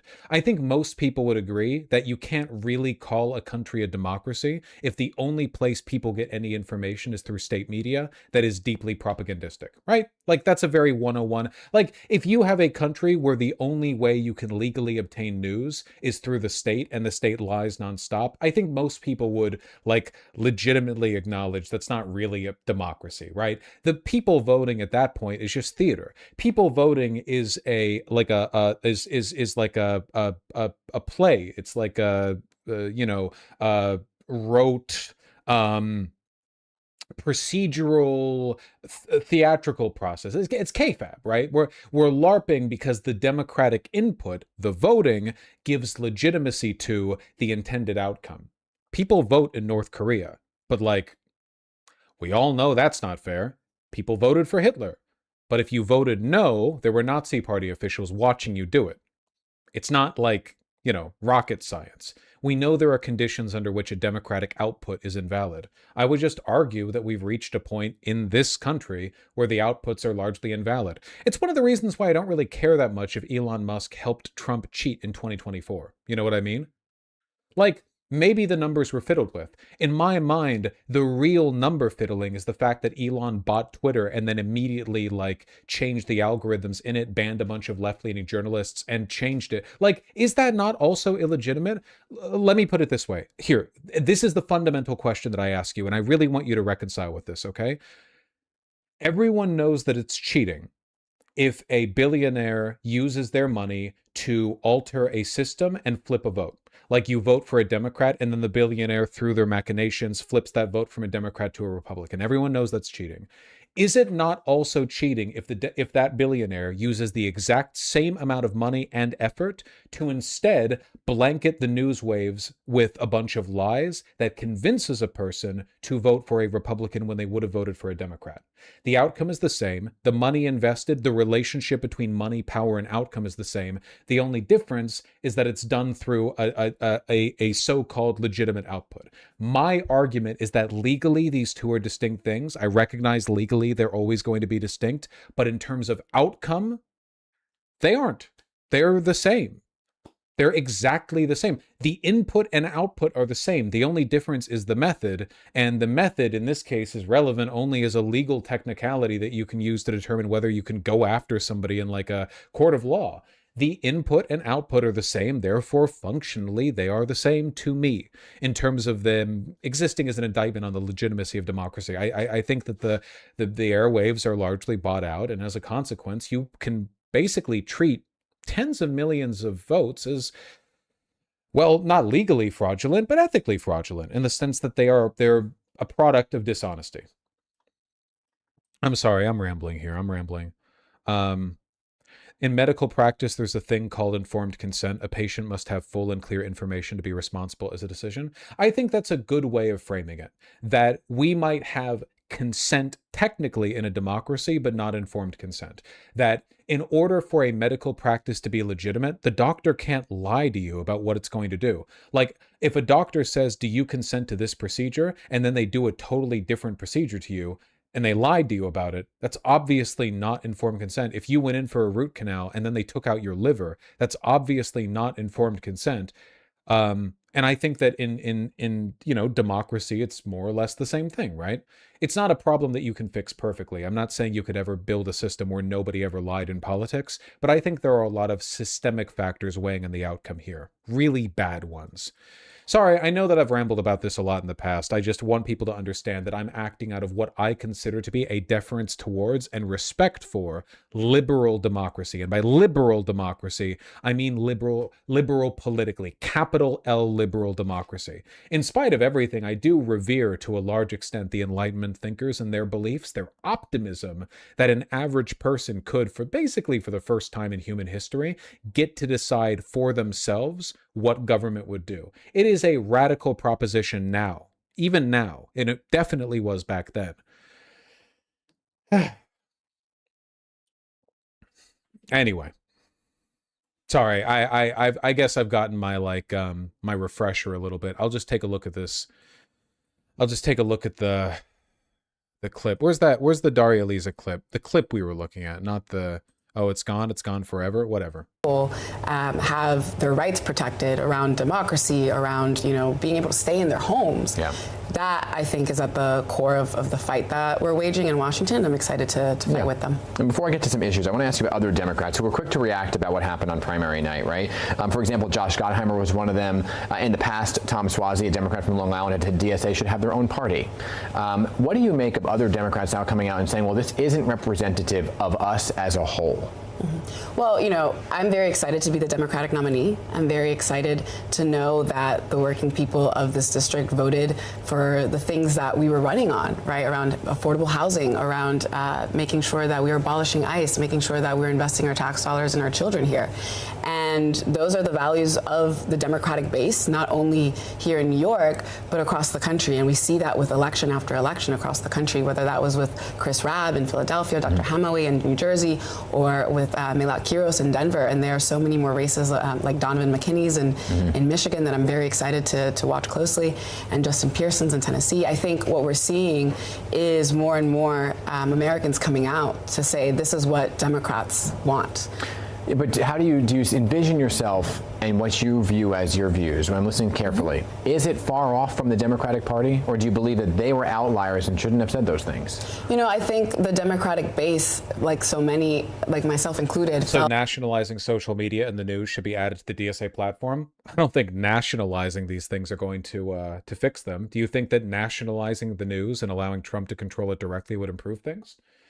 No. My problem isn't just capital. It's a synchronicity between capital and government, a total infiltration of capital interests in government. To this end, sorry for playing the hits, the only solution is socialism. Or at the very least, a mass disempowerment of the capital class, which socialism would achieve. Is this achievable in the short term? No. That's why we're destined for failure and mass death. But maybe we can build a better world after. Abandoned by the establishment Democrats, who have really been serving in many ways corporate interests instead of the working people of this country. And I think what the Democratic base is showing right now is that they want fighters who understand the struggle that they're going through and who are going to go to Washington and fight to make sure that we can lead dignified lives. Yeah. And I think for so many who I've yet to have conversations with, I just ask that they withhold judgment about who I am and the type of leadership that I bring to Washington until they've had I'm really looking forward to her career. It's kind of like the first time we've had a crazy Twitter lefty become a housemate. I'm unironically like super duper hard rooting for her. Like, she said stuff I disagree with. I'm still hardline rooting for her because I want to see like how productively that like political ball of antagonism and like internet politics, how well it can be channeled into real disciplined positive outcomes, conversation with me. I asked you when you were here for the mini debate if Hakeem Jeffries should be speaker, and you said it was too early because you were focused on the race. The race is over. Should he be speaker? I'm still working to build out, the structures of co-governance that I'm so excited to model for others across the country, but for this district in particular, and to have those conversations with the community, because I think the first vote that I make will set the tone for the kind of leadership that this district will have, and I want to make sure that I'm making that vote with the considerations of the community in mind. Have you spoken to him? Adult converts are wacky. Oh, I think they're fucking insane. So let's see how it goes, huh? So I've spoken to many people who are in Washington right now, and I'm just very grateful for those conversations. But him in particular, you're already a politician, not answering the question. Did you speak to him in particular? So I have not spoken to him yet, but I've spoken to a number of folks across, the party, and I'm just very excited to work with so many. Let me ask you overall kind of on some of these issues. Of course, Israel was a big one. One of your staunchest positions in this campaign was against Israel and what they're doing in Gaza. You called it a genocide. So when you go to D.C., is it something you want to bring up right away? And how do you kind of envision that playing out? There are a number of bills that I'll sign on to on day one, and one of them is the Block the Bombs Act, because I do believe... Gosh has been full doomer for a long time now. This is new. I really don't think what I've said here is doomer. I think that like doomer is a mentality, not a set of predictions about the future. And I just don't feel as pessimistic about the future as a lot of people in chat seem to.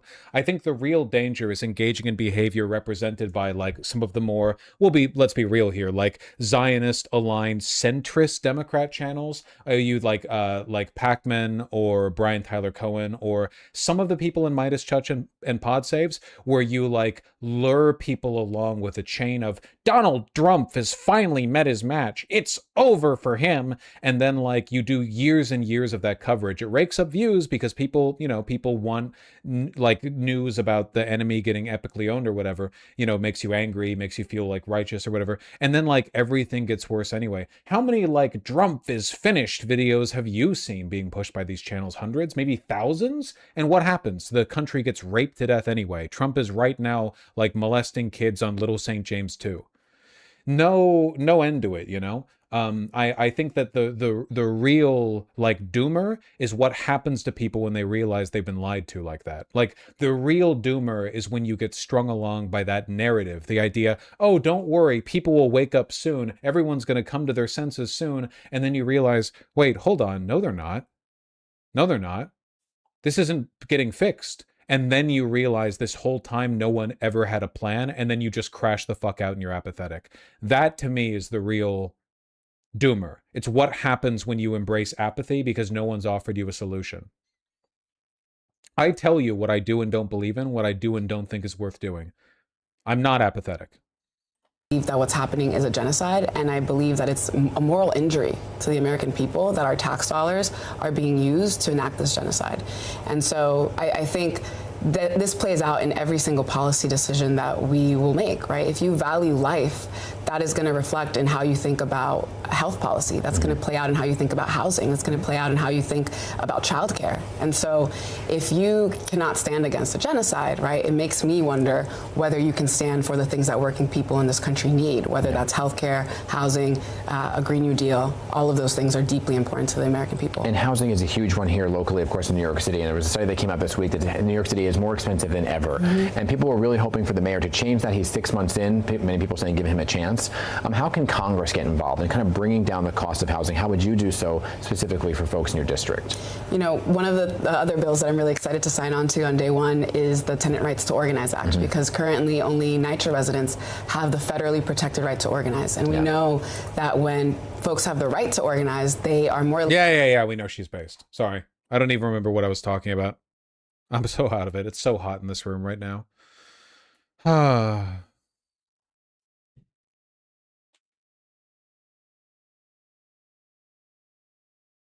It's so cool. Crazy. Twitter lefties finally have a voice in Congress. Hello. 1 second, folks. Wait, that wasn't the mute button.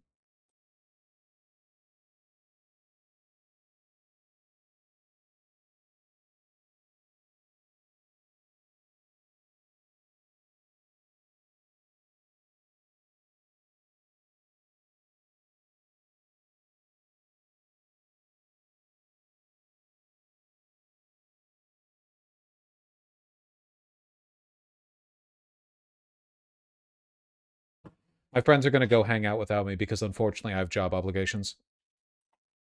Okay, what was I talking about?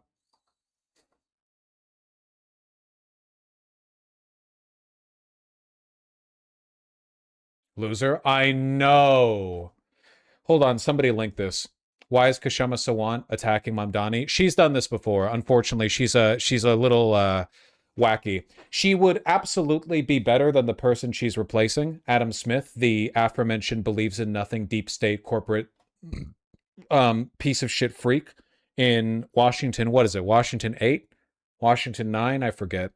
But she's also kind of crazy. I don't think she's going to win. She's running as an independent. Which is how much can you win and for how long can you win based on the approach of trying to sweet talk the billionaire class, trying to make deals, as you said. Was also attacking DSA yesterday. Jesus. Crystal cutting a deal. This is actual crazy Twitter lefty representation. I don't subscribe to the approach of cutting deals. I subscribe to the approach of using elected office to build mass movement. So his campaign itself, and I've been very clear about this, his campaign itself was very much, the approach he used was very much something that I have used in my campaigns, which is to mobilize thousands of people into action, literally having door knocking throughout the city and running on very concrete demands and being emphatic about repeating those demands everywhere you go in your stumps. Here, you know what? Let's take a look at her interview. If my friends are going out for food without me, then I'm going to make the most of my time here. Let's take a look. Breaking points.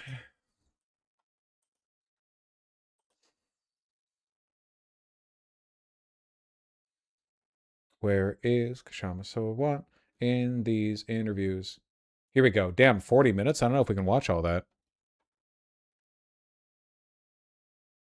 Last week, I interviewed Representative Adam Smith, Democrat ranking member of the House Armed That is true. Yes, she did, and I fucking hated him. Services Committee. And so this week we thought it'd be a good idea to interview one of his primary opponents, and she joins us now.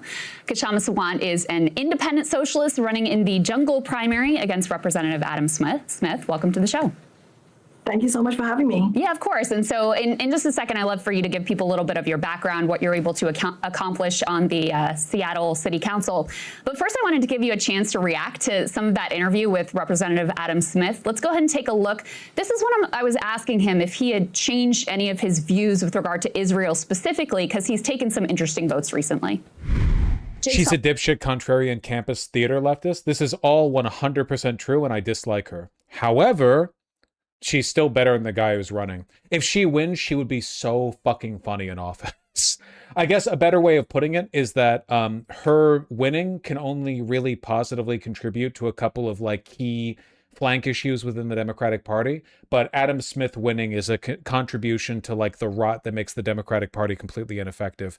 That being said, she is so bad, it's possible she actually drags down like DSA candidates with her. She's not a DSA candidate, but I mean, like, it's possible she's so bad she gives the left a bad name. She has some really bad political instincts. Sullivan, who just came out and said that he regrets she is an independent the Biden policy of the bear hug. He thinks they should have done more to restrain Israel. And I'm wondering if you have any regrets, because now you're voting in a somewhat different way, you know, both with the NDAA shift in position, with the Massey Amendment saying, hey, we should blockade. I want to send a message to Netanyahu.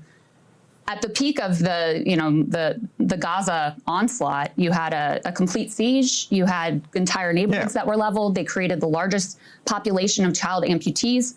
Do you have any regrets about your votes during that time period? I don't, because okay, we already saw about this. October 7th. Everyone forgets about what the consequence of what you're saying is state. So just so people know, the way that things work in Washington is kind of similar to California. Everybody, regardless of their political party, runs in this jungle primary, and then the top two move on to the general election in the fall. I'm curious, Kshama, what did you think of that response, and what did you take from that interview in general from Representative Smith? First of all, the fact that he reached out to you, Crystal, to do the interview itself to me is an indication of his nervousness, because he's a very, very conservative Democrat. He's a longstanding warmongering Democrat. Let's be clear. He's been in Congress for 29 years, which is longer than many of my campaign's volunteers have been alive. And he is one of the 5 remaining House Democrats who voted for the war on Iraq. And he has the blood of 1 million Iraqis on his hands. Oh God, she's insufferable. Dog, so far she hasn't said anything wrong. I need to stop telling you guys how I feel about people, because it primes you, motherfucker. You are so impressionable. I said, like, so literally, what has she said so far that's incorrect? Everything she said so far is completely correct. He's voted for tens of billions of dollars for genocide in Gaza. And it's really telling that when you asked him, do you have any regrets? He says he has no regrets. And throughout the show, he was on your show for 45 minutes. He absolutely erased the Palestinian people, absolutely erased them. He refused to acknowledge the apartheid state that they're living in.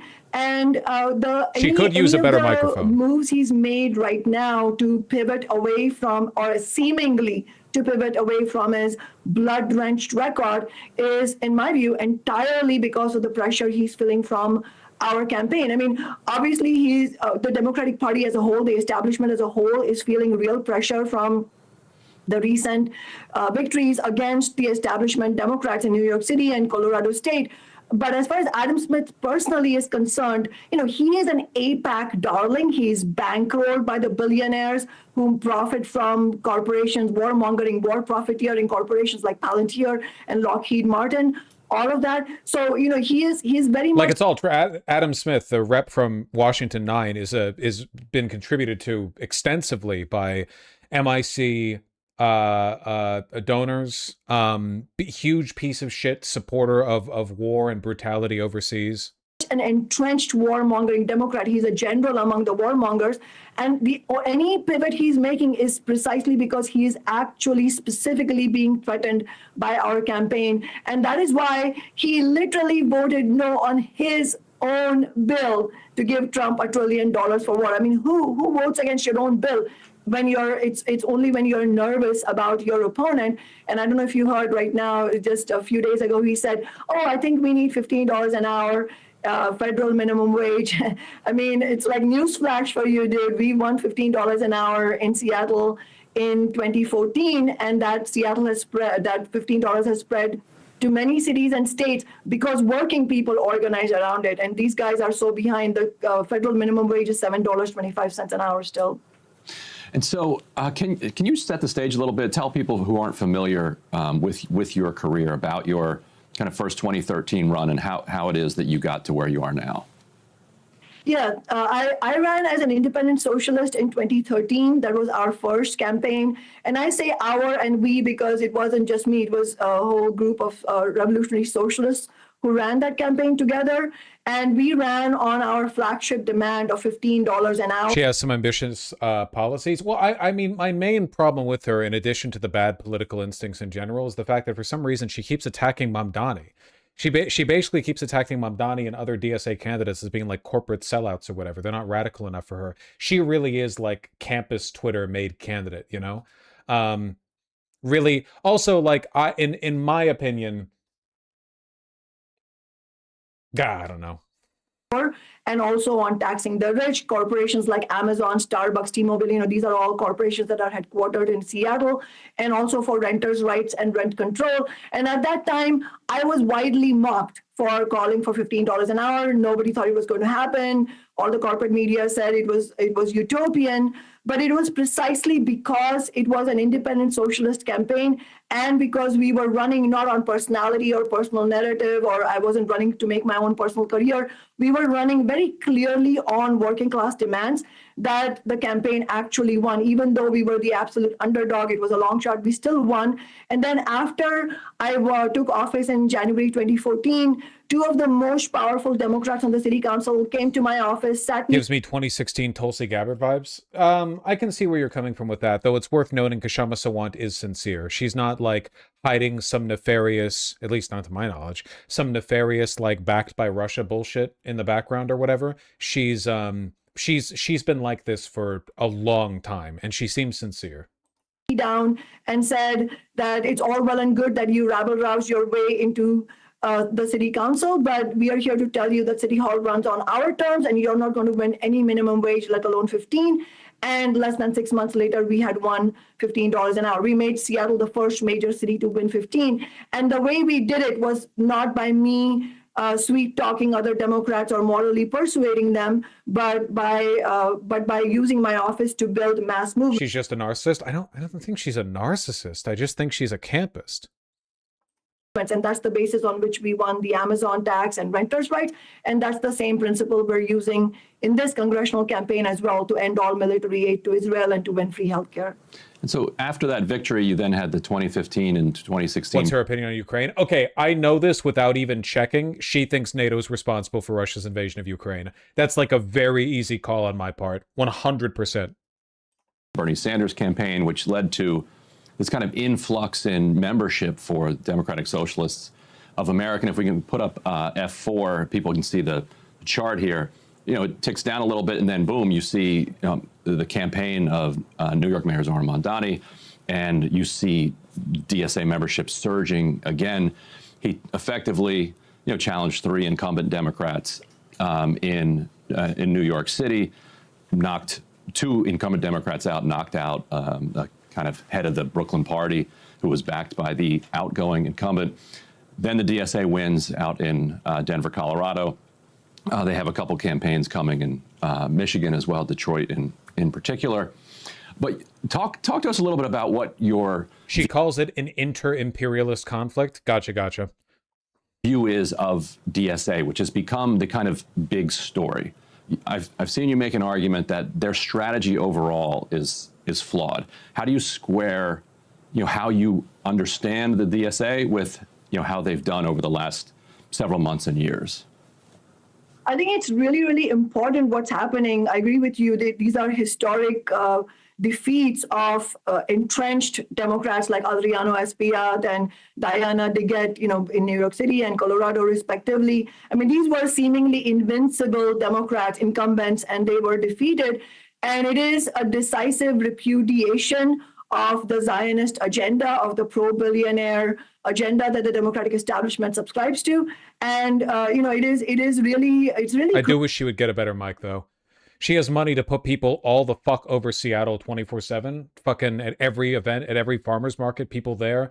Kshama Sawant. She has money for a better mic. Crucial because it is in the context of the Democratic and Republican parties, in my view, and this is part of the difference of strategy and also analysis that I have from some of the DSA leadership, which is that, in my view, the Democratic and Republican parties both are together are the two most powerful parties of global capitalism.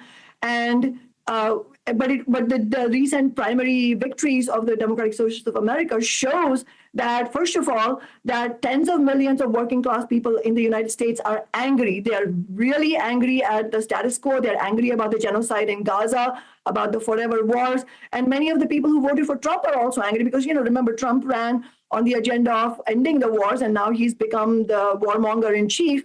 And so there is huge anger in society. And so it's not a coincidence that you have Trump having very low approval ratings, but so do the Democratic and Republican parties.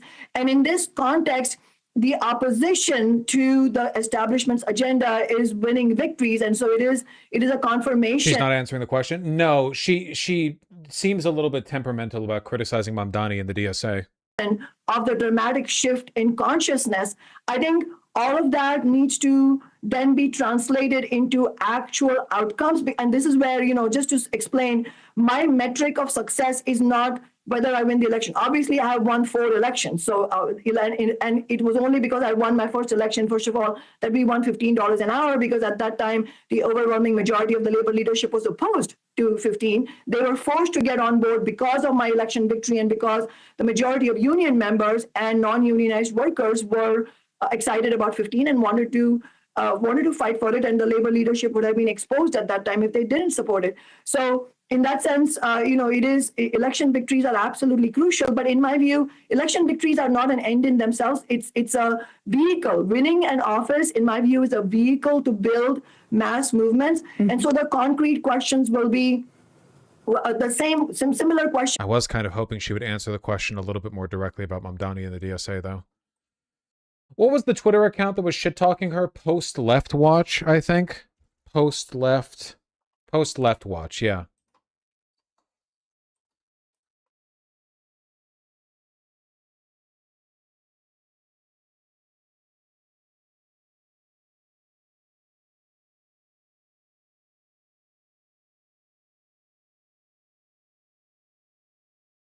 But then when you win elected office, what do you do with that office? That's different. And just to give you one very concrete example, is rent freeze important? Yes. But if you look at the big picture of what's happening to housing right now, private equity owns about 1 in 8 apartment units in the nation. And this is specifically very true in New York City. You're seeing Blackstone become the city's largest apartment owner, getting $225 million in tax breaks. All of this, these are just examples I'm using just to make the larger point that the big picture that's missing when we only look at, isn't rent freeze a win? Yes, it's a win. But I'm talking about the big picture of capitalism in which everything is going downhill for working people, not to mention the climate catastrophe. And so the approach that's needed is going to... Isn't the Blackstone thing not true? I think private equity owns something like 10% of all U.S. apartments for rent. But like 3% of single-family homes, they mostly go for the apartments. Be a fighting approach that I've used, which is actually mobilizing hundreds of thousands of people into action. And just to, I want to... Seems a bit rambly. Which is how much can you win and for how long can you win based on the approach of trying to sweet talk the billionaire class, trying to make deals, as you said, Crystal, cutting a deal. I don't subscribe to the approach of cutting deals. I subscribe to the approach of using elected office to build mass movement. So his campaign itself, and I've been very clear about this, his campaign itself was very much, the approach he used was very much something that I have used in my campaigns, which is to mobilize thousands of people into action. I think if you look at what Mamdani is doing and you consider it like a kind of capitulation to the capital class, I think that's either very disingenuous or very stupid. Well, I don't know. Kshama, Sawant, rambling. I don't know. Let's take a look at something a little bit more spicy. The National Democrats are in very, very, very, very, very, very, very, very, very, very, very big trouble. Individual Democratic candidates and some state Democratic parties are doing well, but the National Democratic Party, to read the subtitle of a Fox News article, holds $18.5 million in debt against $16.3 million cash on hand, while the RNC sits at $128.5 million with no debt. The National Democratic Party, in an effort to get a little bit of cash, staked a loan against their own fucking corporate headquarters. Their own corporate headquarters. Unbelievable.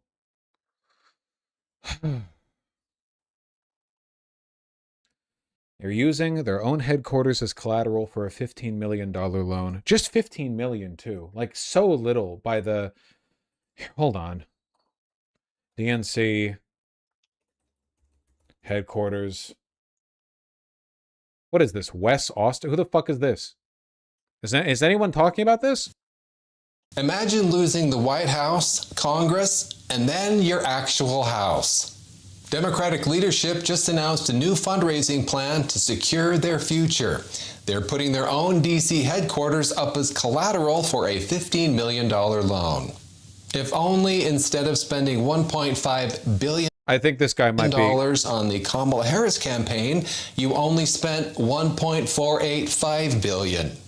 That's fucking true. Is there no mainstream media coverage of the fucking Democratic Party putting up their own headquarters for a loan? Is no one talking about this? The Democratic Party, the National Democratic Party, is in deep trouble right now because they've completely lost the ability to appeal to their donors. Again, what does it say about the Democratic Party that they lost 2024? There are consequences to continuously losing when you shouldn't be. There are consequences. It leads to down. No, Ken Martin has done an abysmal fucking job as DNC chair. One of his big jobs is soliciting donors. Look at this. DNC lost nearly $29,000 to an email scammer posing as Ken Martin. Why would donors give this fucking party any money? You blow $1.5 billion on Kamala Harris only to lose. And now you're just like, hello, I am Ken Martin, DNC chair. I have lost access to my funds, but for a small amount of only $29,000, you can unlock the DSA fundraising treasure vault, and we can both be rich. A thief scammed the cash-strapped Democratic National Committee out of nearly $29,000 last year. February 2025, an unknown party sent a fraudulent email to a campaign staffer pretending to be Ken Martin. Ken Martin had begun his tenure just days before. The staffer, who is no longer at the DNC, made a payment to the fraudster. How is it even possible for the internal bureaucracy of the DNC to allow a staffer to send $29,000 out? Genuinely. The committee caught the error within minutes and reported it to Wells Fargo, but could only recover $7,000 of the lost money. I'm losing my fucking mind, dog. Jesus Christ. Jesus Christ. I'm gonna lose it. I'm gonna lose it. Wells Fargo is a scam. That is not what we are talking about right now. You're not incorrect, but that is not what we are talking about right now. If anything, the Democratic Party is a scam.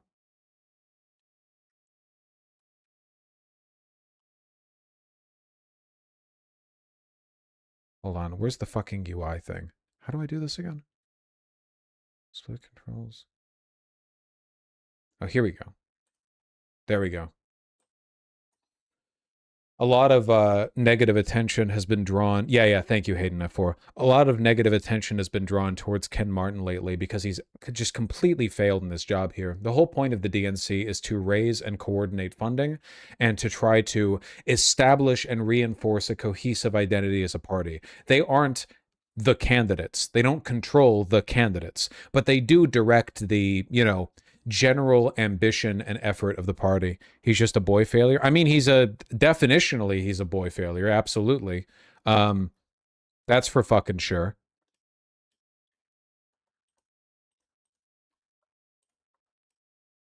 God almighty.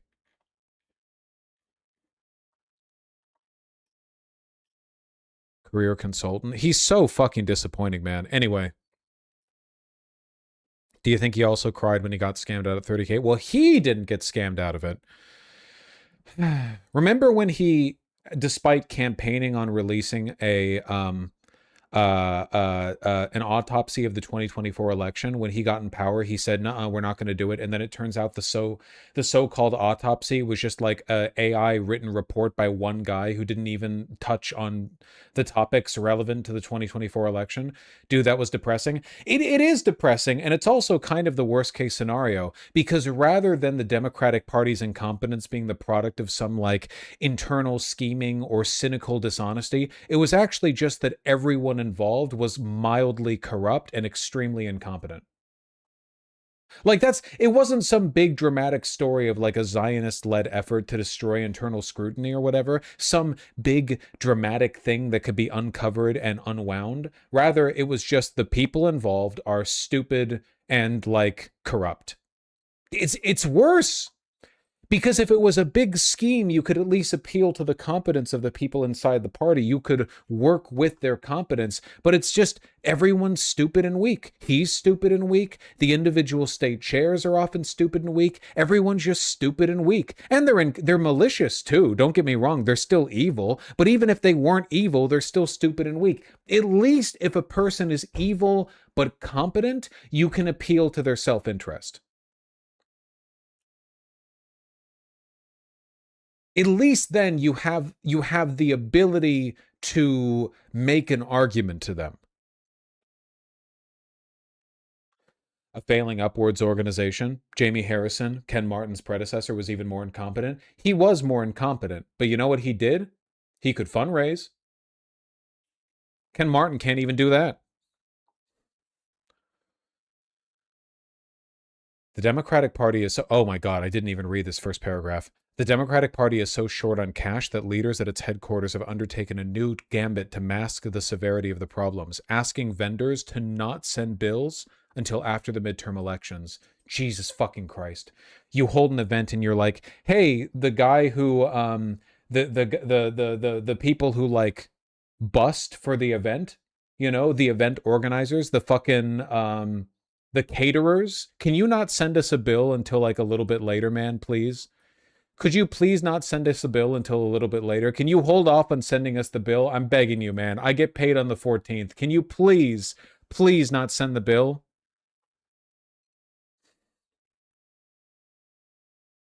The bookkeeping maneuver, which was described by 3 people briefed in it, is the latest sign of financial duress for the DNC and its embattled leader as money troubles threaten to undercut Democratic momentum with 100 days till the midterms. Oh, fuck. Can somebody please get me a pass for this article? I beg of you. I'm begging. Please. Somebody fucking help me. I'm like the femboy with the milk carton. You get me. At the center is Ken Martin, the 53-year-old party chairman who has found himself increasingly isolated, gripped by the fear that he will lose his job, and relying on a vanishingly small circle of people he trusts, according to interviews with more than 24 Democrats, including current and former DNC officials and members. Martin's frayed nerves are showing. In a peak of frustration in early July, he threw his phone at the desk of a junior aide while upbraiding the person. The phone-tossing incident resulted in a formal complaint to the DNC's HR department. Jesus Christ.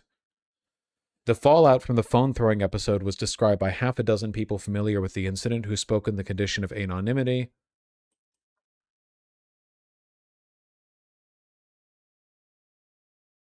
Hold on, I have an archive link.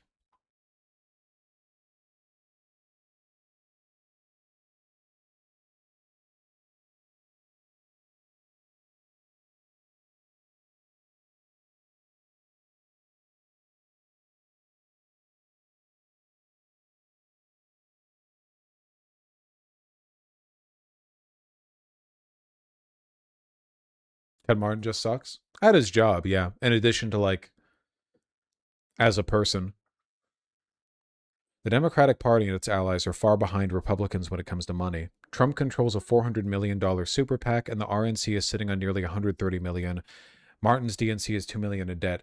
Do you know how bad it must be to be in this kind of position, to be in this situation, when the national polling is shifted in your favor? Like, everybody knows the midterms are going to go well for Democrats. Everybody knows this. But in spite of that fact, in spite of momentum shifting more and more towards Democrats' control of Congress, at least of the House, they're still getting no fucking money. No fucking money.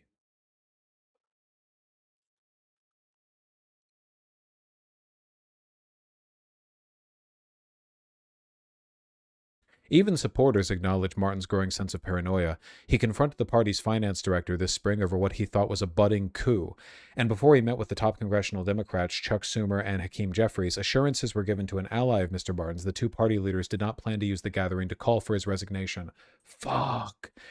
Imagine being so bad that you're worried Chuck Schumer and Hakeem Jeffries are going to lead the Popular Front against you. Fuck.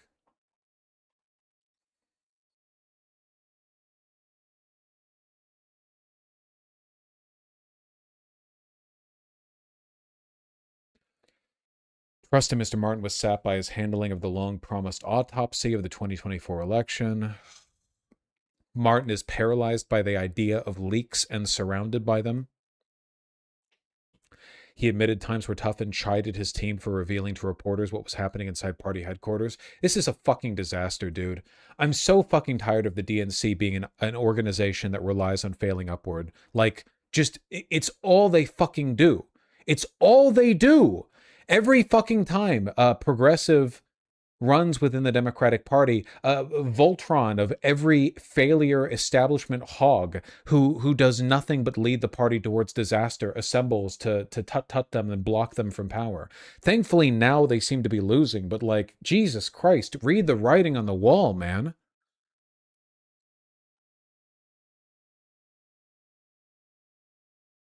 Oh, fuck.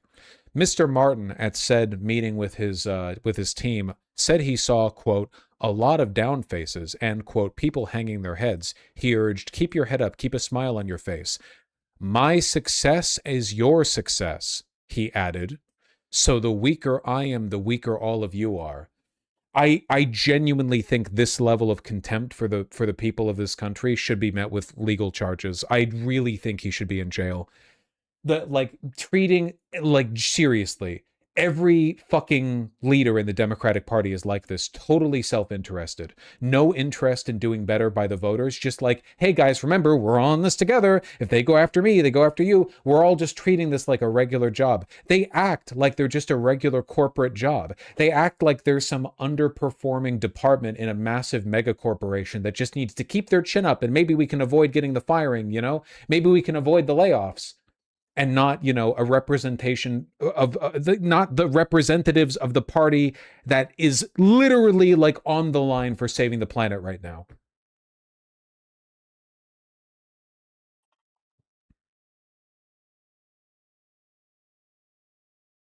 They're all acting like they're trying to get employee for the month. It's genuinely fucking insane. It's so fucking bad. Just remember, the DSA is the pro-democracy flank within the Democratic Party right now. To the extent that they represent a change to this, so bad.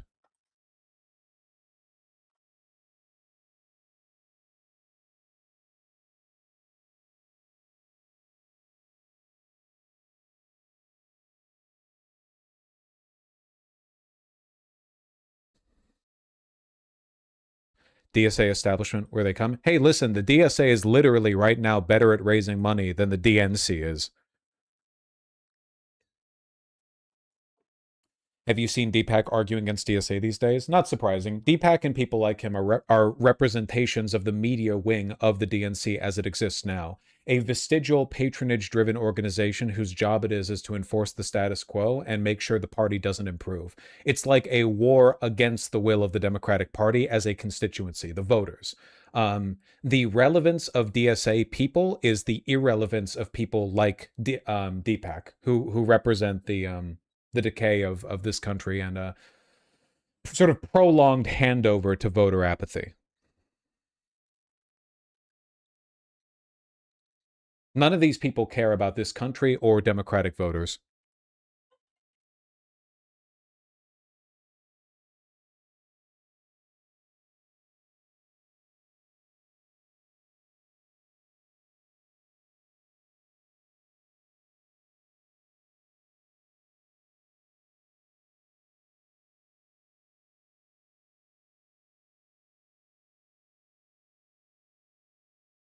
It was kind of interesting because I don't think, unlike most libs, he tries to argue why he thinks socialism is bad. I'm so uninterested. So uninterested.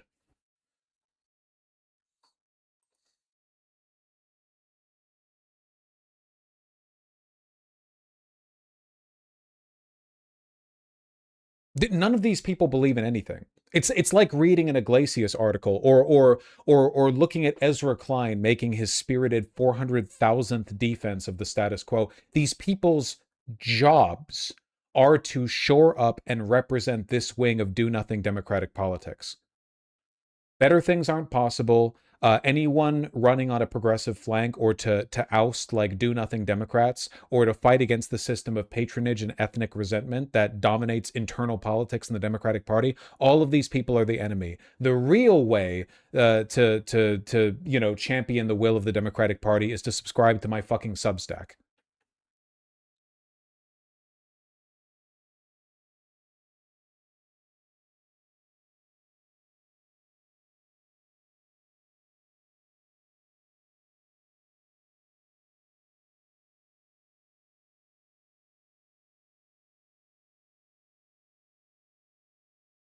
The single biggest expense in the Martin era was $7.3 million to buy the remnants of Harris's campaign list from her failed 2024 bid. Jesus Christ. The single biggest expense was collecting the smoldering remains of a failed 2024 presidential campaign.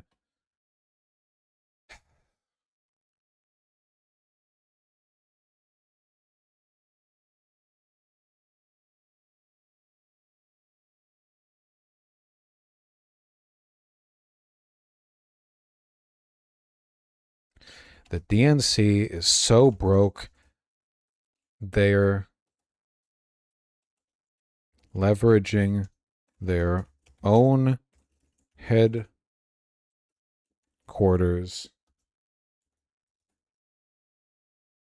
for a 15 loan. It would literally be better if they'd blown off the money on blackjack and hookers. At least then some of the people in the National Democratic Party might be fucking happy.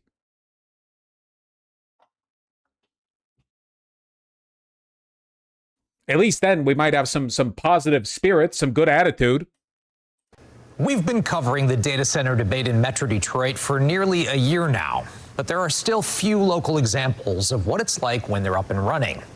One of the most common areas of concern I hear about is the noise that they could emit. But one community in Southwest Michigan has been experiencing the reality of a data center next door for a couple of years now. So it's like the political equivalent of a payday loan? Yes, that's correct. It's unbelievably desperate to leverage your own headquarters. Do you understand the optics on that? That the DNC, the Democratic Party, the Democratic National Committee, doesn't even have the resources to put up 15 million, that they have to leverage their own headquarters? What do you think that makes them like it's oh man. I like most of the politics of DSA, but they're heavily white, have struggled to address racial equality. You are also a bot. That's an unrelated topic. It has nothing to do with what we're talking about, but it touches on a number of points that Hasbara agents have been pushing on social media.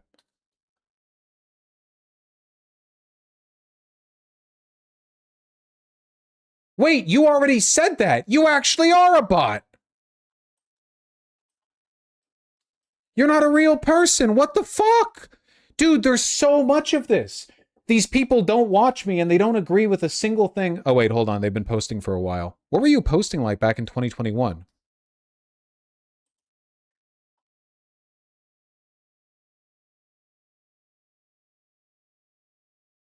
You haven't posted since November 2024, but now you've been reactivated?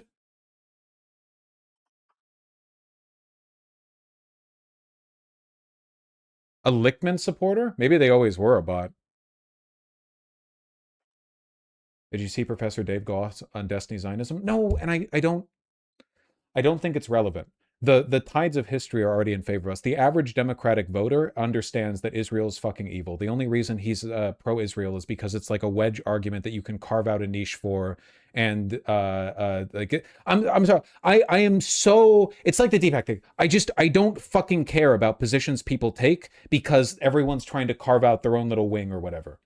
It's so fucking boring. It's, oh, why did they believe this? Because there's money in it and spite. I don't care.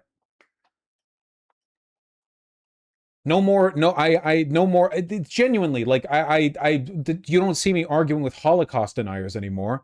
It's certainly not because I fucking agree with them. It's because there is no reason to be a public, like a public figure who's a Holocaust denier unless some degree of money-tinted cynicism is affecting your decision. Like, it's like Fuentes. Does Fuentes believe the shit he says? No. Does Sneeko? No. Does Tate? No. It's fucking boring.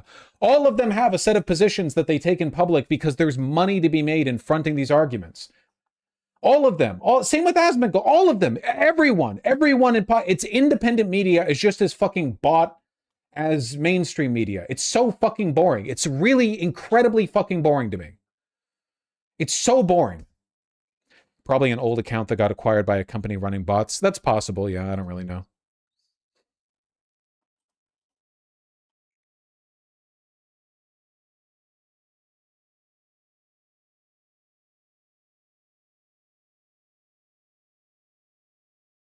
I find it personally humiliating that the rules of decorum demand I engage in with and take seriously positions that people advocating for those positions don't themselves take seriously.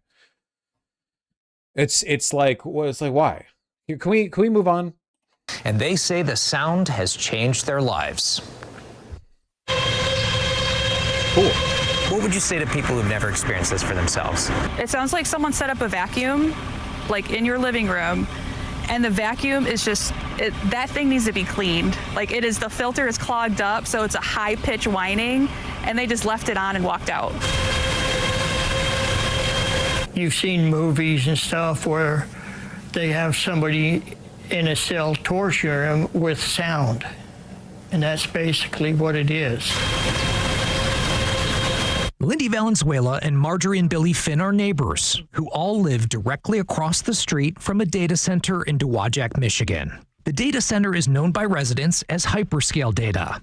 It is owned by Alliance Cloud Services, LLC, a company based in Las Vegas, Nevada. Across the fucking street. By the way, the Democratic Party has failed enormously in making itself the anti-AI data center party, because obviously support for AI data centers is really just support for speculative capital, and the Democratic Party is not anti-speculative capital.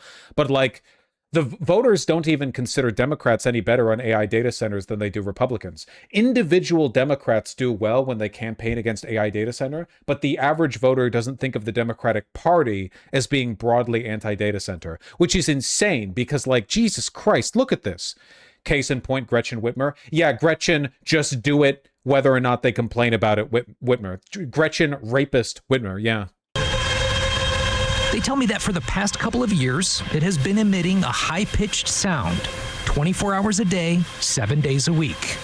But it wasn't always like this. The average voter doesn't think. Okay, do you think they're wrong here? Do you think the Democratic Party is, on average, principally politically opposed to AI data centers? Has anything about the National Democratic Party given you that impression? Have statements from the Democratic Party's leaders led you to believe that? Have you seen Chuck Schumer or Hakeem Jeffries or Ken Martin represent this position? Hold on, love. I'm sorry. I was in the middle of a rant. What are you saying? Heading out? I love you. You're beautiful.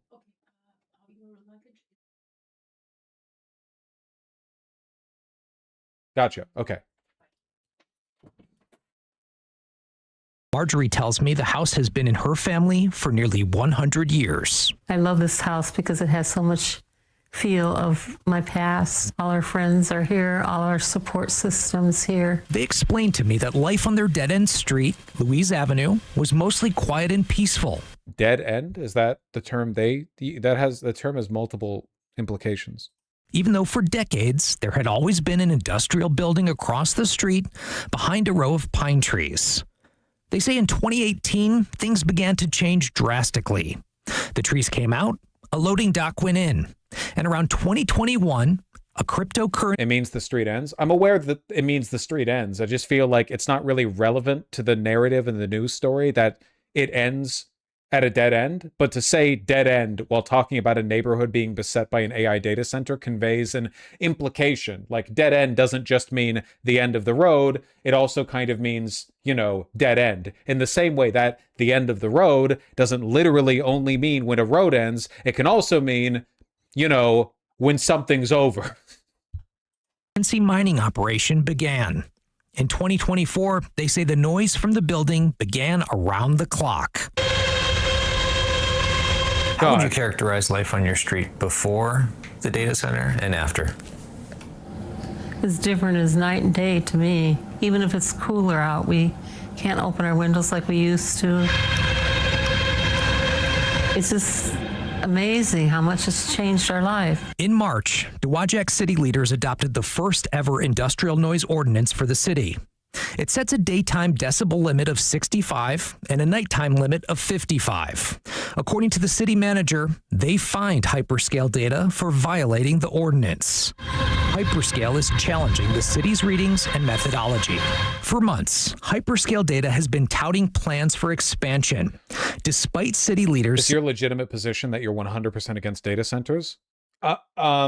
Look, data center is a pretty broad term, the same way that AI is. There are data centers that have existed for decades. When I say anti-data center, what I mean is this new trend of building absolutely enormous LLM data centers with basically no regulation or oversight, just overnight popping up for the purpose of speculation from the big tech companies. I'm not saying I'm against the concept of a data center because they literally need to exist for the internet to function, but this is obviously, these are like incredibly cheap, going up as quickly as possible, doesn't matter where they go, nobody approved of this. They're buying off the fucking city councilors who are allowing it to happen. Sometimes they're outright just legitimately illegal to build and they just fucking do it anyway. Like, huge difference here.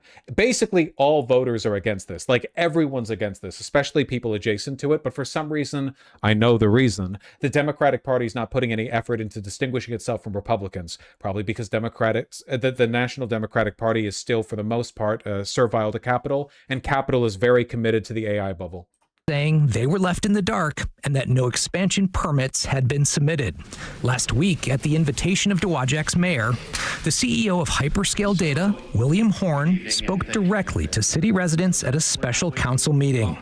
Horn explained that the company plans to invest $100 million to expand AI computing and advanced robotics at the facility and pivot away from cryptocurrency mining.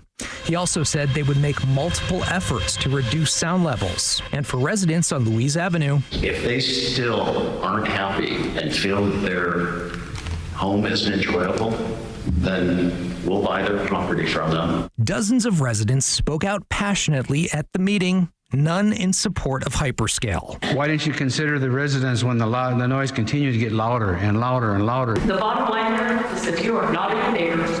Your business is sneaky, uncooperative with local ordinances. I wanted to know more about what the science says when it comes to data center sound, so I reached out to Rick Neitzel, professor of environmental health sciences at the University of Michigan. When it comes to these data centers being built all around our area and around the country, are you concerned when it comes to sound? I am. This is kind of an unprecedented new noise source that's being introduced into a lot of communities. We now know pretty definitively that noise in communities at high enough levels is associated with things like high blood pressure, heart attacks, stroke. Lindy Valenzuela explained to me why she's now a plaintiff in a first-of-its-kind class action lawsuit over allegations of excessive noise from the data center. The fan noise just exceeds such a level to where we can't even enjoy being outside for more than a few 2 minutes without either of us getting. Are you sure even moderates like Ohio Senate candidate Sherrod Brown is doing anti-data center ads attacking the GOP candidate? Masaigu, can I ask you something? You contribute a lot to the stream. You contribute positively. You provide a lot of information I'm not familiar with, but you have a narrative, and your narrative very, very often is defending the Democratic Party from criticism. Now, notably, by the way, I think you do so in a very specific way. I think you do so in a very, I would say, like non-ideological way. Like, you don't come here and you're like, well, you can't criticize the Democratic Party. You don't tell me what I can and can't do. What you do is you provide caveats, little nuggets of info, tidbits. But there is a disingenuity there. My point isn't that individual, because I said this specifically, individual Democratic candidates have earned a lot of support being anti-data center. But the National Democratic Party has not adopted being anti-data center as an agenda, as an initiative, and as a consequence, voters do not consider the Democratic Party, by and large, better on the subject. This has been demonstrated in polling. I think that the average voter considers, so the average voter, if we just take like a median and average, it's like 80% of voters are anti whatever this is with the data centers. Like a huge majority of voters are like, this fucking sucks. We don't want this, you know? But a very, very narrow margin of voters, a narrow majority, thinks the Democratic Party is better on this subject. And my argument is that's because the National Democratic Party has not made it, much in the same way that the Democratic Party LARPed as being pro-immigrant back in 2016 through 2020. But when Biden came in, it was all do not come, do not come. That's kind of my point. Like, individual Democratic candidates are anti-ICE. Is the National Democratic Party anti-ICE? Well, how do you determine whether or not the national party is for or against something? You need leadership to communicate that, right? Is Chuck Schumer pro-abolishing ICE? Is Jeffries pro-abolishing ICE? There is an important distinction between a popular position within candidates of a party and the position of the party. This is something that makes the Republican Party very strong. There is an almost perfect lockstep synchronicity between the interests and positions of the Republican Party and of candidates for the Republican Party. The party and its leaders and its representatives are all basically perfectly in sync in what they advocate for. But the Democratic Party is not, like, at all. The most popular Democratic politician in the country right now, in terms of who drives the most attention, is Zohran Mamdani. The second probably being AOC. But if you took their positions and asked Chuck Schumer and Hakeem Jeffries whether they supported them, they would say, like, no, right? Like, Mamdani and AOC say stuff that would make Chuck Schumer and Hakeem Jeffries at most hold their hands up in the air and go like, well, we don't know about that. We support the right for every Democrat to blah, blah, blah. But they certainly wouldn't wholeheartedly endorse it. Therefore, the most popular and convincing messaging within the Democratic Party is actually antagonistic to the interests of the leadership of the Democratic Party, right? I don't think that I'm reaching here. I think this is explicit. I think the Democratic Party has a massive disconnect between the popularity of the sentiments within it and the positions of the people who lead it.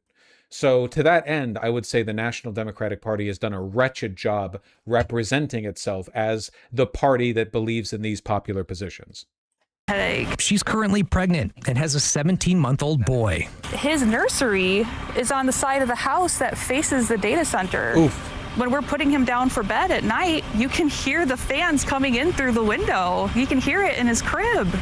And that worries me. Laura Sheets is a partner at Little Sheets and Lindy's attorney in the case. They don't have the right to cause a substantial interference with your use and enjoyment of your property. This data center is their neighbor, whether they're happy about that or not, but people do have options to help force the company to be a better neighbor. Everything should have been done to prevent this. It was not necessary to just come in here and not recognize what this would do to our lives. I reached out to Hyperscale Data and received a statement which reads in part, quote, "We have been part of Dowagiac for 5 years and take the recent concerns raised by residents seriously. As we complete our operational transition away from cryptocurrency mining and toward AI compute infrastructure and advanced robotics, we intend to do our part to help reduce overall sound levels in the area." Roughly half of the mining equipment is already offline, and we expect the rest to be shut down completely within the next 3 months. We remain committed to being a good neighbor and believe the steps we are taking reflect that. Now, you've done a lot of these data center stories. Like, I'm sorry, but I feel like this one should really be a slam dunk. Nobody likes this, you know? Not taking a position against this is probably more like I genuinely think running openly as an anti-pedophile candidate would get you less unanimous support than being an anti-data center candidate, as evidenced by the fact that Republican voters tend to dislike data centers but seem to love pedophilia, just judging by who they vote for. It's the very first class action lawsuit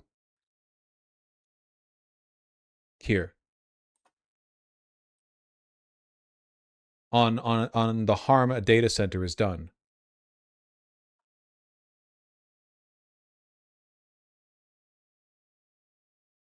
Anti-data center rhetoric is how Hong managed to win the support of two-time real Trump voters. Yeah, genuine, and we should look at Hong's candidacy, by the way. I'm not saying Hong is going to win over tens of thousands of Trump voters or anything, but I think people are really underestimating the appeal of her messaging and stance on data centers. Hong is super, super, super anti-data center, which is the reason why this is what the it's tomorrow, right? The primary is tomorrow. She is getting the support of Republican voters for being like hardline on this. You know? Data center protesters interrupt a Trump event. It's such an unbelievably like ripe. It's such a good, like, it's such an easy position to swoop in on. But a lot of Democrats are staying silent about it because they understand that opposing the data center boom means opposing organized, financialized capital.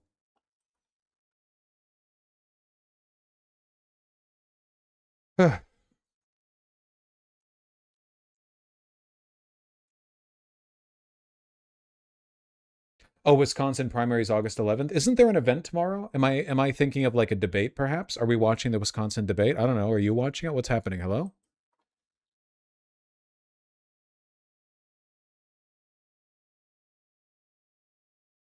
There's a debate tonight. I'm not going to be here tonight. I'm sorry. It's fine. It was the first lawsuit of its kind, right?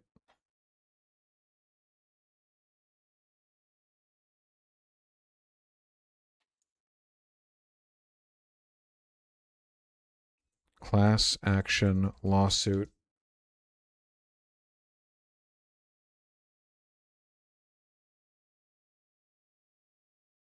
Against data center noise. Why can't I type? Why aren't Dems running on this? Okay.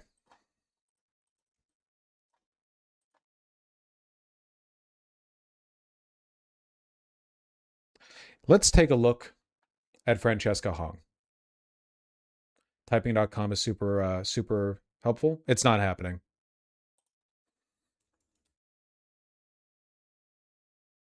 It's not happening. You can't teach an old dog new tricks. I'm sorry to say, it's not happening. Monkey type is better. What the fuck are you people talking about?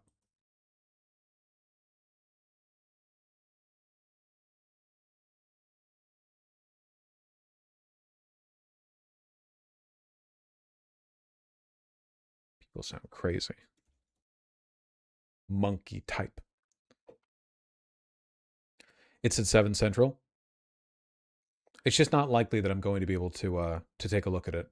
It is worth noting, though, like, she's going in with a lot of momentum. Look at this. Age group 18 to 29, 74% for Hong. Jesus Christ. Our very first DSA governor, potentially. God almighty, that would be nice. The Midwest and New York, the only two real beacons of civilization in America. What election? We are talking about the governor's race for Wisconsin, or the Democratic primary for such.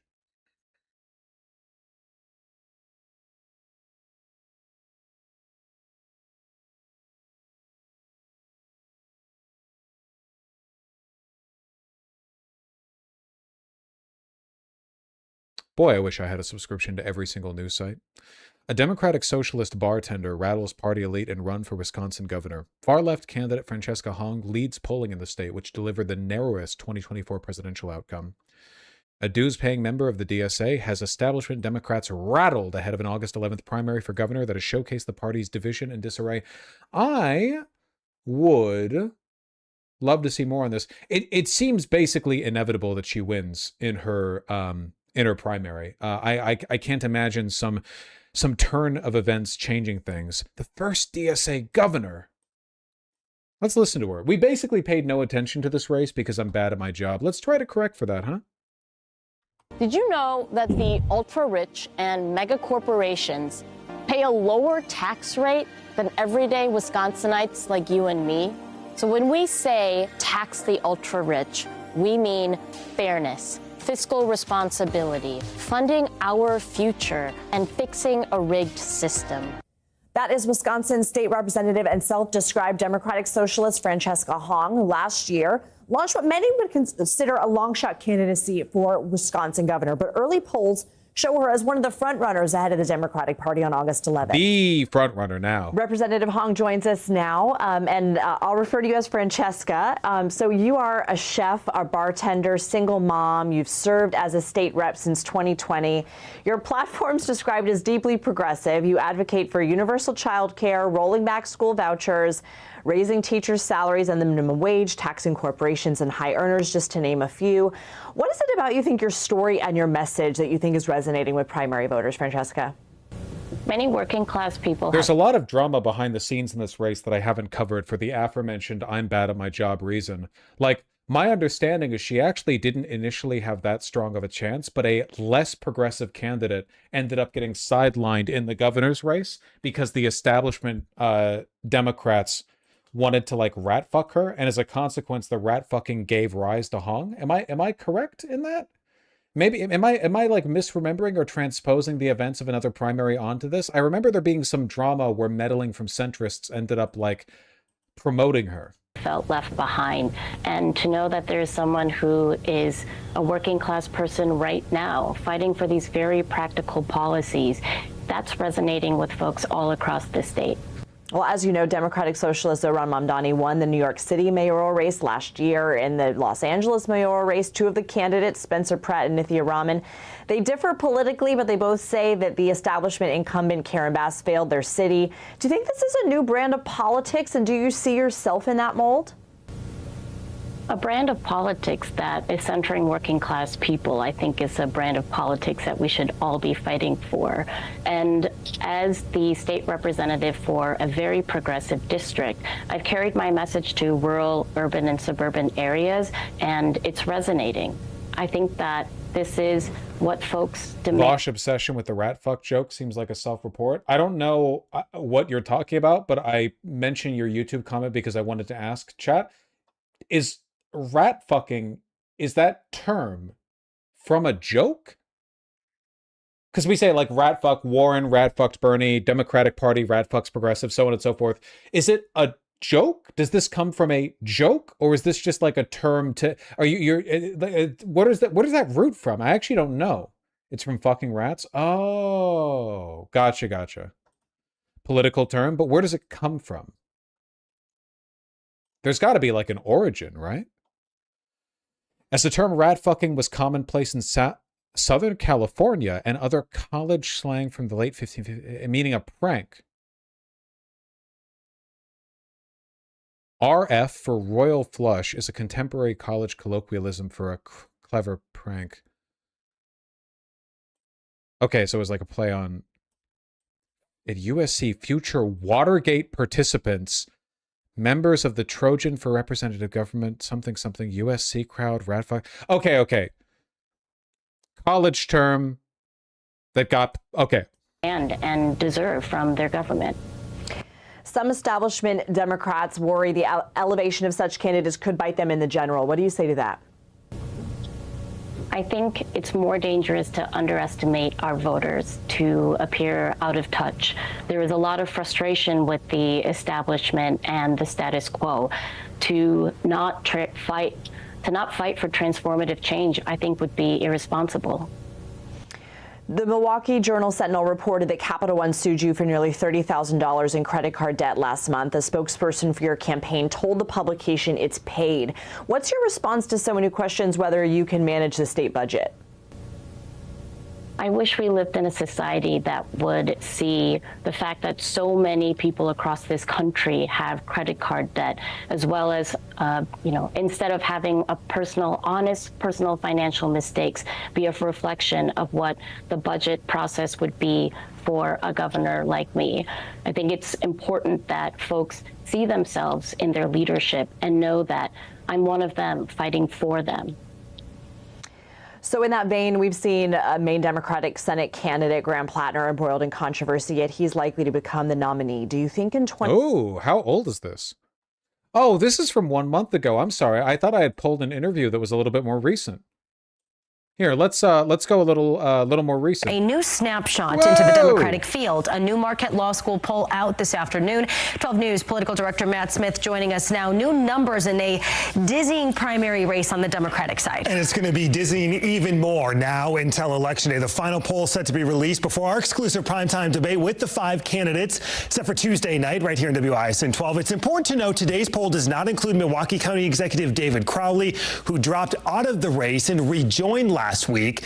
It does include Sarah Rodriguez, who dropped out last week during a campaign finance scandal. Let's take a look at the polling. What the Democratic fuck is Socialist going on State over there? Representative Francesca Hong coming out on top in Marquette's poll today with 26% of support among Democratic primary voters. That's followed by Mandela Barnes with 15%, Sarah Rodriguez, who is out, and then Joel Brennan and Kelly Roy's down with 2% and 1%. David Crowley not in this. On the other side, Republican Congressman Tom Tiffany receiving Almost correct. It was more that a centrist guy dropped out early on, and it was one centrist, a semi-progressive, then Hong. Then the centrist had a campaign finance scandal and dropped out. And then the original early dropout centrist rejoined, but he's not really gained any votes. So just a total shit show that's cleared the way for Hong's victory. 67% of support. He's already the party's endorsed candidate, expected to win the primary. One big number, though, to focus on, especially in this Democratic field, the poll finds that 45% of Democratic voters said they're still undecided, 30% for Republicans. That will change, getting closer to November. And looking ahead to November, among the 5 Democratic candidates still in the race, Barnes is the only candidate among likely voters that would beat Tom Tiffany in this hypothetical head-to-head matchup, but all of these are within the margin of error. Yeah, we'll see. And a lot is going to change between now and November. A lot is going to change now between now and the primary on August 11th. And so, unlike Abdul Al-Sayed and Graham Plattner shift Troy Jackson, I don't think Francesca Hong has had the same mainstream coverage and momentum that translates into a general victory yet. The shenanigans have cleared the way for her within the primary, but into the general, there's going to need to be a lot more energy and build up for her, you know? this is also something we should talk about because there's going to be another poll coming out next week. Marquette just announced that today because of all of the changes. Wednesday, Marquette will be releasing its final new poll, just the Democratic primary. That will come one day after our exclusive primetime debate with all 5 candidates on stage together at Marquette University. That's 7 p.m. Tuesday night.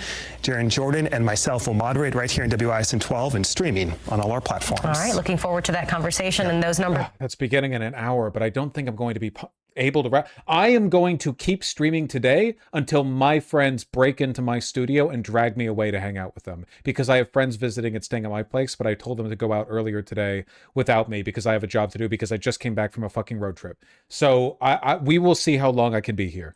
Really do paint an interesting picture. Matt, thank you.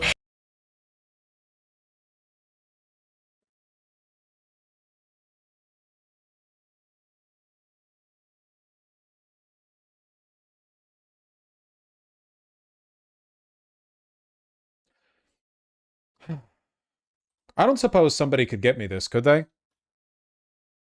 This article? Establishment Democrats are rattled over the rise of Francesca Hong in the Democratic primary for Wisconsin governor. The Democrats have moved left in primaries and the Republicans have moved right, said Joe Winecki, former Democratic Party of Wisconsin chairman. She's the ultimate far-left candidate. It might work in a primary, but it's not going to work in a general. How long are you going to keep saying this? How many times does a socialist have to sweep in a... Like, Graham Plattner was winning polling, and now Troy Jackson's going to win in Maine. Abdul Al-Sayed is going to beat Rogers. This is the big fucking talking point from centrists that, oh, maybe you stupid Democratic voters, our party constituency, might prefer Democratic socialists, but you wouldn't win in the general. Well, fuck you. Fuck you fucking people. I fucking hate these people so much. They weaponize the electability argument to keep giving you the most unelectable, shit-ass, unlovable, unfuckable, no drip, no bitches, tiny dick-ass fucking candidates in the world. They can't, here's why you have to accept miserable, shit-eating Israeli failure year after year. Because watch me fucking lose 17 consecutive elections and then tell you that you are the unelectable candidate.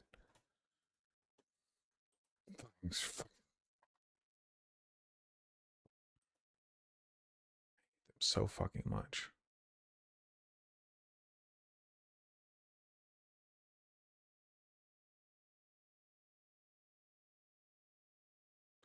She backs legalizing marijuana to fund high-speed broadband and supports a state-run development bank.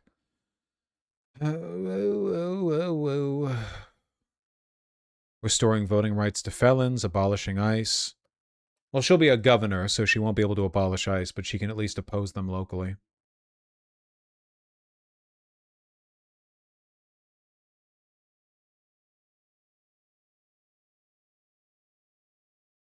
Does PV back her? Why, yes, they do. Again, Wisconsin went for Trump in 2024. What does it say about the future of the Democratic Party if DSA candidates win where centrist presidential candidates cannot?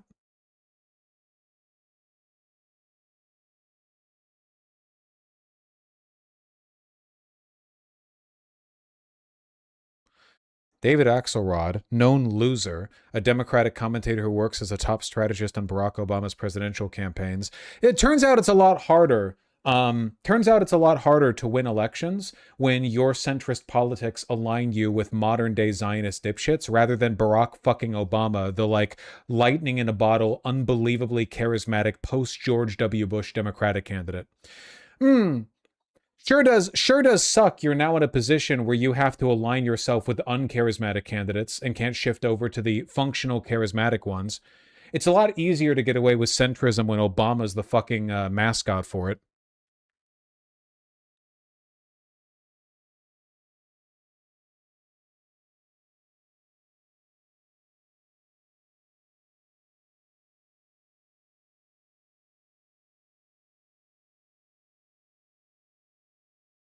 Hong entered politics after opening a restaurant in 2016. The ramen shop she opened with her ex-husband closed in 2024.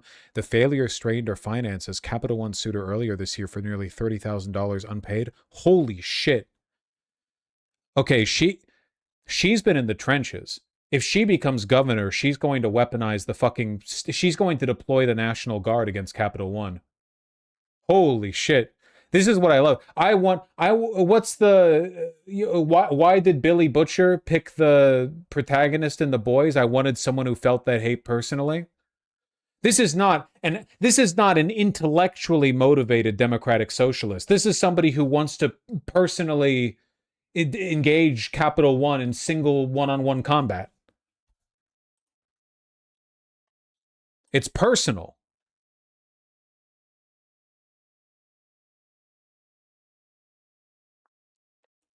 What a shit show, man.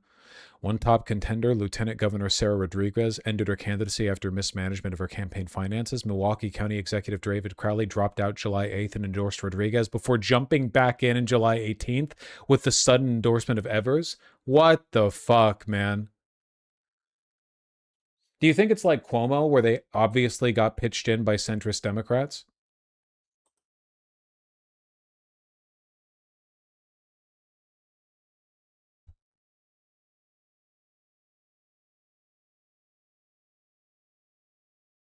His Twitter alt got leaked too. What did he say in his Twitter alt? What?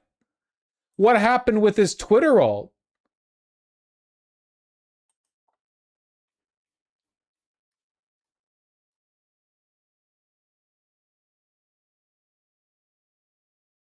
Nothing bad, just shit posting. Oh, hold on. Wait. Is this the one where he was like, oh, that might have been my alt, but I wasn't the one posting on it?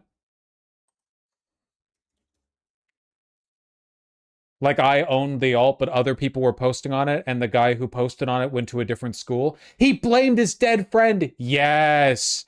So fucking good. Such a good move. Oh, yeah, that was my alt, but all the, like, weird shit on it, my friend who's dead posted it. I get it. I get it. Powerful excuse. You almost got me, Theta. You motherfucker. You motherfucker.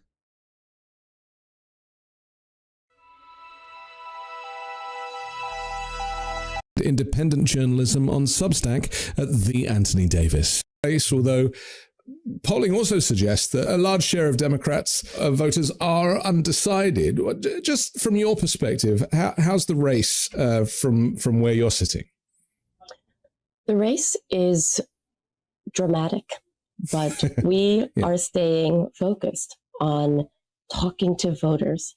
And while that seems pretty obvious that all campaigns should be doing, we have always been an organizing first campaign. And what that means is that our volunteer operation... The Wisconsin establishment would rather have Hong win since Barn is a serial rapist. Please cover this. I don't think the establishment of Wisconsin is backing Hong. Is Barnes really a rapist? Is that the allegation? Several notable legal cases involve individuals named Barnes. No, Barnes, Wisconsin. Fucking. Yeah, read this. Feel like if it's serious, it should pop up at a Google result, no? Anonymous letter written before Mandela Barnes ran for governor accusing him of inappropriate behavior with at least 50 women!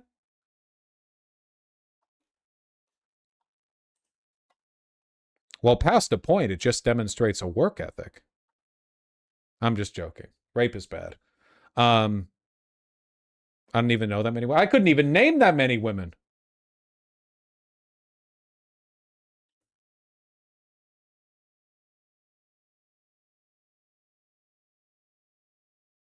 There was an article in the Minneapolis Beagle. How the fuck is this not... How has this not come up yet? Mods, Demon Nuts. Demon Nuts, strip the tier 2 sub. Permanent ban, and send a team to his house.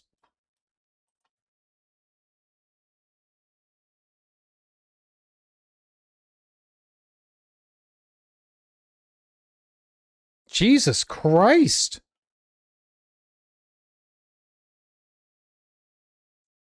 No edgier than the streamer nuts. You know the rules and they apply to you too.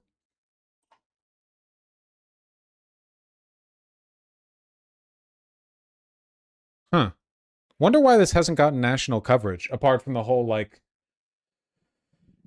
being a rapist is actually like an indication of competence. It's a desirable attribute for being in American politics, it seems.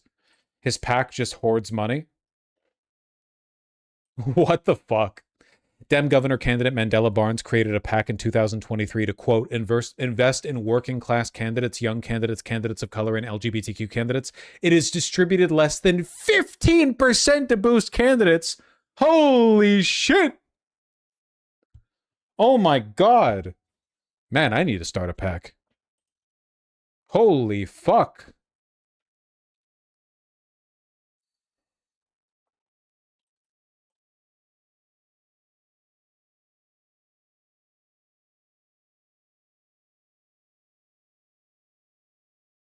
This is your PAC. In fairness, when you donate to me, 100% of that money goes to a young LGBTQ candidate of color. I'm Irish. It's not actually true. Like, the editors get a cut and stuff. Are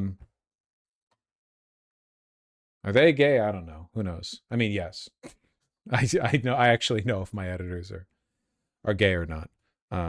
At least a minimum of it's up to them. You know what? I'm not outing them. Nice try, guys. Nice try. have now grown exponentially.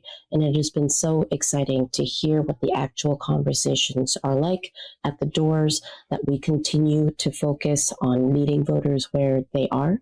And I would say that based on polling numbers and what we're hearing from folks, that our message, our agenda for permanent affordability, people are tired of this shit. And I think that they are ready for bold solutions.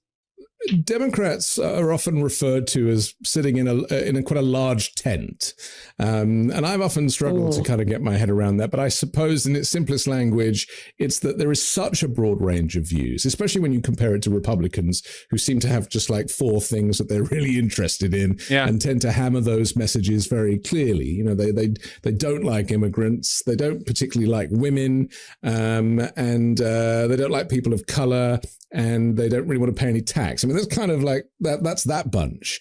But Democrats really are very nuanced. And so where is the nuance for you? What makes you different and identify? I actually wouldn't say the Democrats are very nuanced. I would just say that like the Democratic Party, at least at a national level, is made up of people who are more interested in benefiting from the internal politics of the Democratic Party than they are in consistent messaging. And the kind of Democrat that you are, just tell people kind of where you stand. I stand with everyday people here in Wisconsin, the many. The working class folks are the majority. We should be the party. I'm proud to be the single mom, the only wage worker. I'm a renter currently. I've worked in the legislature for the last 6 years, and I'm proud to represent the people of the 76th district. But I also come from hospitality, worked as a chef, and I own a restaurant for 7 years, and I'm still bartending. And what that means is that I put service and sacrifice first and care. I think the people of Wisconsin deserve someone who cares about the people first. And the nuance is that we're going to make sure that everyone in Wisconsin can live kind in of a an place that they ASMR can voice, afford. huh? Affordability has become an important word, although Donald Trump has started to kind of use it to describe, he kind of thinks of it just as a word with no meaning, doesn't he? And the reality is, for him, he's never really had to think about affordability and doesn't even understand how people buy groceries. Thinks you have to show ID for groceries. So he's a really bad example of what it's like on the ground. We've seen this with Alexandria Ocasio-Cortez, who also worked in the service industry and was ribbed royally by Republicans for that. But as I see it, what it does is it really kind of grounds you in what is necessary. Do you think more lawmakers would benefit from actually coming from reality and staying in reality and being part of communities, whether it be in hospitality or other jobs, rather than some of the routes that people take to get to these lawmaker positions? It has been our superpower. And it continues to grow as more people find themselves not only relatable to my lived experiences, but they see themselves in their leadership and their vision. I think that there is so much gatekeeping in politics. I understand that relationships and information is the currency that you need, but the deals we should be making should be with the everyday working class folks who deserve a government that is a force of good and actually delivers for them so that they have what they need to go live the lives that they want. I think that when you have accessibility to your representation, when you see not just yourselves in them, but that you know that they get the hustle, that they get you. And she's really satisfying to listen to. Is this like an ASMR thing? I feel like there's a benefit to DSA representation coming through like a wide range of rhetorical styles, like you have Mamdani's bombast and flair, and you have like she's obviously much more quiet and kind of muted, and you have like you want people to like feel like it's a set of political positions anyone can get behind rather than a specific style of speaking. That maybe we can start building more of that trust back into politics so that the work we do is actually reflective of the solutions the people need. I always remind myself that it's the folks who are closest to the struggle who should be closest to the power because they best know the solution. So I think the relatability aspect in being able to inform policy and understand that the lived experiences truly do matter. And maybe if there were more moms and chefs and bartenders, folks who got it, we wouldn't be in this mess in the first place. It's so true. And more women as well, because it seems to be the boys that have got the country into so much of a mess. And, you know, it clearly hasn't worked with those guys in charge. Do you feel that the tide is turning? Because I don't know about you, you know, I was feeling quite hopeless until relatively recently. You know, things were not really going well. And the federal government policies and the White House policies seemed so fascistic and so increasingly insane. I mean, bonkers in many cases. And I don't know if you saw any clips of the White House Correspondents' Dinner that was replayed because of the assassination attempt, but Donald Trump was literally shaking the hands of journalists who had... She's also getting inactive voters. Hold on. The polling showed Hong with 66% of support among people who have not voted in a primary in the last 4 election cycles and 57% among those who voted in just one. Damn, that's really good. That's huge. 2/3 support among people who haven't voted in a primary in the last 4 years? That's really, really big. God damn. And that's just from today? Whew. County Fair loves her too. Wow. While volunteering at the Washington County Fair last night, I held an informal poll asking those who stopped to chat with us at the Democratic Party booth. Okay, so this is primary info, not like general info. What direction they were leading in the upcoming gubernatorial primary. I'm pretty confident Honk's going to win out very handily in the upcoming primary. The real question is, how well can that translate into general results? Because as much as I support like the DSA, you know, surging to power within the Democratic Party, it doesn't mean that much if we lose to the Republicans in the general, right? Really important we win. Really, really important. Exposed him in the Epstein files. I mean, it was just so weird. And I felt like I was living in some dystopia watching this. But there is a renewed sense of hope, partly with what's been coming out of New York with Zohran Mamdani, and generally this idea that the kind of left wing of the Democratic Party, and it's ridiculous that I have to say that because the Democratic Party really should be proudly left wing, is seeing a resurgence and is being taken more seriously and is less of a fringe, whereas Republicans like the far right has become the mainstream.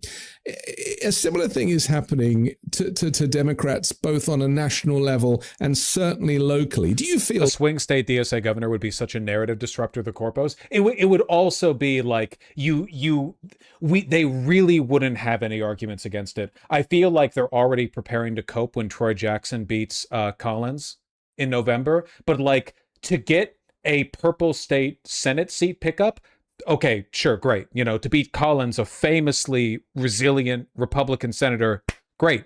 But to win the governor's race in a I was about to say deep purple, but like Wisconsin's very purple. What I mean is that Wisconsin is a true swing state, like a genuine, like just hold the line purple state. And for her to win, especially if she wins somewhat handily. That sense of hope that I do. I do. And I think it's so important to hold on to hope as part of building resistance in new systems that actually build an economy that works for working class people, where we aren't paying with our tax dollars tax breaks for the ultra wealthy and billionaires, where our tax dollars are being invested back into our community as opposed to going to the massive profits of companies that aren't even here in our state. I think that the hope we see in communities, and the hope, especially right now, in young people who are getting engaged and being creative in canvassing, in text banking, in hosting events, and in supporting our campaign. These are some of the folks who really, politicians, and haven't given them any hope, no reason to hope. And it's incredible to feel the energy of people getting involved in government and campaigns for the first time. That apathy and disillusionment is very real. It's still present. But to be able— This is the, hold on, sorry. This is the most recent polling I could find for the general. Among likely voters, it's a dead heat between her and Tom Tiffany, whereas Mandela Barnes is polling favorably. Listen, guys, there is no denying it right now. Right now, in terms of like the electability argument, it seems like Barnes leads Francesca Hong. That does not necessarily mean that that's going to be the case come the general. I think that just that it's part of it is like a name recognition thing. Part of it is like an appealing to the center thing. There is no denying there is a risk to running with Hong. But this is what primaries are. Who do you endorse for this race? Francesca Hong, of course. A big problem here is name recognition. I think that Francesca Hong will benefit massively from the boost that she gets after winning the primary. I agree, Brian Disser, 100%. Able to fight that with hope in politics and a government that can actually be a force of good. We hold on to that. We take deep responsibility with that.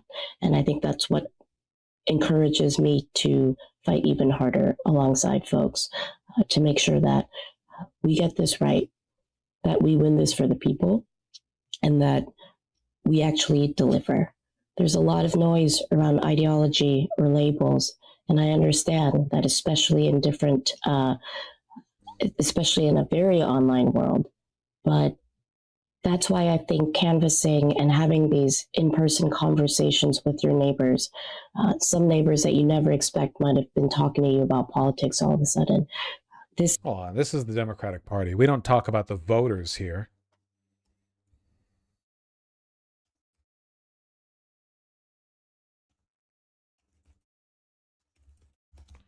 Okay, we might get our very first DSA governor. Man, we've been on for a while, huh? No stopping this train. If we go on for 30 more minutes, we might even be able to catch some of her debate. Hold on, we have some tabs to look through. Let's try to clear some easy tabs. First DSA governor ever? Yes. Wow, that's a good look. Thank you, Bergenberg. Only aspire to one day hit the Ivy look this good. Whew. Real nice. A nice fit indeed. Troy Jackson, how are we doing? I wondered if you could just tell us, like, how you got into politics in the first place. Most of us in the logging industry just wanted to make a living. We just wanted to provide for our families. In 98, the exchange rate went up to like 50, 55 cents on the dollar. Of course, Canadian workers. Here's her at a recent panel. Wait, was she the only one running for governor in Wisconsin if they support a data center moratorium? Masaigu, this is the shit I mean. Do you support a 1-year or longer moratorium on data center construction in Wisconsin? She's the only one who said yes. That's crazy. Like, again, in the Republican Party, for any issue that enjoyed the kind of mass support, like banning data centers or whatever, like if they asked Republican candidates, you would not see anywhere near this level of, like, they're just much more mercenary in the positions that they're going to take, as long as it's part of the Republican approved slate of positions. The fact that the fact that only she is willing to have moral clarity on this, it's just crazy. It's just crazy to me, man, how much Democrats are leaving on the table. Which one is Troy Jackson here? Okay. This was the Wisconsin governor primary. This is Francesca Hong saying yes, we like her. Okay, now we're going back to Troy Jackson. Okay, back to Troy Jackson, Wis governor. Have health care, have prescription drugs, and it got really challenging for us. And so, a group of us started getting together, trying to get our elected officials, Olympia Snowe, Angus King, Susan Collins to help us. And what we found from that is that they didn't want to do anything to help us. They wanted to, work for the billionaires and the big landowners. And that's what forced us to, push the issue by going to the border and blocking it. I grew up thinking that if you played by the rules, did everything right, you would be rewarded, the government would work for you. That isn't the case. It all comes down to who has the biggest checkbooks, who writes the biggest checks. That's the power, and that's why I ran for the legislature and been fighting it ever since. Looking great. It's crazy how Graham Plattner dropped out, and somehow the guy who replaced him ended up not only being more to the left than Graham Plattner, but also more working class coded. Isn't that insane? Like, Graham Plattner was already, in my mind, as working class as you could get. Chud boy, veteran, this is my vocal fry, blah, blah, blah, blah, blah. And then they're like, okay, how do we beat that? And then you've got this guy. That's a working class hat right there. I think that if a wealthy person even tried to put on this hat, they would just fucking combust. Look at that. Look at his face, man. Crazy. We really lucked out there. We might be getting the best case scenario. All right, what's this one? These are rules that we're gonna have for our daughter in the future. TikTok slap. That's great. Let's look at it. No dating until she's 17. We want the earliest marriage to be when she's 18. If our daughter dates at age 15, she has 3 years until she's 18. Is she going to responsibly refrain from fornication for that long? I don't want my child to be tempted with that. She can talk to guys before then, no problem. But the dating, specifically... They both look like they're 17 themselves. I don't understand why they're offering an opinion on this. Going out on your own without us there for protection is going to have to wait until 17. She's also going to be coming to church with us. Okay, this is boring. Also, the mic quality sucks. And clean. She will be taught management skills, financial skills, basic life skills, how to change tires or how to change oil in the car or whatever. Yeah, I agree with that. I think more women should learn how to change the oil in the car. Or whatever. Type shit. I don't know. Okay.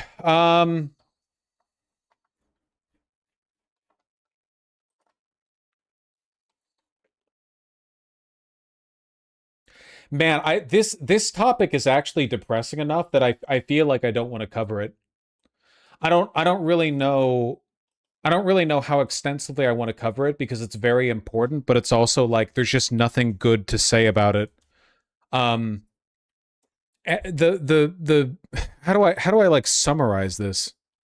How do I summarize this? Can I find like a Twitter post? Like, can I save on Brainspace and just like read a Twitter? I can. I'm just going to read this Twitter post. I'm stealing content. I'm shamelessly stealing content.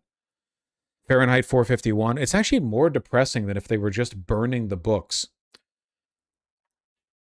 A big article came out recently on the Washington Post on Anthropic, the AI startup, their effort to essentially annihilate all it. They're like Brainiac. You know Brainiac's deal? Like he'll absorb all information, then destroy the universe or whatever. They're doing that. That's the goal. They're doing Brainiac stuff. I'm just going to read this. So here's what happened. Project Panama. Anthropic concluded that books were the cheapest way to build a world-class AI LLM model because they gave Claude curated facts, structured arguments, compelling stories, and writing an editor would approve of.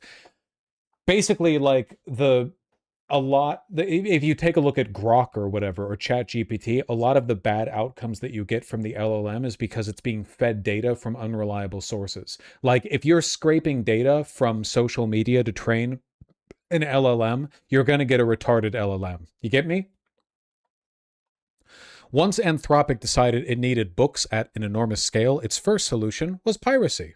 It downloaded 7 million plus books from online libraries, including LibGen. The judge later wrote that though Anthropic had legal ways to buy them, it chose piracy to avoid what Dario Amodei called the legal practice business slog. This piracy policy created a massive legal risk. So in February 2024, Anthropic hired Tom Turvey, former head of partnership for Google Books, to find a legally safer way of obtaining, quote, all the books in the world. Turvey first contacted major publishers about licensing their catalogs. Those attempts didn't produce agreements, so Anthropic chose a route that required no publisher permission, buying millions of physical books through distributors and used book retailers. Within about a year, Anthropic spent tens of millions acquiring and scanning millions of books. including many rare one-to-one titles, or sorry, 1 out of 1 titles. Like there's one book. One vendor proposal targeted 500,000 to 2 million books in 6 months. To scan that many books within months, the vendors physically destroyed them. A hydraulic cutter removed each spine. The pages were trimmed to size, fed as loose sheets through high-speed industrial scanners, and converted into searchable PDFs. The paper's remains were then sent to recycling. All of these were used for Claude's training data. The complete collection became a private, searchable Anthropic library the company planned to, quote, store forever. The scans aren't available to the public and were never openly sourced. So the fastest and most cost-efficient way of incorporating the information from all of these 1 out of 1 books, these rare books, was just to physically destroy them. We do, of course, have ways of scanning large numbers of books without destroying them. These have existed for ages. They allow you to scan each page, page by page. But the fastest and most cost-effective way of scanning through them involves destroying them. Like they said, destroying the spine and just turning the books into a bunch of loose-leaf paper that can be rapidly scanned. Then you don't have to turn any pages. You just treat it like a big block of pages. This is also, as Masaigu wisely points out, a consequence of copyright law. Copyright law means they have to destroy the books if they don't want to get publishers' permission to scan them, even if they're now public domain. The gist of it is, and this is a very evil, like, legal loophole, basically, that if the books still exist, they need to get the publisher's permission in order to incorporate them into their AI dataset. But if the books no longer physically exist, and the AI data set is now the only source of that information, the incorporation of that book's data into Claude's training data, it's no longer copyright infringement to use it because it's the only place where it exists. In essence, the publisher no longer has exclusive right to the commercial use of these books because the only place where they exist. Like, I'm trying to think of a way to put this. A publisher owns the rights to a book, but there's only one of that book in the world. You can buy that book and own the only copy of it, but that doesn't give you the intellectual rights to it. It just gives you the one copy. However, if you destroy that one copy and its only existing iteration is in Claude's code, you're now no longer engaging in copyright infringement. You have to destroy the source. Does that make sense?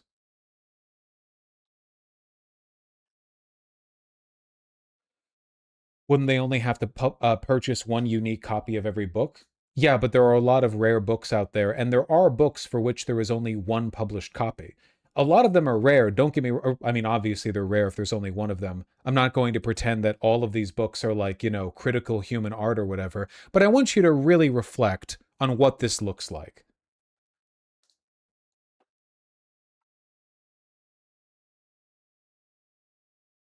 It's not about the only existing version in the code. It's more about commercial use of copyrighted material. Well, that's what I'm talking about, right? That the commercial use of copyrighted material is now somehow legally enabled due to the destruction of the book.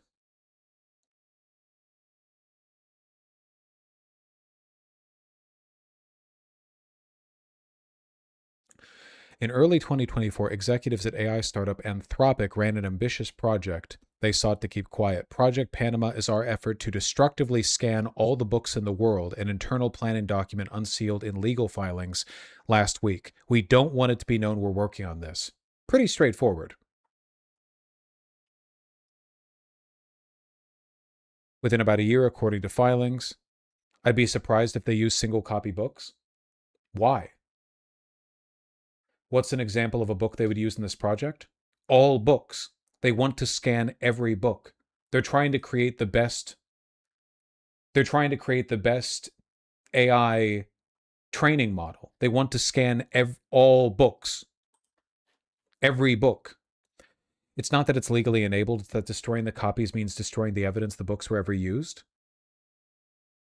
Wait, really? Wait. You're saying it's not even about giving legal pretext. It's just destroying the book means you can no longer prove that it was ever used as part of the data set because the courts don't even have the original. Okay, clearly my understanding of this legal loophole is flawed. Let me read more in this article. The point is that this is unbelievably evil. Nothing about destroying a book revokes copyright. Well, maybe not technically. Details of Project Panama, which has not been previously reported, emerged in more than 4,000 pages of documents in a copyright lawsuit brought by book authors against Anthropic, which has been valued by investors at $183 billion. The company agreed to pay $1.5 billion to settle the case in August, but a district judge's decision last week to unseal a slew of documents in the case fully revealed Anthropic's zealous pursuit of books. Let's see. The wave of lawsuits, crucial prize. One Anthropic co-founder theorized that training AI models on books could teach them, quote, how to write well, instead of mimicking, quote, low-quality internet speak. Court records suggest that the companies didn't see it as practical to gain direct permission from publishers and authors to use their work. Instead, Anthropic, Meta, and other companies found ways to acquire books in bulk without the author's knowledge, court filings allege, including by downloading pirated copies. They knew they were breaking the law, not that it fucking matters, because you can just pay a fine in the form of a settlement. A fine or a fee?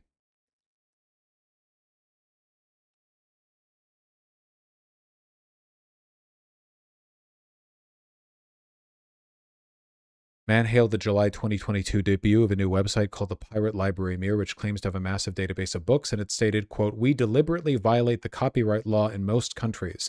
Man sent a link to the site to other Anthropic employees with the message, just in time.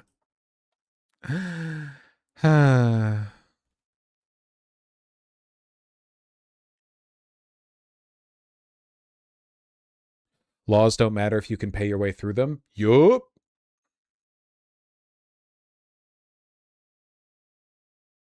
It's called evidence tampering. So you're saying then that this has the destruction of these books, in addition to being a physical necessity because they needed to quickly scan the loose leaf paper, that it is literally just destroying the evidence that that information was ever used if there was only one version of that book or only one iteration of that book, thus making it impossible to trace back to the source. Jesus.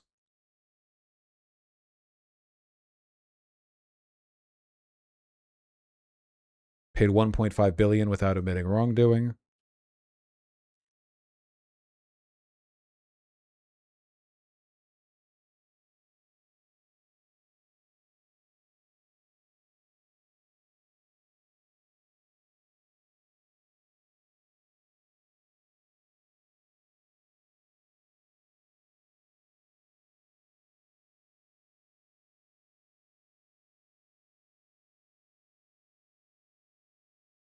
I don't think it's that they're destroying unique copies of books, more destroying any evidence for authors to sue over.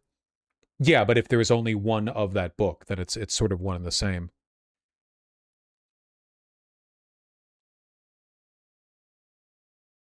If there is media coverage suggesting we have used a data set we know to be pirated, such as LibGen, this may undermine our negotiating position with regulators on these issues, the email went on.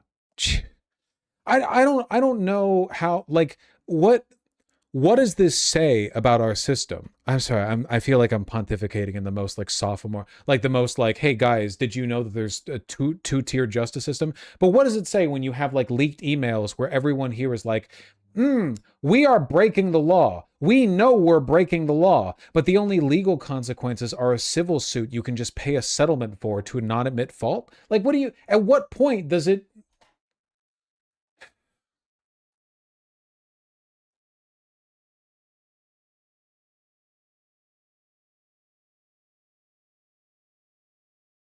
Fisher Sam, I have no idea what you're talking about.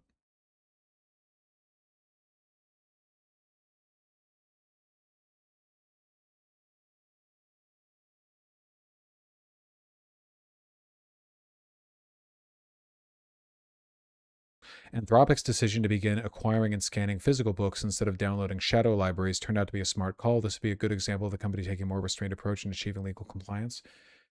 Jesus Christ. Iran launched a sneak attack on us like an hour ago? Okay, okay, whatever, man.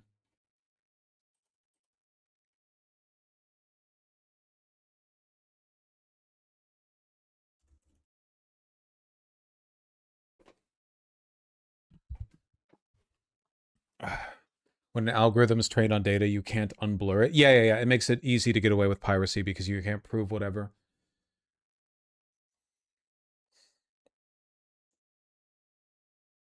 Who is Alice Poole?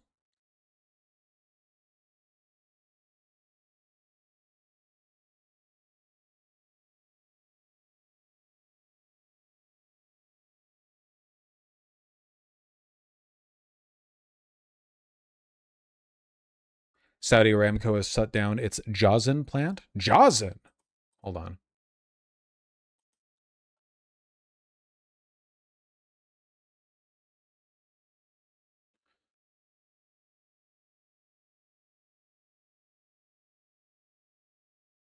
Wait, where's the link to the Iran thing?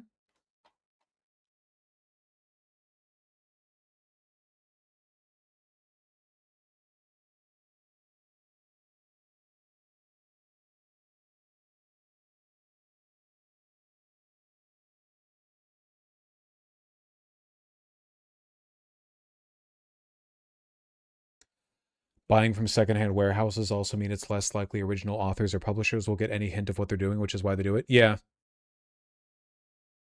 So fucking contemptuous, man.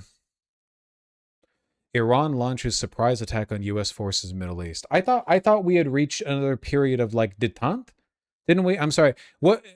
Didn't like 24 hours ago we do another one of these bullshit like, oh, now we're brokering for peace again? What is it finally time for Iran to be the one to propose peace in bad faith? Have we finally reached that point?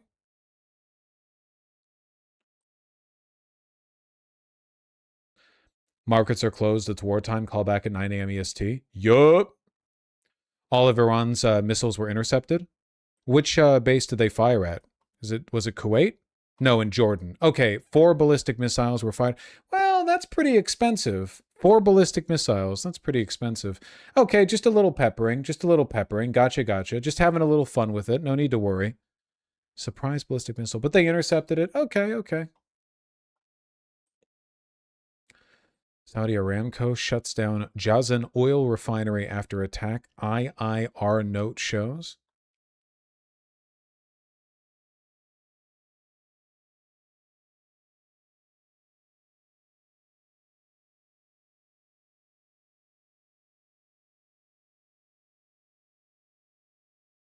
The missiles hit? They didn't get interrupted?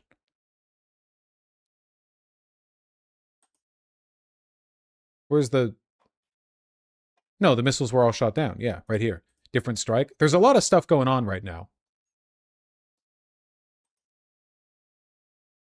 They got interrupted, but if they are Scud-based, that doesn't always stop them.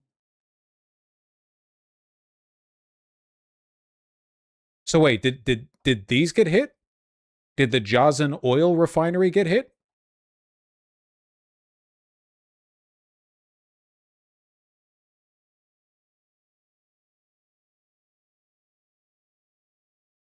Iran launches missiles at U.S. base for first time since Trump paused strikes. Pretty huge flex on Iran's part to prove they're still capable of firing missiles while we're reeling from the total depletion of our stockpiles. Smoke billowing from Jazan. Okay. So you guys were mixing up two things. Okay, sorry. There were strikes that hit the Jazan refinery from the Houthis, and then there was the Iranian strike on a U.S. military base that got intercepted like an hour ago. Okay, two different things. Let's be clear here. Okay, 2 different things. The refinery can process 400,000 barrels a day. That's really big. Oh fuck. Wait. Hold on. They fully shut down the refinery? 400,000 a day? That's huge.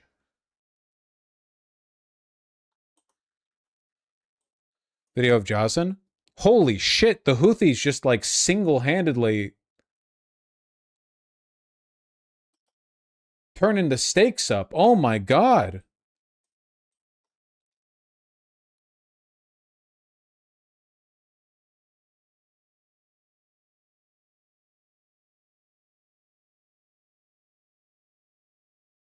And they targeted a Saudi oil tanker? Whoo! Oh, shit. The Houthis just decided to fire a bunch of random shit. They were shocked when the Saudis didn't intercept any of it. Just testing the waters a little bit.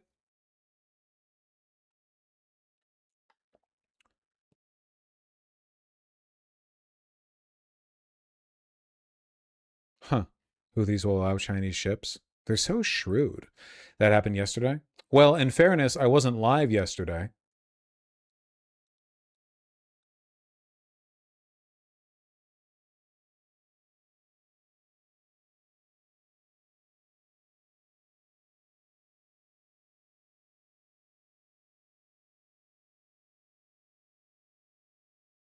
We got so many people phone banking for Cori Bush, their dialer crashed.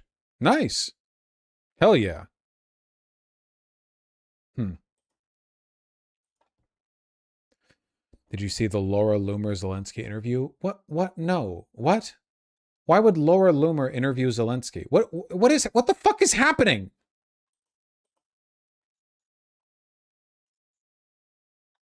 It's good. Yeah, the weather's been great since I've been here.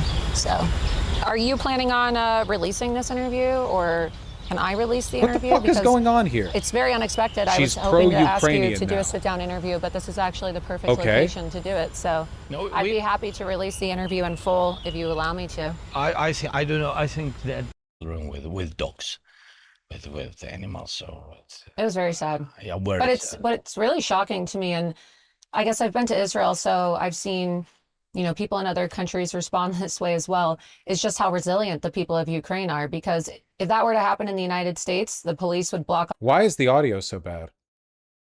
Also, like, what is this?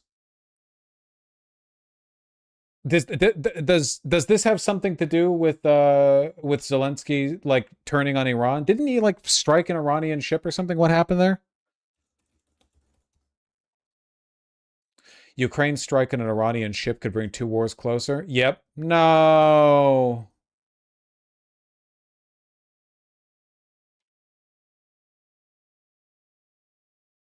Okay, wait, hold on. Okay. He struck an Iranian supply line to Russia. I think Ukraine has a right to strike Iranian ships supplying Russia. That's more direct. That's not Ukraine going out of its way to attack Iran in the context of the Middle Eastern conflict. This is very clearly much more tied to the Ukrainian conflict. Okay, this is sorry. I saw the article. I thought the implication I was getting from what some people were saying was that, like, Ukraine had joined in attacking Iran. This is different. Okay, this is different. It's not the okay, yeah, not to suggest that it's not, like, geopolitically complicated or whatever. Arachi said they made up, kind of. Wait, what? Iranian foreign minister, right? Yeah, Iranian foreign minister was assured by Ukrainian financial minister the attack on an Iranian ship was unintentional and Ukraine seeks no escalation. Brothers! Oh, man. Sure, why not?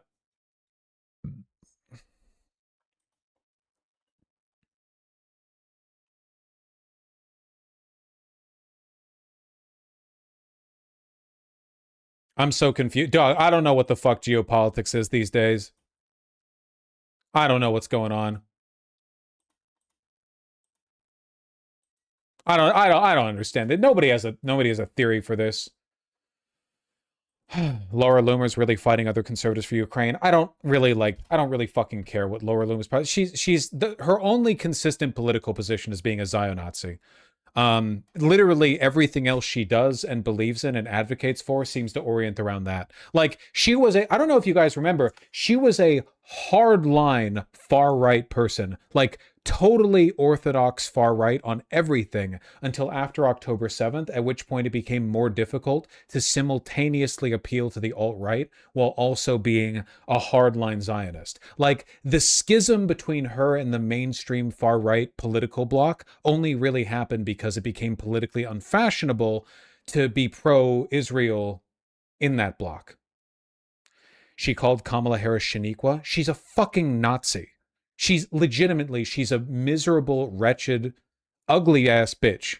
And she's been on the wrong side of basically every possible, she's such an open bigot. And has been for a long time. Like there's the idea that she is even capable of being motivated by altruism or like a humanist desire is to me laughable. Called for the death of 76 million Latinos. Yeah, I think she did. And I don't even think she believes all that stuff either. Like it's not like she really believes it. It's all you get me.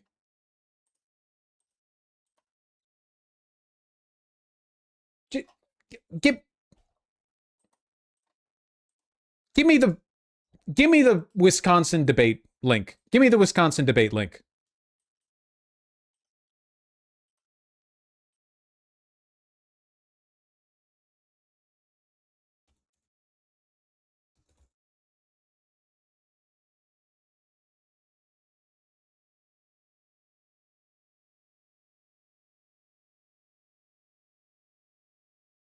She referred to Jasmine Crockett as a ghetto DEI Shaniqua. Phenomenal. Thus, by the way, improving both of their politics because Laura Loomer appeals to racists and Jasmine Crockett campaigns largely over being the victim of racism. So we have a perfect like yin yang ebb and flow here.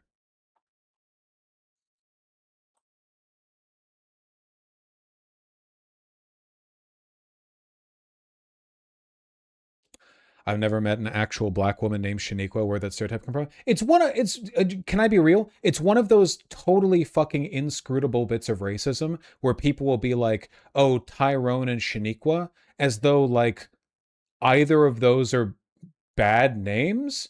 I don't know. I've never met a black woman named Shaniqua, but like it's a name. I don't know what you want to like. Okay, like oh Tyrone, yeah, like I don't know Tyrone. It's like a name. It's like how people are racist to black people about fried chicken when literally every human alive loves fried chicken. Oh, black people, did you know they love one of the most universally loved foods? A food so universally loved that it's actually like a joke that it's on every kid's meal because even the pickiest eaters like it. Did you know they like that?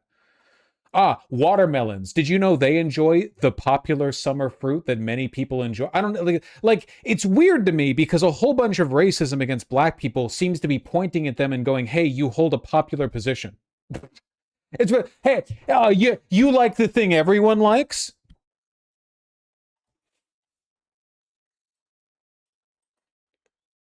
It's like people are racist to black people. They're like, pull your pants up. But it would be like making fun of black people for wearing their pants at the normal height. I don't get, oh yeah, fried chicken. Dog, everyone loves fried chicken. What do you mean? Oh, black people? Black people always be wearing shoes.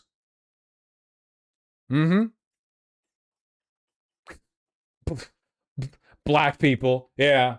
Oh, you know how they are. Driving cars. Yeah, I guess. You're right. I have seen black people driving cars and wearing shoes. I'm gonna be really weird about this online. Black people do be loving doing things everyone else does. I don't know. It's just inscrutable racism. You know what I mean?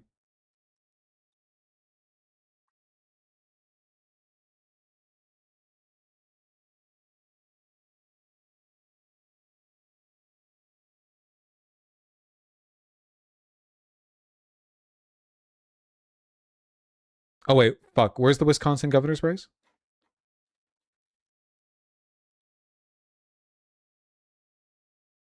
Should make fun of them for doing stuff that makes sense, like washing raw chicken. Wow, hold on now. Don't you go getting my channel in trouble.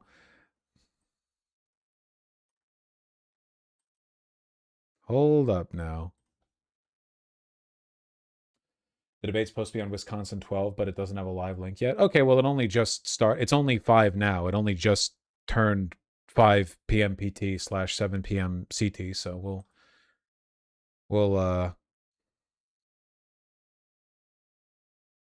here is it live now? Do we have a live link? Okay, two people. Yo, we got in so early. 2 people watching now. That's how we're on the fucking cutting edge of political coverage, man. I guess because we're doing a live thing, I'll switch the stream title. I don't know, guys, to warn you, I don't know how long I'm going to be able to watch this because like my schedule is a little bit up in the air today. I've already been going for 2 hours longer than I expected. 2 hours longer than a normal stream.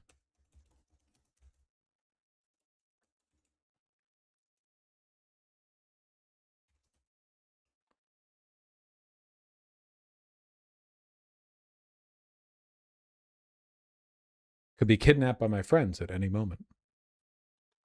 Days from the primary to decide who will take on likely Republican nominee Tom Tiffany. Tonight, their first and only televised debate. At a critical juncture in Wisconsin history, former Lieutenant Governor Mandela Barnes. We've been all across Wisconsin taking the fight. Okay, I haven't pissed in like 6 hours. I'll be right back. Former Tony Evers cabinet member Joel Brennan. I am in this race, and I'm committed to continuing in this race because Wisconsin values are at risk. Milwaukee County Executive David Crowley. Wisconsin, you deserve a strong Democratic candidate, and that's exactly why I am re-entering this race. State Representative Francesca Hahn. I am the only candidate in this race who takes income and power inequality seriously as the most urgent crisis of our times. State Senator Kelda Roys. Now is not the time to move backwards and be in more disarray. And now, live from the campus of Marquette University in downtown Milwaukee. Tonight's moderators, WISN 12 Political Director Matt Smith and Upfront co-host, 12 News anchor Jaron Jordan.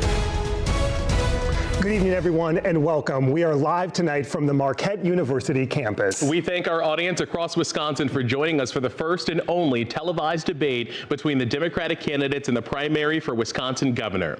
Mandela Barnes, Joel Brennan, David Crowley, Francesca Hahn, and Kelda Roys, we thank you all for being here with us tonight. The top vote getter in the August primary will take on the likely Republican nominee, Tom Tiffany, in November. With Tony Evers not seeking re-election, it is the first wide-open race for governor since 2010. First tonight, a few ground rules. This is a debate, but we'll be having a conversation. We'll be discussing some of the key issues facing Wisconsin. Candidates are asked to state their positions, stay on topic, and to be concise.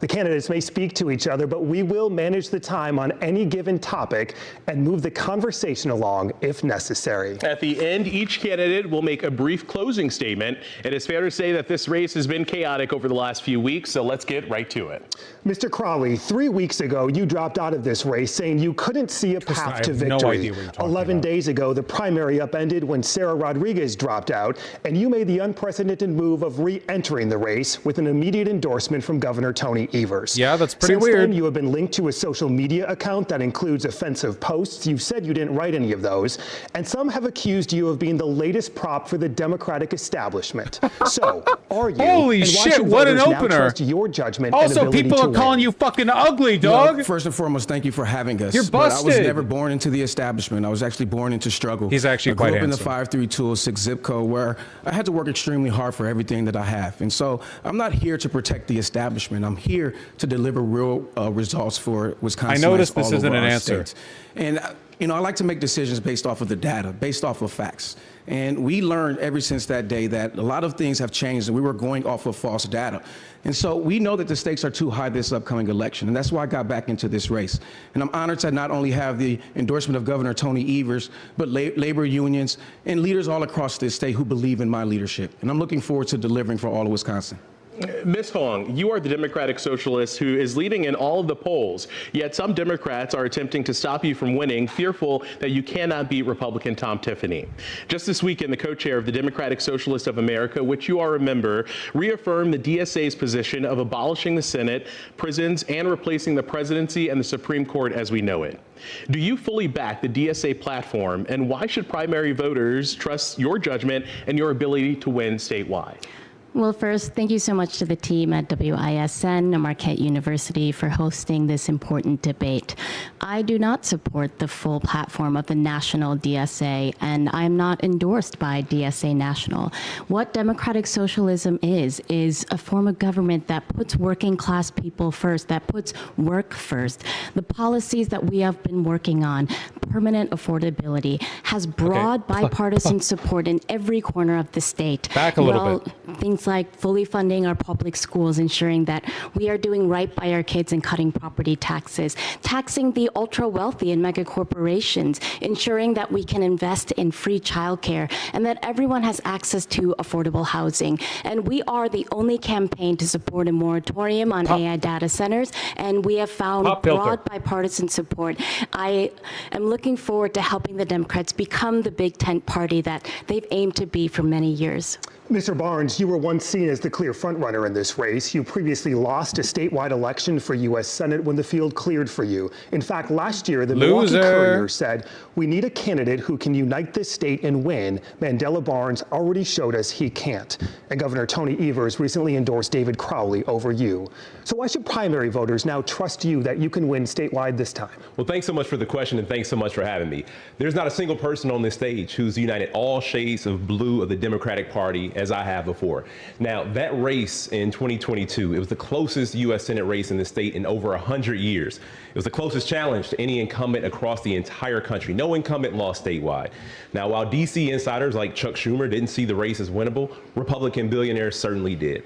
They spent over $50 million to defeat me, and I only lost by 1 point, 26,000 votes. This guy's the alleged sexual harassment. The only person on the stage who's actually won statewide. Allegations or sexual assault or harassment? We didn't really look into that much. That race was also decided by 1 point. 50 women. Now, I've been on both sides of the coin, and you learn a whole lot more when you lose. When you win, you think you did everything right. But when you come up that short, you have a whole lot of time to think about the things that went wrong. You learn about the devastating impact of big money in politics. You also learn about how low Republicans can get. And I can tell you, right now, we have the resources and we have the support to get it done. And on the terms of Governor Evers, I have zero interest in upholding the status quo. I have zero interest in being the establishment candidate. That is the difference right here on the stage, because I am pushing the envelope to make sure that we are as bold as we can possibly be in the Donald Trump era, because that's what people have been calling for Democrats to be all along, and we have not truly met the moment. Thank you. Mr. Brennan and Ms. Roys, you are both polling in the single digits and have been since the start of this race. At this point, are primary voters wasting their vote on a vote for you? Why don't you just walk away right now? Here's what I would tell you is I don't think primary voters have been paying much attention until the last 2 weeks and all the upheaval that you have seen. This is what I find when I am going out around the state is that, and this has been verified by polls that was done here by my alma mater at Marquette, because about half the people at this point haven't made a decision, and so that is a lane that's opening up. The challenge that I have had from day one is not that anybody thinks I'm unqualified for the office. I served as the top appointee to Governor Evers. We created the largest budget surplus in state history. We increased the rainy day fund. We got billions of dollars out to family farms, he does to look like a tortoise, small businesses, to renters who needed it during COVID. So all of that stuff puts me in good stead. The challenge I have had is that people don't know me as well as they know some other candidates around the state. And so what I have found in recent days is that the disruption, the upheaval, somebody putting their thumb on the scale, it has gotten people much more engaged and much more interested in this race. And day by day, I am feeling that momentum, and I'm feeling people who want somebody who can beat Tom Tiffany in the fall and who can hit the ground running on day one. And I will put my qualifications on those issues up against anybody in this race. Mr. Brennan, thank you. Ms. Roys, you are continuing to poll in the single digits as well. At this point, sorry about all that shit primary Poseidon voters did to you or wasting their whatever. vote on a vote for you? If you want the best public schools in the nation for your children, if you want to open up the state's healthcare plan so that everyone can buy in and we can lower costs for all Wisconsinites, if you want a candidate who is going to stand up and fight Donald Trump and bring an end to this authoritarian regime, then you should vote for me. I am the candidate in this race that brings the most experience in and around state government, with 10 years of service in the legislature and the only one who served on the state budget committee. I've also been an executive in the private and nonprofit sectors, and for over 20 years, I've been the candidate that has turned progressive ideas, like the kind that all of us have on this stage, into law. That kind of experience is absolutely essential. And voters need to think about not just who can beat Tom Tiffany, although that is important, not just who can deliver a Democratic legislature, although that is vitally important, but who can actually do the job on day one. And I am proud to have earned by far the most endorsements of any candidate in this race, including the most endorsements in Milwaukee County. I don't really have opinions the most, on largest labor union endorsement with WEAC, the state teachers union, and the endorsement of former Lieutenant Governor Barbara Lawton. Thank you all. Last week, a Madison police officer shot and killed a man. Tonight, the investigation and the protests continue. Governor Tony Evers has called for transparency and accountability and urged for peaceful protests.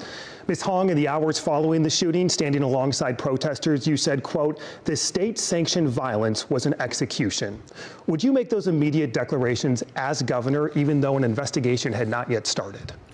You know, the governor has the largest microphone in the state, and there comes deep responsibility with that. But what we saw in videos and what I had talked to folks who had witnessed that, I think what we saw, it was clearly the type of violence where no one's life should have been taken. My thoughts are with Corey Ruiz and his family, and I hope that the accountability and transparency that both the Governor Evers and I have called for, the independent investigation, the investment in body cameras. The mic guy should have put the mic lower. It's because she's so short. She's at level with the mic, so they're getting the plosives. I plan to be a partner in that. You have also called to defund and abolish police before, while saying your ideal world is one without prisons. Would you sign a bill or budget that cuts funding for police departments? No. No. Why not? The governor cannot defund police, and I'm not here to govern by slogan. I'm here to make sure that I am the governor that is most serious about public safety, and that means investing in the things that we know prevent crime, and getting resources to victims, and ensuring that the people who are incarcerated and the folks who are working in our prisons are able to live a life of dignity and work with dignity. I think it's important that we invest in communities, including our public schools, out of school programs and mental health resources, and attacking the opioid epidemic. These are things that are proven to prevent crime, and this is what will help to make sure that we have a government that is serious about public safety. Mr. Barnes, you have previously shown support for reducing police funding and abolishing ICE. Following the Madison shooting, you said you were deeply disturbed and pained. Would you sign a bill or budget that cuts funding for police departments? First of all, we should all be very disturbed by what we saw in those images, what we saw in the video, and we should fight as hard as we possibly can as a state, as a people, as a society, to make sure that never happens again. And body cameras, of course, are the norm. It should be the norm. And I wish that the Madison Police Department did have those body cameras. So, of course, I would not sign a budget that reduced funding, because obviously that police department needs the funding to have body cameras. Ms. Roy, the problem is not that police can't afford body cameras. This as inevitable. We can create a more fair, safe world. Would you sign a bill or budget that cuts funding for police departments? No, but I think we need to actually fund local communities so that we can do evidence-based programs that actually reduce and prevent crime. At the end of the day, I'm a mom and stepmom of 5. I want my kids and every kid to be safe in our communities, and I want law enforcement officers to be safe in our communities.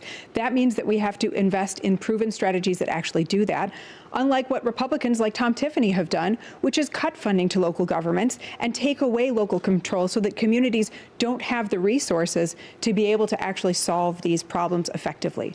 I am really proud, as the only attorney on the stage, to be someone that has fought for and passed criminal justice reforms to make us more safe and more just. I have taken on racial disparities in areas from health to criminal justice.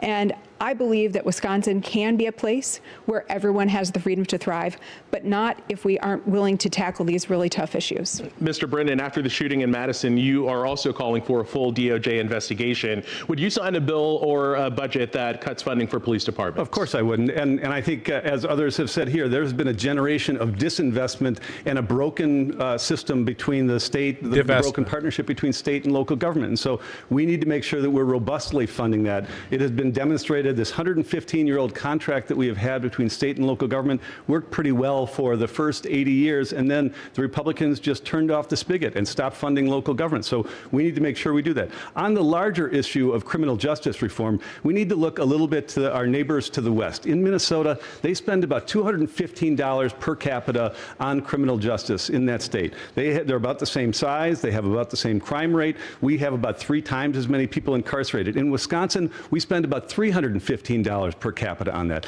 As a long-term target, spending that $600 million difference that they spend on other things in Minnesota, spending those on early childhood, on K-12 education, on other programs in Wisconsin, that would be the kind of investment over the long term that would put us in better stead and keep us from having fewer of these incidents, because they should outrage all of us, but there are ways that we can make a difference on those by spending our money differently. Mr. Brennan, thank you. Mr. Crowley, without first seeing any video, you said that you were horrified by the reports of the shooting and immediately... If I recall correctly, the watermelon fried chicken racism is rooted in early tradition of freed black people trying to make a living by selling those specific foods. I guess, in fairness, sometimes people are racist against white people by saying they love mayonnaise, which is also odd because everyone loves mayonnaise.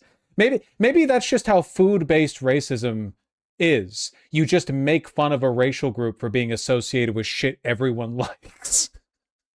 You know what I mean? You hate me. Okay, I don't want to talk. Okay, what are you people on about? Pointed to other police shootings in Kenosha and Minneapolis.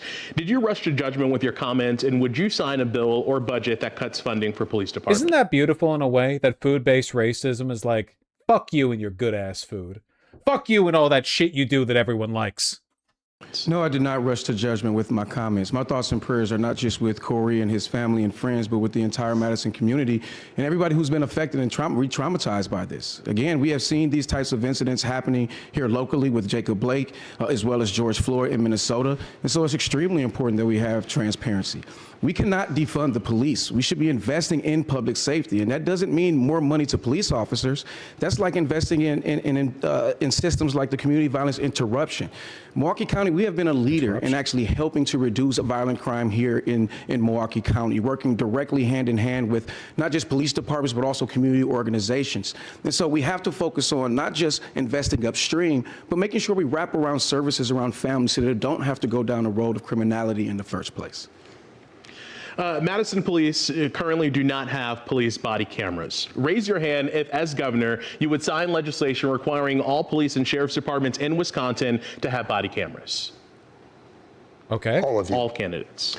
Let's move on to the economy. Tonight, Wisconsinites overwhelmingly say... Dude, Hong is so fucking low-key. Her version of raising her hand literally just be like hinging at the elbow. Inflation and the cost of living is the most important issue ahead of this election. The failed tax relief deal negotiated by Governor Tony Evers and Republican leaders would have delivered rebate checks to Wisconsinites, directed money to local schools to lower property taxes, increased special education funding, and eliminated taxes on tips and overtime. It failed in the state Senate. I'd like you to raise your hand if, as governor, you would have signed that deal into law if it passed. If it passed? If it passed, would you have signed it into law? 1, Mr. Crowley. Ms. Royce, you were one of the 15 Democratic senators who helped kill the deal. Why? Because at the end of the day, my job is to be a responsible steward of taxpayer dollars. And this would have created a $2.9 billion deficit down the road, which our schools and our healthcare system and our local governments cannot afford. Okay. It also would have spent the surplus before it had even materialized. Look at what is happening with the economy. When we are spending money that we do not yet have and spending it in ways that do not actually help us solve the long-term problem of getting more money into our public schools, giving property tax relief to property taxpayers, and making sure that we have a more fair, just tax system, all we are doing is throwing that money away on a political gimmick that was frankly cooked up by Robin Vos as he sees the blue wave coming and wanted... Bosch body cameras are bullshit. I disagree with this. I actually think that mandating body cameras and making it unlawful to turn them off is actually really important. I know it's often employed as part of an argument to increase police funding, which is bullshit because body camera maintenance doesn't really take that much money.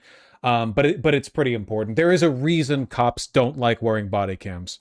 To do anything that he could to either protect his members from losing their seats and run away from their terrible record on public education, which Tom Tiffany is partially responsible for. Quickly, that projected deficit factored in zero economic growth. Would you consider zero economic growth? Would that be part of a Roy's administration if you cite that deficit?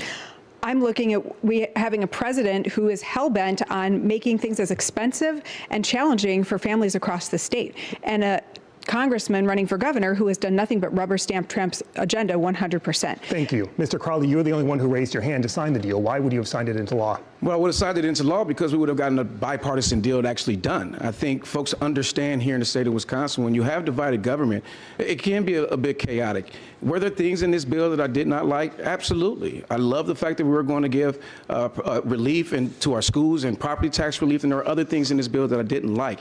At the end of the day, we know that there are many Wisconsin families who are desperate. We should be focusing on how we lift them up and not playing politics. And so I would have signed that bill because that means it would have passed with bipartisanship.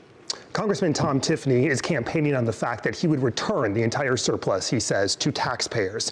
Ms. Hong, would you return the surplus to taxpayers, or how would you spend the projected $2.5 billion? Those are the taxpayers' dollars, but investment is what we need, thinking about our shared future, our kids. It is an investment when we invest in public schools and ensuring that we are cutting property taxes but doing right for our kids. Our campaign is about permanent affordability and putting all of those surplus dollars back into the taxpayers' money. I think that it would be irresponsible. And the reason why that surplus deal was so problematic is that those who are on fixed income would not have received that check. Folks who are lower income would have received less. I think it's important to think about some of the working class families across our state that deserve real relief, durable relief, and that deal. There's a surveillance aspect of body cams I don't like. Yeah, but if a cop is facing you, you're already being surveilled. Like, the police are already the surveillance apparatus of the state. Having a body cam really just... Okay, what about, like, body cams, but the police themselves can't access them? They have to be accessed through judicial inquiry or via, like, internal investigations or something. Like, the body cam archive, the archive of police body cams is managed by an independent agency adjacent to, but not subservient to, the police department, so that the police themselves can't solicit that info, and the only time you can actually access it is through citizen inquiry, a judge's, like a request from a judge, something like that, you know? Was not it. We should mention you did vote against that in the assembly. Quickly, what would you spend the surplus on? Public education and healthcare. Mr. Brennan, we're getting wonky in here. Return it to the taxpayers, or would you spend it, and how would you spend it? Well, I think Tom Tiffany and the Republicans have already shown their hands about how they'd return it to the taxpayers. There are three sections in the studio audience here tonight. If the poor people and the people on fixed income and Social Security were sitting over here, they would get nothing. The rest of us who are doing okay would get the $300 and $600. And by the way, if you want a stimulating effect by putting money into the economy, you put it in the hands of people who are going to spend it. And so that was part of the deal. The thing that I would have exercised in all of this is caution, because we live in a Trump economy. I put together, as the Secretary of Administration, 2 budgets for Governor Evers, and we need to make sure that we are doing everything possible to be cautious in this time of Trump. The way that I would spend it, you know, one, it would be cautious, but the first thing that I would spend, the first $100 million, which I will do in January, will go into child care and early childhood education. It is a system that is broken. $1 billion of productivity sits on the sidelines every year, especially from women, mainly from women who can't find affordable, accessible, or high-quality childcare. It is a K-12 and workforce issue. That's the first place I'd spend $100 million. Then I would restart the Knowles Nelson Stewardship Fund with another $100 million. Like, those are the types of things that we can do. That's bipartisan effort. Those are bipartisan things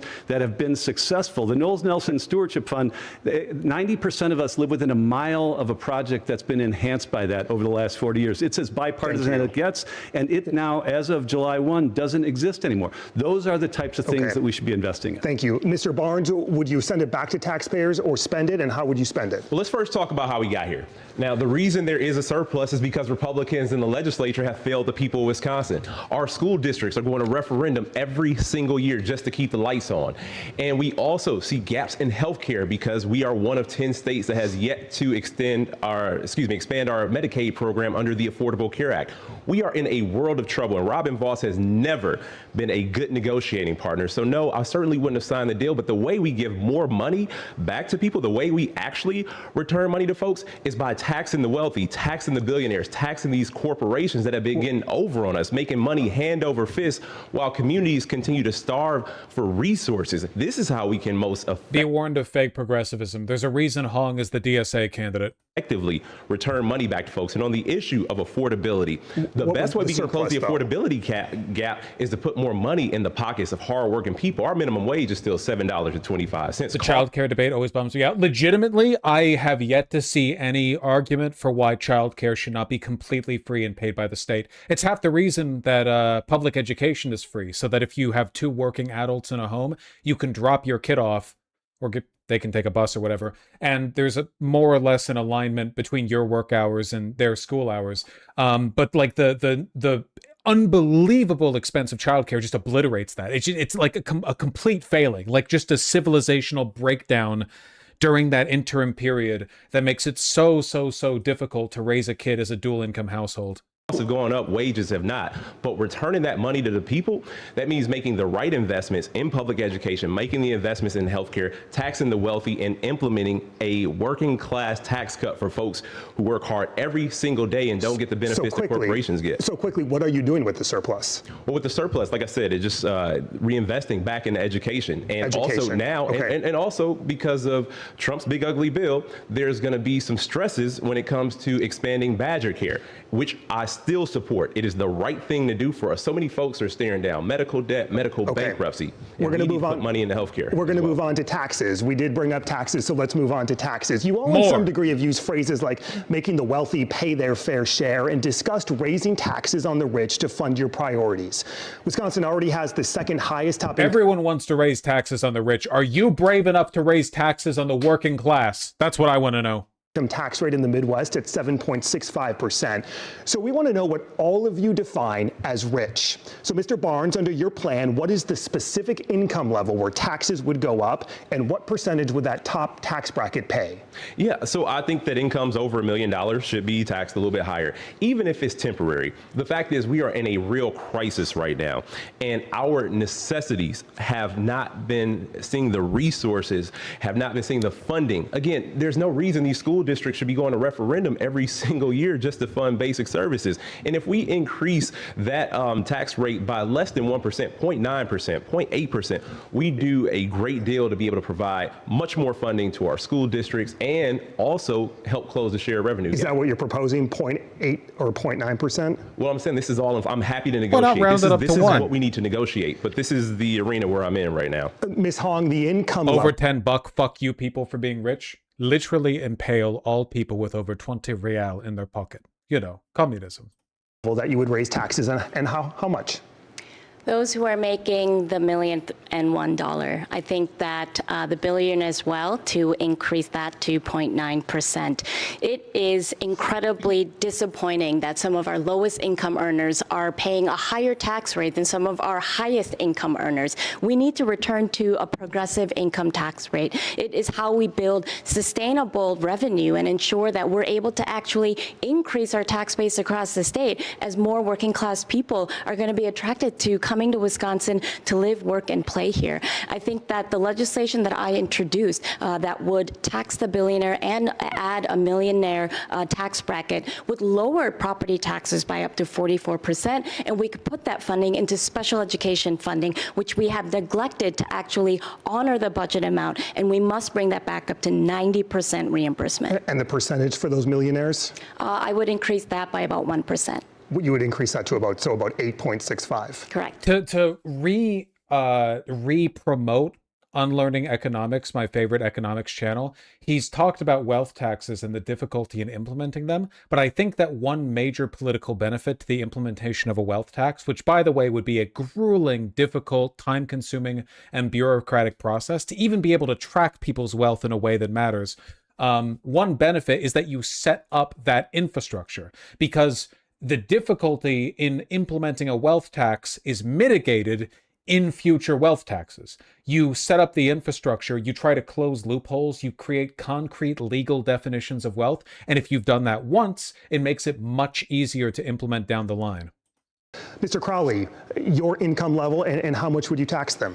Well, let's be very clear. It's just not the income tax, but it's also the property taxes that are also extremely high in the state of Wisconsin. Yep, and we'll talk about that next. Okay, well, when we talk about income taxes, what we really need to be focusing on is how do we actually fix this system moving forward? What we need to do is take a holistic view of our taxes here in the state of Wisconsin. The last time that we took a holistic view of how we spend our money and bring in revenues was in 1986 when Governor Tommy Thompson was actually governor.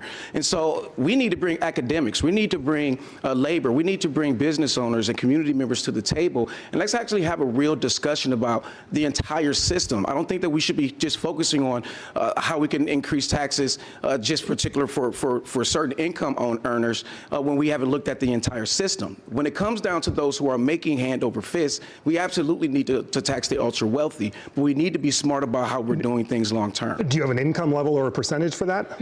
Well, I think we always got to look at those who are making more than $1 million or more. Absolutely. And do you know how high you'd like to tax them? No, I think that we have to look at the entire system holistically. Ms. Royce, your income level and percentage you would tax them looking to raise taxes. What does the frog mean? The frog? You mean Pepe?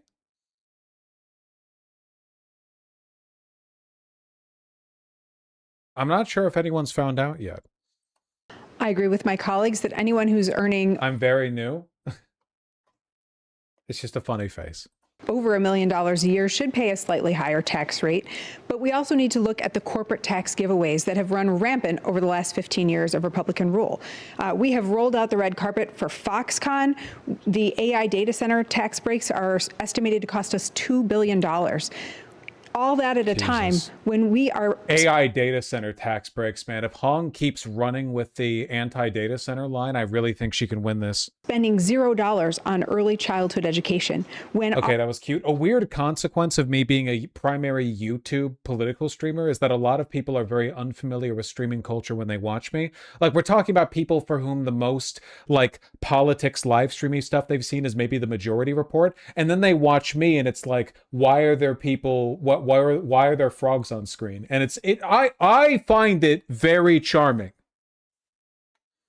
Our public schools have been starved of resources, jacking up people's property taxes just to help our kids keep teachers in the classroom. So as a small business owner, it offends me that the largest businesses in the state are not only not paying their fair share of taxes, but they're often getting public resources. These are going to big polluters, big corporations, out-of-state corporations. They're not tied to job creation. And we need to not just tax the wealthy, but make sure that big corporations pay their fair share too. Do you have a specific percentage in mind? Broken 600K. I think it's concurrent with what my colleagues have talked about. Mr. Brennan. You're going to find that I have general agreement that people making over $1 million should pay a little bit more, and we could talk about what that is. But I also think that there are other things, the manufacturing and agricultural tax credit, which is generally not paid to farmers and which has continued to increase to the tune of about $400 million. I would like to continue, we're talking about raising taxes on the rich. One of the real successes of Tony Evers is making sure that we have had middle class tax cuts and ensuring that we can continue to do that. Now, the other thing about this, however, is that, I like to win, and we are losing right now to Ohio, we're losing to Michigan, we're losing to Minnesota when it comes to economic development. And so if we're truly going to get to the Wisconsin that we need, if we're going to increase our population, if we're going to increase what we're getting out of our government, it's going to come from economic growth. And I think we need to make sure that we are aggressive in those things. You don't need to tell me about Foxconn. I spent the first year of the Evers administration trying to figure out how do we get out of that $3 million obligation. Ultimately, we brought that down to $80 million, and we were able to invest and treat them like virtually every other company, and then be able to invest in Main Street businesses. So this is not just about how do we raise revenue, it's how do we raise revenue by taxes, it's how do we raise revenue through growth and making sure that we are growing our own and investing in economic development in our state. Real quick before we move on, what if all the millionaires leave the state and go to a state near us that has a flat tax rate or a lower tax rate? Then all of these plans collapse, correct? I think that's why that's why this needs to be a holistic strategy. There's a whole bunch of ways in which people don't trust government and don't trust Democrats, and we better be in a position where we can demonstrate to them that when we're spending these things, they're also getting some benefit on it. So if all we're talking about is raising taxes, and if this is all going to be about how do we make sure that we are doing that to people, penalizing, if it's just going to be penalties, then we are going to start to lose. We need to make sure we're growing with everybody. Ms. Hong, do they leave the state? Discussing that hypothetical is a little bit I know this question sucks, but I actually think it's much more relevant for governors than for the president. The politics of implementing a wealth tax at a state level are different. I'm confused about that. Okay. However, let's look at all the other policies that we have talked about that we have been fighting for with our campaign. When there is free childcare, when there is fully funded public schools, when we see some of these corporate loopholes and corporate welfare come to an end, when we have investment in rural roads, when there's legalization of cannabis, I think that we can improve the quality of life for millionaires and ensure that they too will be able to live, work, and thrive here in our state. Let's talk about property taxes. This past year, Wisconsinites saw the highest property tax increase in 3 decades. School property tax levies increased on average nearly 8%. Raise your hand if you as governor would commit to an across-the-board property tax decrease. All candidates agreeing to a across-the-board property tax decrease. We'll start with only way to win. You, Mr. Barnes, how would you make that happen? Well, first of all, we have to get school funding off of the property tax rolls. That's the biggest thing. The reason we have seen these historic property tax increases is, again, because communities all across the state of Wisconsin have voted to raise their own property taxes just to keep the doors open. It is a very irresponsible way. God, voters are retarded. I've said this before, but I think one of the big signs of the end of our society, basically, is that we have lost the moral argument on the importance of taxation. Everyone at every level feels like paying taxes is like you're being cheated by the system. No one feels like it's a civic responsibility. So even hardline lefty Democrats can't run on raising taxes. Like, you could have the most leftist president in the world, but no one has the stones or political capital necessary to raise taxes. Not just on the wealthy, everyone needs to pay more taxes. To fund education, to fund our future, to prioritize our children. When I talked about Robin Vos not being a good negotiating partner, when I talked about the priorities in Wisconsin missing the mark, this is how we end up with a surplus, because our schools don't have the funding and the resources that they need. So what we need to immediately do. How do you respond to the taxation is theft/slavery argument? Easy. Bury the child in more homework. That way they won't have time to learn politics from the internet.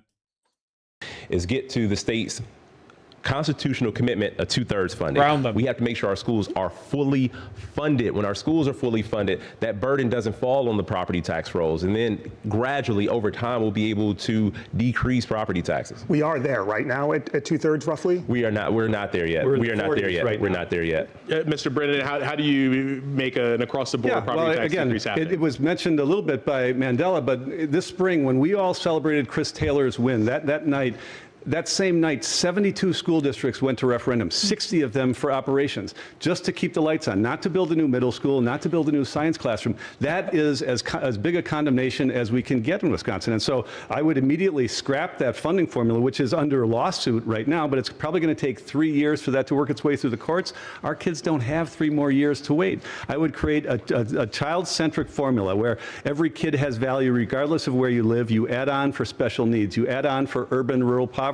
You add on for English language learners. Like, that's how most other states have done this. And if you do that and you recommit to that 2/3 from the state, immediately that brings down property taxes for people, and it gives kids and teachers and parents what they need in the classroom. This is where we have failed. The school funding formula has been around since 1993. It didn't work then, and it doesn't work now. So that's the first thing that we've got to do that would meet the needs of kids, but stop pitting property taxpayers against kids. Ms. Hong, how do you bring property taxes down across the board? As I mentioned, that we have already introduced legislation that would add a tax to the millionaire and increase the millionaire tax bracket as well as a billionaire tax. This would help. Does the inability to justify tax increases cause the idea of privatization and government responsibility to become more appealing to some? I think it's just a belief in the commons. Like, everyone should understand that paying taxes, it is literally the social contract. It is necessary for society to function. No one has, no other,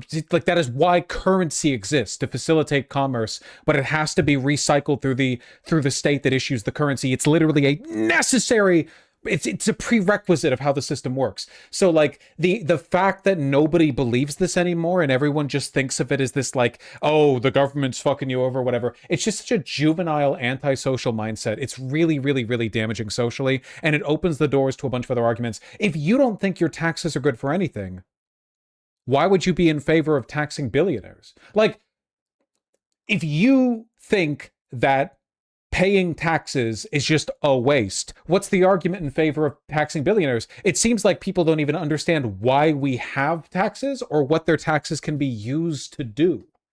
Was fund special education while lowering property taxes by up to 44%. It is essential that we return to 2/3 funding and make sure that we are bringing a responsible end to the voucher program. This is a program that currently the state is spending over $1.2 billion. And I think that it is not just public school. Couldn't we focus on getting people's wages up before taxing them? I'm sorry, but no. I agree that we should try to raise wages broadly, and I agree strongly with a progressive tax system. But as it is right now, property taxes across the board are really fucking low, and a lot of people don't even pay taxes. Something like half of Americans pay no federal income tax. We've gone way too far on the other side of this. I think one of the big benefits of taxing working class people is that it creates a shared social consensus about the reality and need for everyone to contribute, and it makes them more morally righteous in demanding taxation from the wealthy. I think that you need, it's the exact same reason that I think wealthy people should be riding trains and wealthy people should be sending their children to attend public schools. I think these institutions, which everyone puts into and everyone gets out of, function much better if everyone is obligated to contribute to them. And it becomes a social mandate that everyone has to be a part of, not like, oh, well, we'll get the wealthy to take care of it. I don't want a system that exists due to the patronage of wealthy people. I want it to be an obligatory, just straightforward, this is the social mandate. You agree with it or you get the fuck out of the country. All I know is my mortgage keeps going up because the property tax keeps going up. Yeah, but I'm in favor of a high property tax. If you can't afford the property tax on a property, it might be time to sell. And I know that sucks, but keep in mind, one of the reasons your property tax might be so high is because of the artificially subsidized property tax of others. The best way to deal, it's a multifaceted problem, but the best way to lower your property tax is to lower the value of your property. And the best way to do that is to build more properties. It's a whole bunch of intertwined problems, you know? I agree the highest priority right now at this exact moment is to push for higher taxes on billionaires and stuff, you know? Not really the number one priority politically right now is not to put you in an apartment. That's my second or third priority. Funding that is raising property taxes. Robin Vos and the Republican-led legislature has been decreasing shared revenue, and it is a deep inadequate funding for our local governments, and they too have had to go to referenda, and many are increasing property taxes. So increasing the levies and giving our local governments the ability to raise more revenue, I think that this is how we're going to make sure that communities can invest in the things and the programs that they absolutely deserve. And we're going to get to education and vouchers here in just a second. Ms. Roy, so I do want to ask about property taxes. How do you bring property taxes down across the board? The most important thing that we can do is appropriately fund our local governments and our public schools at the state level. That means getting to the 2/3 funding commitment that was made but has never been met. But it also means fixing the way that those dollars are distributed, because right now it's deeply inequitable. My family moved to rural Taylor County. That's where I was a little girl. And they moved because of the quality of the public education system here in Wisconsin 47 years ago. Now, raising my kids in Dane County, I can see that we have been shortchanging our kids, and that is not okay with me. So we do need more state resources to end this divisive cycle of referendums that are pitting neighbors against one another, grandparents against their grandkids' schools. I also am the only candidate in this race that actually has a plan, not just a wish, but an actual plan to bring that private voucher scheme to a responsible end, because the actual number is closer to $1.8 billion in each budget that is going directly out of the coffers of our local school districts into these private schemes. And they are unaccountable and they can discriminate against kids. And none of us. All I know is my mortgage keeps going up because the property tax keeps going up. I suffer in a way the boomers did, and that's bullshit. It's true, but the root cause of your problem is the high cost of property. Let me put it this way totally, John. Would you be okay with taking a 80% cut to the value of your property if it meant your property taxes were low forever? If your house was if your property was no longer a speculative asset that you're hoping to sell in the future, or coast off the wealth of, but rather just the place you live without much financial stake tied into it, if you're okay with, unironically, yes, I'm asking a specific person. I'm asking totally John in chat. As taxpayers should find that acceptable. Mr. Crowley, how do you bring property taxes down across the board? Property taxes are extremely high here in the state of Wisconsin. It's not just affecting the senior who's on a fixed income, it's also affecting... Unironically, yes. Okay, then we have no trouble. Then I'm totally on the same page as you. 100%, yeah. The problem for me is when people want both things. They want a low property tax, but they also want their house to be worth $2.7 million when they bought it for $30K back in like 1972 or whatever. That young person who may want to buy a home, and everybody's getting squeezed in every direction. And it's not just affecting homeowners, it's also affecting renters as well, because when property tax go up, landlords, quite frankly, pass those down to those renters as well. And so we have to tackle property taxes by, one, investing in our education system, increasing the reimbursement rates as well for special education, because our school districts shouldn't have to choose between mandated services and whether or not they're going to have teachers. But as the only elected official who runs, county government representing 19 different municipalities, close to 1 million people, we have a lot of state mandated services. And with those state mandated services, those resources don't come down the pipeline. And so it's extremely important that we work at the state to make sure that we are getting, local governments are getting enough resources to invest in things like public safety, because the state of Wisconsin is near the bottom or dead last when it comes down to investments and such. We brought up vouchers, so let's talk about vouchers. Right now, about 30,000 Milwaukee children attend private schools using taxpayer-funded vouchers. Milwaukee was the first school choice program in the nation to help families who felt failed by the public school system and still do so today. The program has since expanded statewide. As we've heard, some of you are calling to end the voucher program. Mr. Crowley, do you support eliminating or reducing vouchers in the city of Milwaukee?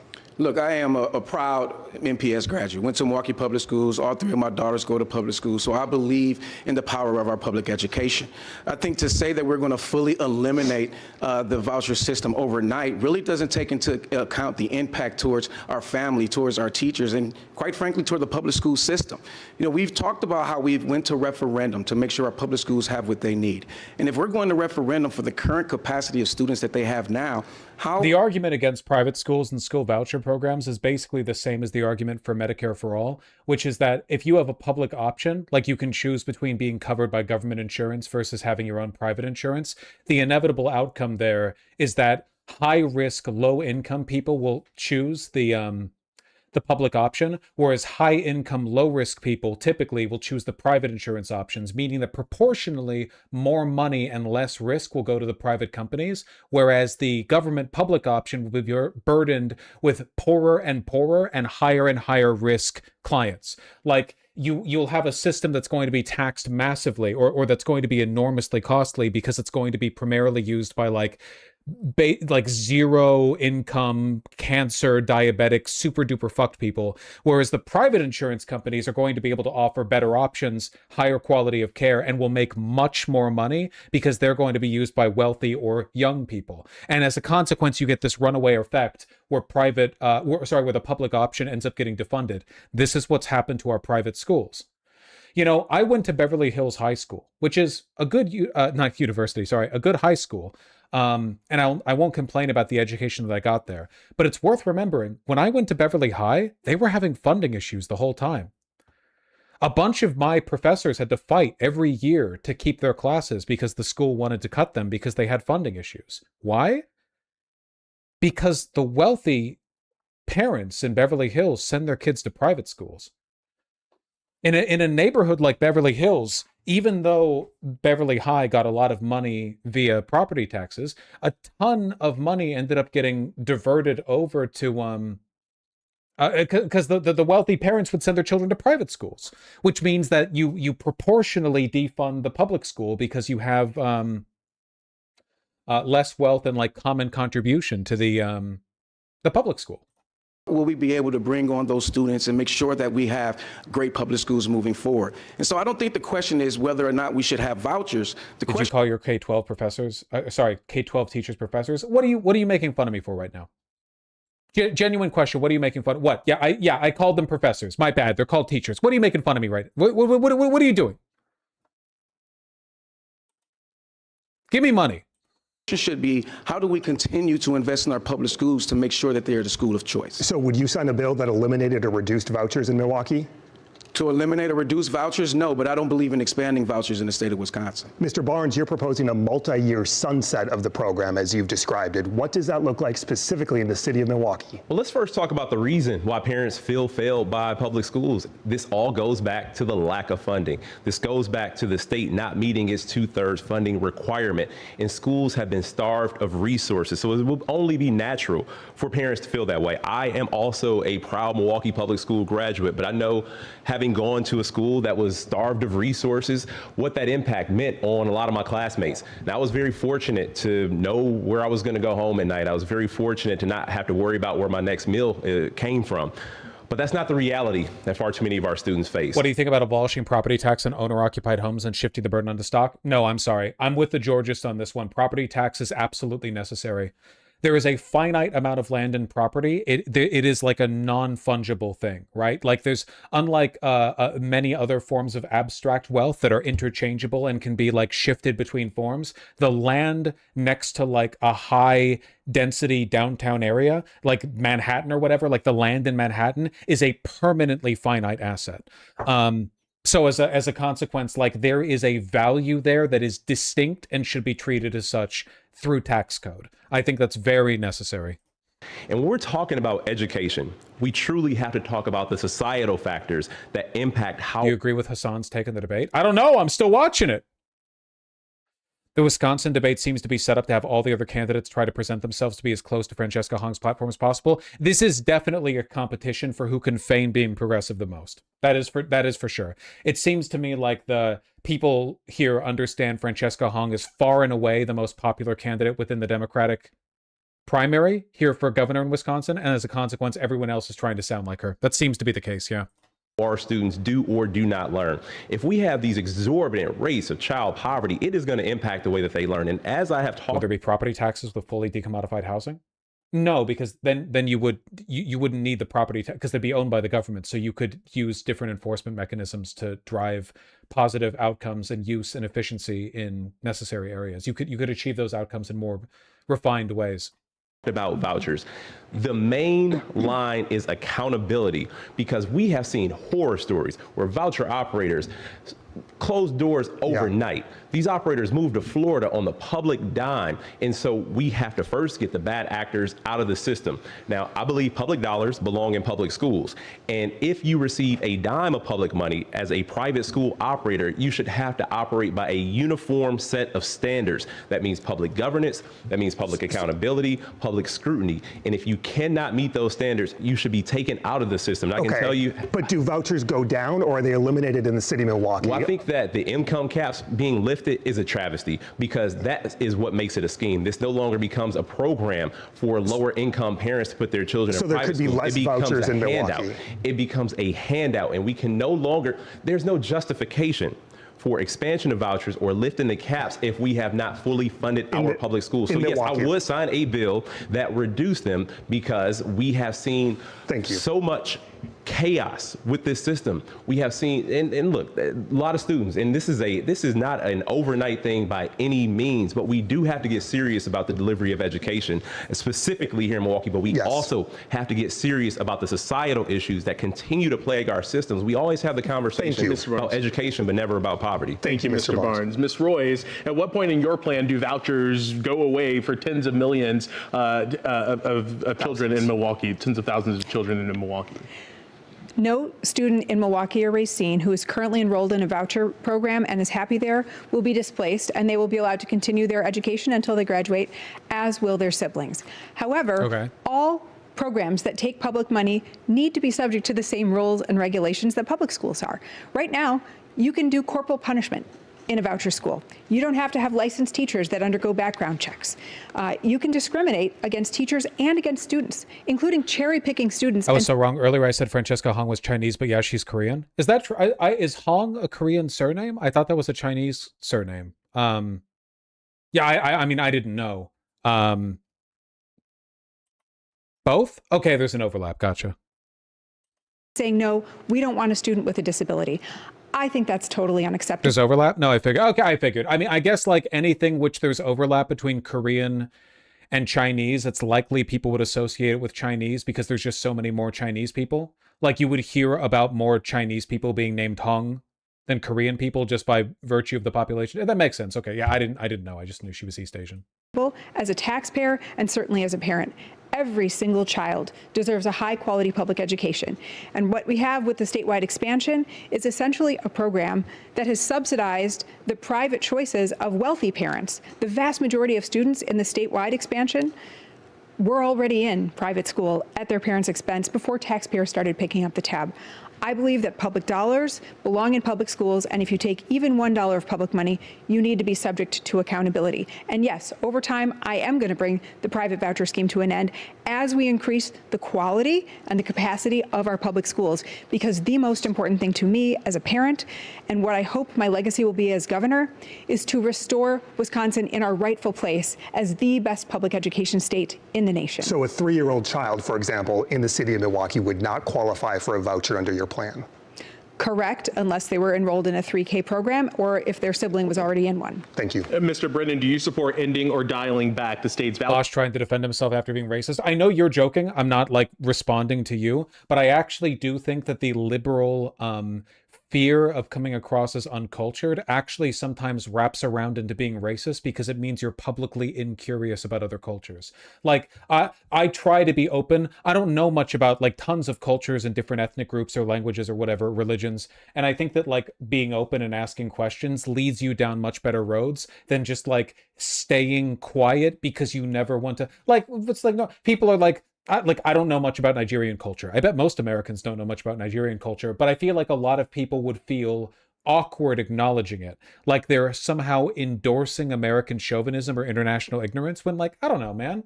If you don't know, I just think it's good to be open about that. Program. And so I see this a lot with black hair. A lot of white people, including I assume to an extent myself, don't know that much about like the differences in how black people take care of their hair. Because they've got like the curly, the kinky hair, right? I don't know. I never needed to know, right? I've just got my own hair, and it's not that type of hair. But I've noticed that a lot of white people like clam up on the subject. Like they're either weird about it or they're like performatively incurious. You know what I mean? Like, of course I know about that / don't even need to know about that. And it's like, I don't know, if you've got questions, you can ask. I mean, don't be like, don't be weird or whatever, but like, yeah, I don't know. I feel like there's a lot of stuff that you can do that indicates ignorance as long as you approach it with a pure heart and an open mind. specifically, what does that look like for Milwaukee? Yeah, and I do support some putting back the cap on for the statewide program, which has come off. I think that we've already talked about some of the accountability. There's a transparency issue. We should pass a state law that says on your property tax bill, you can see how much the city, the county, the public schools, and how much vouchers are costing. Same with trans stuff. Yeah, I feel like there's a reason why Republicans are so insistent that every trans person is a, how dare you assume my pronouns, like fake caricature, because they know that makes them look worse than the reality, in my experience at least, which is that trans people are a little apprehensive to talk about their personal experiences in public, but for the most part are like super nice and good faith if you ask questions. Like, I know a lot of trans people, and like basically every one of them has said that if somebody got their pronouns wrong, they would either grin and bear it or just like maybe later quietly correct them. So, but the Republicans know that it's worse for their optics if trans people are all perceived as being like super aggro about any curiosity or any questions or lack of knowledge or whatever. But yeah, no, I think it's good to ask questions if you have them. Just don't like bother people. All of those things are important. I'm a proud parent. My kids went to Milwaukee Public Schools for about 22 years. But let me add a dose of reality here. There is not going to be a bill that passes in the legislature that is put on the governor's desk right now to end vouchers in Milwaukee. You know why? Because there are representatives in Milwaukee who represent the city of Milwaukee. Curiosity with my being trans wild, like the amount of talking circles they do to avoid asking. Yeah, you understand what I mean. You understand what I mean. I appreciate you plus wanting that, or plus doing it even. Yeah, I don't know. I guess like, look, I'm not like, obviously I'm not trans or black, but I'm bi, or I'm like pan or whatever. And for the most part, in the social circles that I run in now, nobody has any questions about this. I'm like, yeah, I like guys. I'm like dick or whatever. And people are like, oh yeah, you too. No one fucking cares. But if I was in a mixed environment, like I used to work a real job. I used to work a real job in LA, and I worked with a lot of people who weren't necessarily progressive. And back then, I was way more comfortable if people were just like casual and would ask questions or whatever, because I would be in like mixed conversation. I'd be like, oh yeah, he's hot or whatever. And then people in my workplace would be like, oh, you're gay? And I'm like, well, no, I'm bi. And they're like, bi? What's that? The people who just openly ask questions were so much more tolerable than people who like clearly had apprehensions but wouldn't engage with it. That's the closest I can get to this topic because my friend group is all progressive and nobody gives a fuck in my day-to-day life anymore. But in that time of my life, it was like way easier if they would just be open about being curious. For whom more than half of the people who live there are sending their kids to private schools. Like, we have to live in the real world. This is an issue that is dividing Democrats because in Milwaukee, what parents deserve is a great option. And I want to make sure our public schools are better than any, bar none. We have the largest achievement gap in the country right here. I don't know how much time I have, but I feel like we've done enough of this that I might as well try to go for the whole debate. But in the interest of like moving it along, I'm not that interested in the school voucher convo. Let me move to the next topic. Responsible transition away from the quote unfair voucher program. Still Does vouchers. that include fully eliminating Transparency, and then moving to Milwaukee and Racine and looking at accountability and transparency measures that is uniform across what public schools are having to be audited for and Not much going on else in Wisconsin. If lawmakers Okay, can't agree, okay. and if you believe in local control. Oh, here we go. AI data centers. This is like Hong's big topic. responsible end to the voucher program is, Matt. Thank you. Let's talk about data centers. In Marquette's latest poll, 76% of Wisconsinites say they believe the costs outweigh the benefits, and that includes a majority of Democrats, independents, and Republicans. You've all outlined varying plans on how you would approach the boom in data centers, from new regulations to construction moratoriums. State lawmakers recently attempted to pass a series of regulations, but they failed to pass the full legislature. If lawmakers can't agree, and if you believe in local control, what really can you do as governor, Mr. Crowley? Well, one, we need to, it's unfortunate that the legislature actually left session without actually putting any guardrails in place. And so as governor, we need to make sure that we're protecting ourselves from the data centers that are currently here. I do have the same concerns that many folks have across this state, but I think a moratorium, a short-term moratorium, doesn't address the long-term concerns that This to me is where you separate the real demons from the fake demons, because it's all well and good to like LARP as a progressive or whatever, pushing for tax policy you know you're not going to be responsible for because it's not going to happen.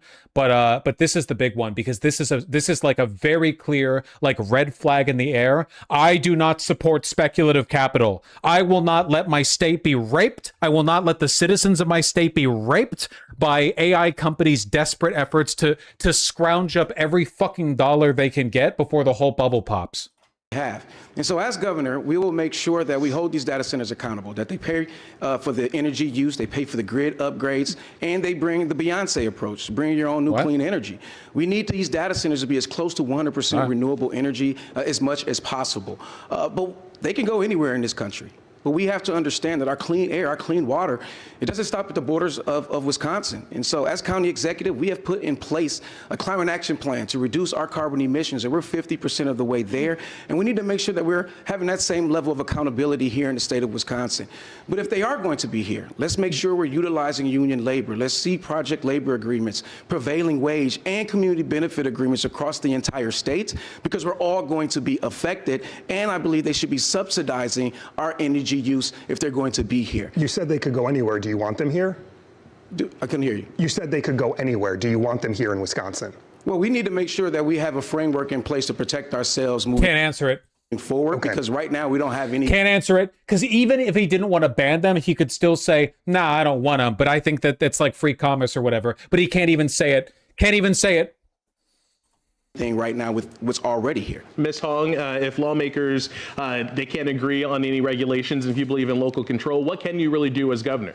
You know, I introduced the legislation that puts a moratorium on the construction of new AI data centers, and I would call a special session into play so that the legislature can take up that legislation or the other Democratic legislation that had been introduced by my colleagues, and yet Robin Vos ended session early. I think it's important that we have enforceable regulation, that we bring union workers to the table, that this is very similar to what I believe could be seen as more collective bargaining, to make sure that we're protecting union jobs and that, the natural resources, we're letting some of the big tech companies know that they are not for sale. And until we fully fund the Department of Natural Resources and we have the actual regulations to hold polluters accountable, that we are including in the Public Service Commission, different types of phases where we have stricter legislation and clear definitions of how data centers can actually move forward. This moratorium is necessary so that we can responsibly and put in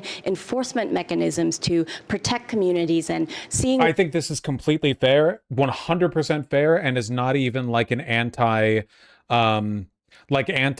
commerce type of argument or whatever. The data centers are a unique kind of energy infrastructure that at the very least time should be given. There's a reason AI companies are racing to put these up as quickly as possible. No brakes, all gas, no brakes, no holds barred. And it's because they know they're hugely unpopular and they want to get them up before anyone can do anything about it. They've been very clear about that.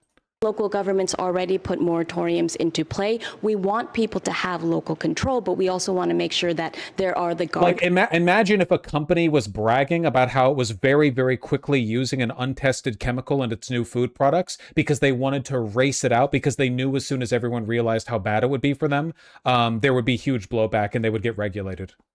Like, it's basically like the cigarette companies, I'm saying. It's like they're doing better to ask for forgiveness than for permission on on energy infrastructure. We know that they know what they're doing is unpopular.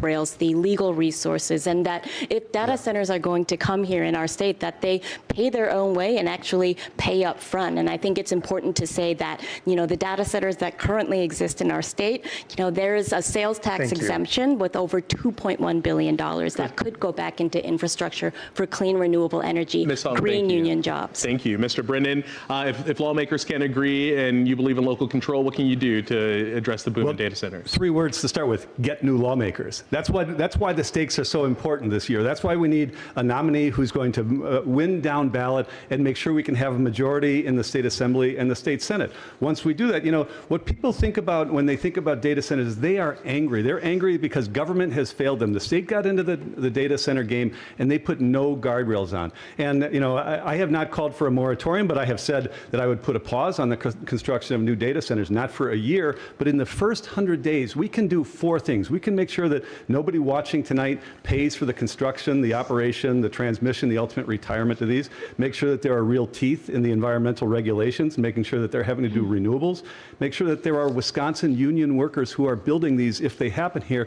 And number 4, make sure that there are never going to be the non-disclosure agreements that are the reason why people don't trust government, why they're so angry about these things. If we can demonstrate in that first 100 days, and there's good legislation that's gone through 12 drafts, and Democrats and Republicans both, and stakeholders have had involvement in that. If we can do that. I'm actually so red-pilled on this, especially for political reasons, that I'm anti-nuance. As far, the socialism meme, progressivism is when you're anti-AI data center, and the more anti-AI data center you are, the more progressive you are. The nuance is not needed. You can just rail against them. They're not doing shit for our economy anyway. In the first 100 days. It's not going to make everybody happy, but it's going to set the bar and take away that uncertainty and take away another reason why people distrust government and why they're so angry. That's, I think, what governing is. Mr. Barnes. So as a governor, the response has to be bigger than buzzwords. Now, I do think that there should be no new data center construction without those guardrails in place. If a community rejects a data center proposal, then there should be no new data center constructed. And with the guardrails, with the framework that protects our natural resources. Okay, but the problem that we're having is that oftentimes these zoning decisions, the permission to establish a data center, is being given by community council members who are basically being paid off. Literally, you have the people in charge of making this decision go quiet for a day, and then they're like, yeah, this is happening, and then they close all their accounts to public feedback. So whether or not the traditional methods are being run through, it's not enough. that make sure that water quality, air quality is protected, that also make sure that people's utility rates aren't increasing. If that framework is in place, it also needs to be retroactively applied to existing data centers.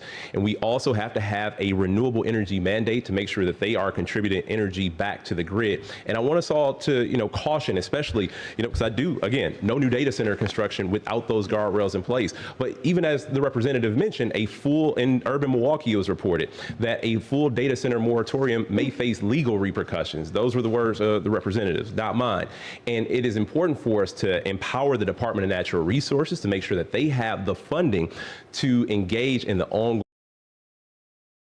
to teach Asian American history. So sorry, Gen Z attention span. Time. Everything you've talked about tonight relies on a democratically controlled legislature. Ms. Hong, what happens if there's a divided government or Republicans control the legislature and your governor? I have passed bipartisan legislation, the one where it would require K-12 schools to teach Asian American history. So much of working in government has to do with building strong relationships, and I have done that with Republicans. I am willing to work with anyone at the table who wants. You're a LARPer and a millennial. True, but I do have Gen Z attention span, so technically the writing on the box is accurate, right? Wants to actually deliver for working class families and improve lives and work on policies that are going to be deliverables. And I believe that shared revenue, healthcare, and public education are three areas and some of my top priorities where Republicans have shown some support. And I've talked to them about these issues. And so I believe that even with the split legislature, my focus and my leadership will ensure that we are governing to actually deliver for working class families across the state. Thank you, Mr. Barnes. How do you get anything done with Republicans? Well, I can tell you that's why this race is so important. That's why rejecting this broken system matters so much. That's why rejecting the status quo is so. Wisconsin racial demos. I got more red-pilled in favor of specific stuff like Asian American history classes when I realized the only reason people historically insisted on world history classes was because world history means ancient Egypt, Greece, Rome, Holy Roman Empire, and then like modern Western history, Unfortunately, it seems like if you leave departments to create their own like discretionary curriculum and you tell them to teach world history, they have a pretty specific notion of what world history is, I'm not saying that every American student should be given an equal education on China as they are America. Of course, they should know more about America than other countries. They're in America. It makes sense that information is more useful to them. But like, it's pretty bad, important when people go to cast a ballot. Look, we'll never be as bold as we need to be as a state if we continue down this path that we've been going. And it's been mentioned that the county executive had his campaign resurrected by special interests in a dark room with people with their thumb on the scale. This means things will always be the same. World history, it's learning every freckle on the asshole of every Spartan soldier. Dog, I didn't realize how fucking culturally irrelevant Sparta was. There's so much media on Sparta. Sparta exists today. It's the same city, and it's got like 40,000 people in it. It's tiny. It was nothing. They were literally like a backwater fucking military city-state that for a time had some spectacular military victories, but they didn't have any long-lasting cultural impact because unlike the Athenians, they didn't give a shit about civilization. They were a fucking, backwater slave state.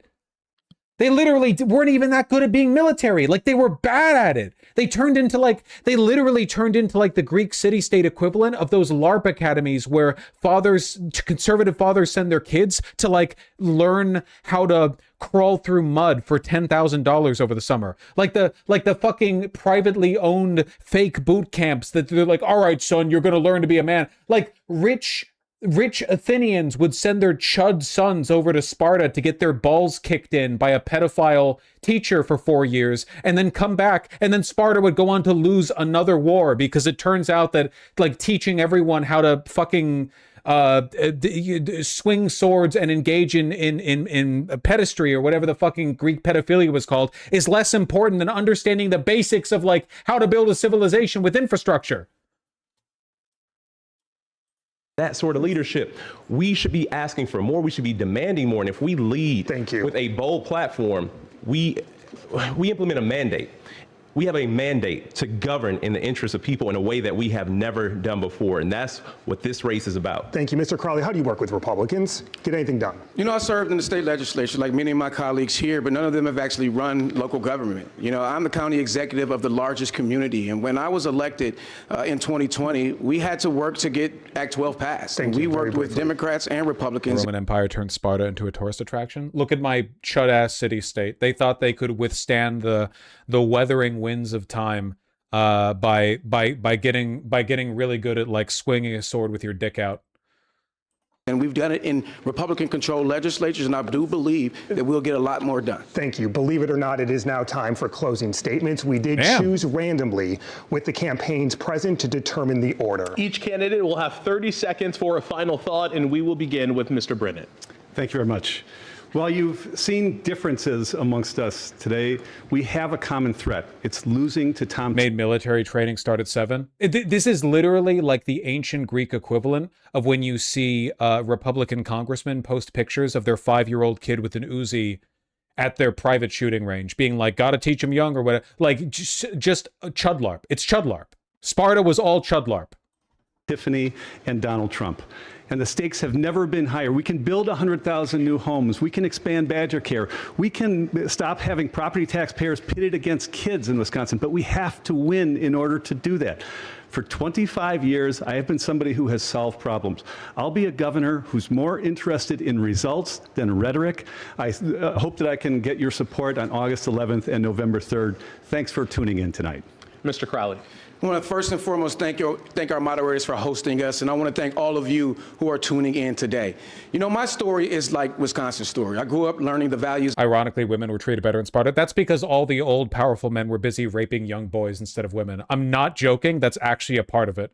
Like, everyone is a soldier. Military culture meant all the men were at the barracks, and all the older men were fucking the little young recruits, rather than bothering their women who were mostly at home, just glad they didn't have to deal with their husbands. I'm not joking. That's actually a part of it.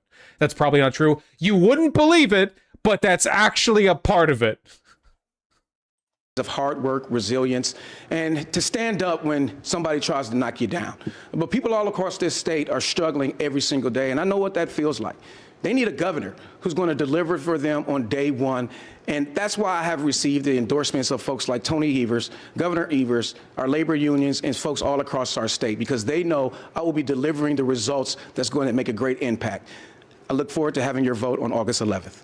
Ms. Royce. All of us on this stage are good people. For 25 years, I have been turning the good ideas that we've shared into state law in the toughest of political environments. I've stood up to bullies and billionaires just like Donald Trump, and I will never stop fighting to build the Wisconsin that all of us deserve, working alongside you as I have throughout my career. We need all hands on deck in this high-stakes moment to protect our rights and freedoms, to deliver health care for all, and to make sure that every child has a great public school. I ask for your vote on August 11th. Mr. Barnes. Is this a jungle primary? No, this is just Democrats. To everybody watching at home, I want you to know that the establishment is trying to rig this election. They want you to choose between their preferred candidate, and also Republican billionaires are lining up to the tune of don't fall for it. $3.5 million to choose a Democratic nominee in this race. I'm here to say that's BS. I've been a progressive fighter who's taken on the tough fights, but also the only candidate on this stage who's actually defeating Tom Tiffany according to the most recent Marquette poll. We can get things done, but it starts on August 11th. I'm asking for your support so that we can go into November with the strength, and that we can go into January with— this is so irrelevant, but like, Jesus Christ, as Spartan citizenship was inherited by blood, Sparta now increasingly faced a Helot population that vastly outnumbered its citizens. That's a state-owned slave in ancient Sparta, Helot. Hold on. The alarming decline of Spartan citizens was commented on by Aristotle. While some researchers view it as a result of war casualties, it appears the number of citizens after a certain point started declining steadily at a rate of 50% reduction every 50 years, regardless of the extent of battles. They were so obsessed with maintaining their slave caste that they literally just let their citizenry die off. Meanwhile, the fucking Chad Romans were like, well, everyone gets to be a Roman as long as they pay their taxes, and that's why they got to conquer the entire Mediterranean, and Athens was fucking irrelevant by the time they did so. The mandate to govern in the interest of people. Ms. Hong. Thank you so much to the viewers this evening. I am your fighter, fighting alongside you and fighting for you. And this is a movement moment. Our campaign is one that has... Somebody in chat said it was like if the Confederacy won and had their own city-state, and I genuinely think that's accurate, because they were more committed to owning slaves than they were doing any of the work necessary to ensure the continuation. They cared more about owning slaves than literally anything else. Built a bipartisan coalition where we have reached voters in every part of the state. Republicans, independents, Democratic Socialists, and Democrats. They have come together and already uniting. We are already beating Tom Tiffany, whether it comes to the number of donors, whether it comes to the number of individual donations. I think it's time for this moment of unity, and I'm the leader to meet that moment. That was quick, and we did it. We made it. Our sincere We thank made you it. to the Yay. candidates this evening for being here tonight, and thank you to everyone watching at home. If you missed any part of tonight's debate, it will be available on the 12 News app, YouTube, and streaming. Well, that I have to say, that was actually a pretty exceptionally polite debate. Like, that was really polite. That was pretty, I'm not going to say uninteresting because I'm also trying to be polite, but like there were not a lot of huge zingers there, you know? It's Wisconsin. Yeah, well, yeah, Michigan's right next door, and there's some fire being slung around there. Some fire being tossed. It does kind of seem like everyone wanted to look like the progressive a little bit there.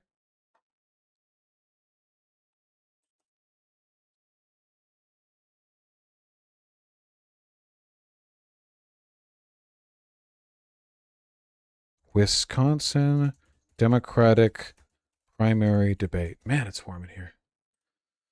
It was a hong off, if we're being real. Love a good hong off. Love a good hong off. Yes, sir. Man, we're just going forever today, huh?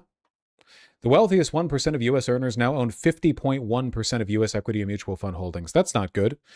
To put this in perspective, their ownership stood at 40.1% in 1990 and 39.6% in 2001. At the same time, the next 9% wealthiest households own 37.3%, and the middle 40 owns just 11.7%. The bottom 50% now owns just 1.1%. Probably not good. Probably not good for like the main driver of the American economic engine to be a system that overwhelmingly just the top 1%, and to a larger extent the top 10% are invested in. One of the best economic indicators, in my opinion, for the health of a country, even more so than like income inequality or whatever, is percentage of GDP as wages. As a percentage of the total GDP, how much money gets paid out as regular old wages, W-2s or whatever. How much of it is real money that's really circulating? You know what I mean? Really, really, really good indicator for how much a country's fallen to financialization. Really strong indicator. Oh, warm in here.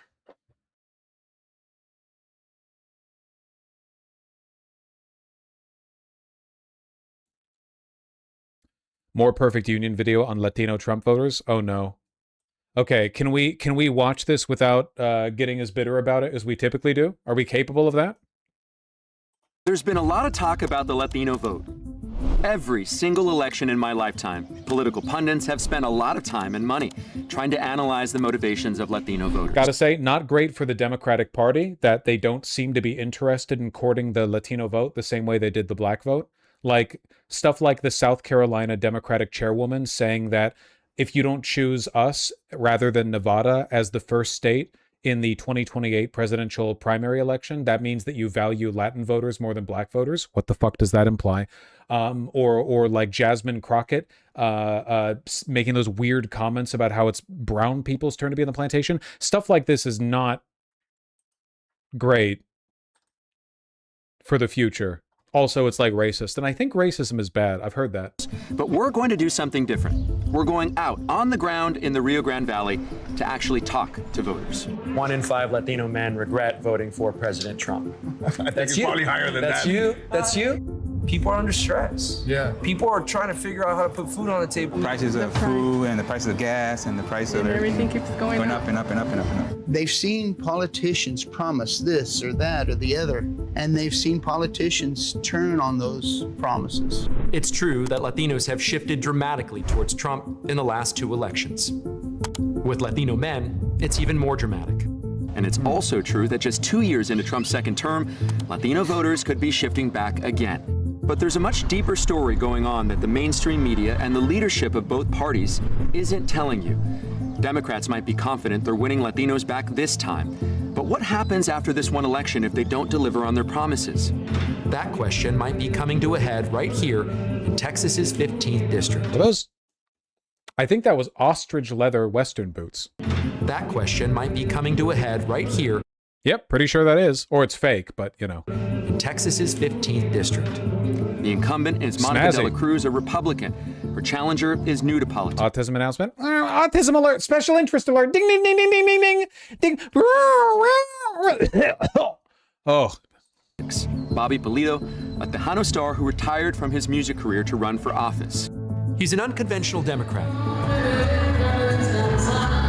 bringing a shock to the system of South Texas politics. What do you think of James Tallarico? I like James Tallarico. He's not like super far left or whatever, but he seems like a good person. And I like the fact that he's pointing out that the average Christian conservative is not like really Christian at all. Like the hypocrisy between believing in and venerating Christ and then being like, as a Republican, I love murder, death, and rape. You know, probably not good. So what is it about him? We traveled deep into the conservative heart of the district and sat Pulido down with Latinos who voted for Trump but don't like what they see.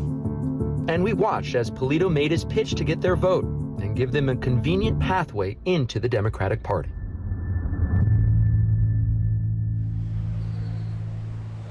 Five points ahead here. Wow! That's actually the most favorable polling I've seen yet. 5 points ahead of Ken Paxton for senator. I really hope that keeps up. That being said, there is a huge undecided margin here. 45 to 40 between two candidates that both have high name recognition suggests a large number of potential Republican voters who are just on the fence about Paxton. Like this is a little worrying because we're talking about a very high name recognition. So the missing 15% here is probably people who are more undecided on Paxton than they are undecided on Tallarico. Still, 5 points up. During the Biden administration, the government just was off, man. It looked weak. It just didn't look strong, man. Mario grew up in the Valley. He runs a construction company. It's been a family business for years. He voted for Trump in 2016, 2020, and 2024. Okay, man. Mom was making dinner, and Dad was in the living room watching TV, and one of the shows that I would watch with Dad was The Apprentice. And I believe we were conditioned. I believe we were conditioned to keep seeing him, right? And there's a certain group of people that like. By the way, black voters are back in Tallarico at higher rates than previous Democrats. Is that true? Hold on. That would actually be pretty interesting. There's a good amount of debate on the Democratic side of the aisle in Texas over whether black voters support state lawmaker James Tallarico. Well, we have some interesting numbers. Tallarico is running against Attorney General Ken Paxton in November, but there was a pretty bitter primary race between Tallarico and Dallas Congresswoman Jazz. How is that surprising they're not voting for Paxton? I'm not taking this as a percentage thing. I just mean total engagement with voting. I'm surprised Tallarico would engage them more than previous Democratic Senate candidates. But I guess Tallarico is pretty popular. Crockett has since called the primary election racist. Yeah, keep in mind, Crockett is actively trying to depress black votes in Texas against Tallarico, which is pretty fucking awful, like really nasty. Says she's going to spend her time this November helping down ballot candidates and not campaign directly with Tallarico. I was listening to the podcast from the University of Texas's Texas Politics Project, ran by pollsters Jim Henson and Josh Blank, maybe the most consistent pollsters in the state. They looked at their latest poll on a Tallarico-Paxton matchup and compared it to where Beto O'Rourke was in 2018 and where Colin Allred was in 2024, with specifically the state's black voters. And they found Tallarico has more support among black voters right now than both Congressman Allred and Congressman O'Rourke did. Okay, that does surprise me. Genuinely, that surprises me. At this same time in the race, 67% of black voters who answered the poll in June 2026 said they'd vote for Tallarico. 13% for Paxton, 12% said they didn't have an opinion. Now, back in June 2024, 47% of black voters chose Colin Allred, 23%. Holy shit. Okay, wait. I didn't realize the split was that big. Like at all. That's huge. That's really impressive. The Democratic Party has done a lot to weaponize the Congressional Black Caucus and also just generally id poll in an effort to disenfranchise progressive candidates. So if a progressive, and he's not a DSA candidate or anything, but if a progressive like Tallarico can do really, really well with black turnout, in spite of Jasmine Crockett trying her best to, throw false allegations of racism to dampen his campaign, that could be absolutely huge. Man, Texas deserves so much better. Texas is like the all-American state in so many ways. It sucks so much that it's been turned into a hellish pseudo-democratic Republican shit pit. There's so much there, chose Ted Cruz, 22 did not have an opinion yet. And then back in June 2018, 49% of black voters chose Beto O'Rourke, 11% chose Ted Cruz, and 31% did not have an opinion yet. Now, I didn't know the disparity was that big. Senate polling among Hispanics. Jesus Christ. Among Hispanics, Tallarico plus 44. White people better be turning out like crazy for Paxton with numbers like this, dude. The white people need to show up in lockstep 1-to-1. Fuck off. See success. I like success, man. Yeah. I like success, and I like for people to be successful. That's great. I voted for Trump during his first term. Robert also lives in the Just put the Tallarico vote in the bag. Rio Grande Valley. Like many of his neighbors, up until recently, he was a Trump voter. He promised a whole lot of stuff, and I fell for it. The country's going to get better. He's going to bring this economy back, and we're going to be where we need to be. Texas's 15th district stretches from the Rio Grande Valley up to the suburbs of San Antonio. It is more than 80% Hispanic and predominantly working class. It moved significantly right in 2020 and 2024, especially amongst Latino men. Mario and Robert now think differently about Trump's success. We're going to win so much. These people are delusional. Yeah, and a lot of them, as is always the case, they're more motivated by white supremacy than you might think. It's just, remember that Latin American politics are different to American politics. In American politics, we have a pretty clear, not clear like in a definite sense, but we have a general consensus socially about what white means. But in Latin America, the biggest racial political dynamic is between the descendants of the indigenous people and of the Spanish/Portuguese rapists who came over and started propagating their own lineage. So like in Latin America, there are literally like fucking hundreds of millions of people who we would consider brown who come up here to America and are to us brown, but in their head they're like, I am the descendant of the Spanish conquistadors, I am an honorable warrior of Western civilization, with whiteness and Christianity do I defend this land, etc., etc. Like it is a mestizo supremacy. Yeah, it's a, so Argentinians to varying extents, yes. Nick Fuentes shit. Okay, but like the thing we make fun of Nick Fuentes for is genuinely like the norm in Latin America. Their racial politics just work differently than ours do. So we'll see a person and we'll be like, that dude's Mexican, but that dude in Mexico would be considered part of the like white, they wouldn't call it white, but like translated to our framework, they would be part of the white supremacist political hegemon. You may even get tired of winning, and you'll say, please, please, it's too much winning. Tired of winning would be that the market is stable. Prices and couple this with Hispanic machismo bullshit. Their manosphere has them by the balls. Yep, Spanish machismo and also very religious group of people. These three are like the main things that Republicans were able to get Hispanics on. And the reason Trump did so well with them was because when Trump said we're going to build a wall to keep the bad ones out, a bunch of Hispanics in America thought, oh, the bad ones, like the ones I fled from.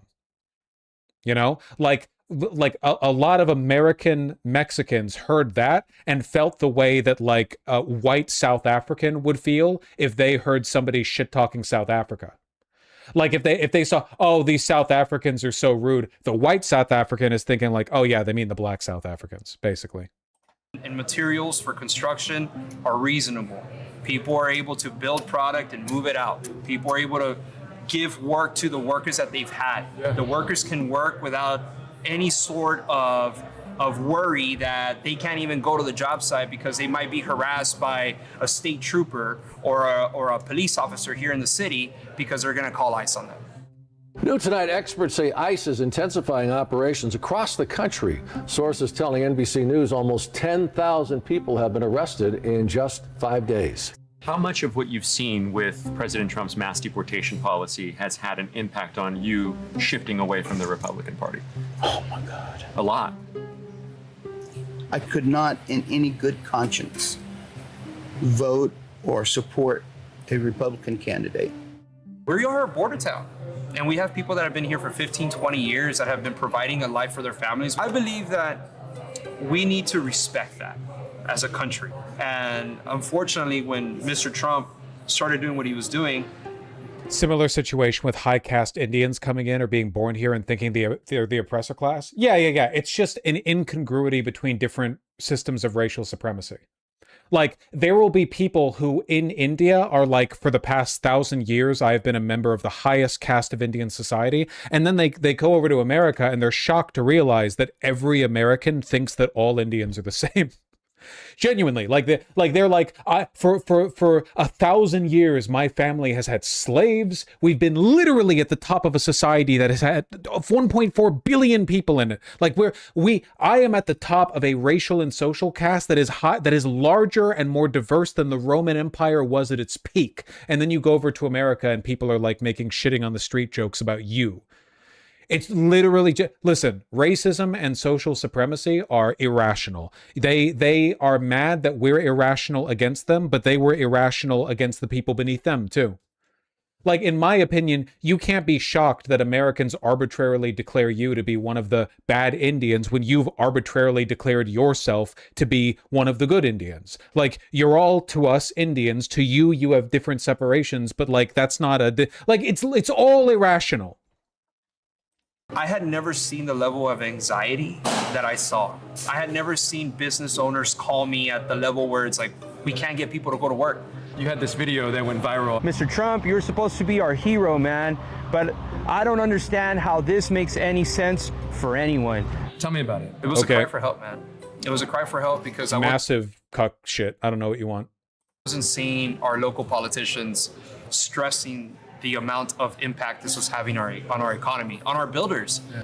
And when I wasn't seeing our politicians, from our mayors to our commissioners, raising awareness that there are picking up people, literally picking them up with proper documentation to be here, why are you our leader?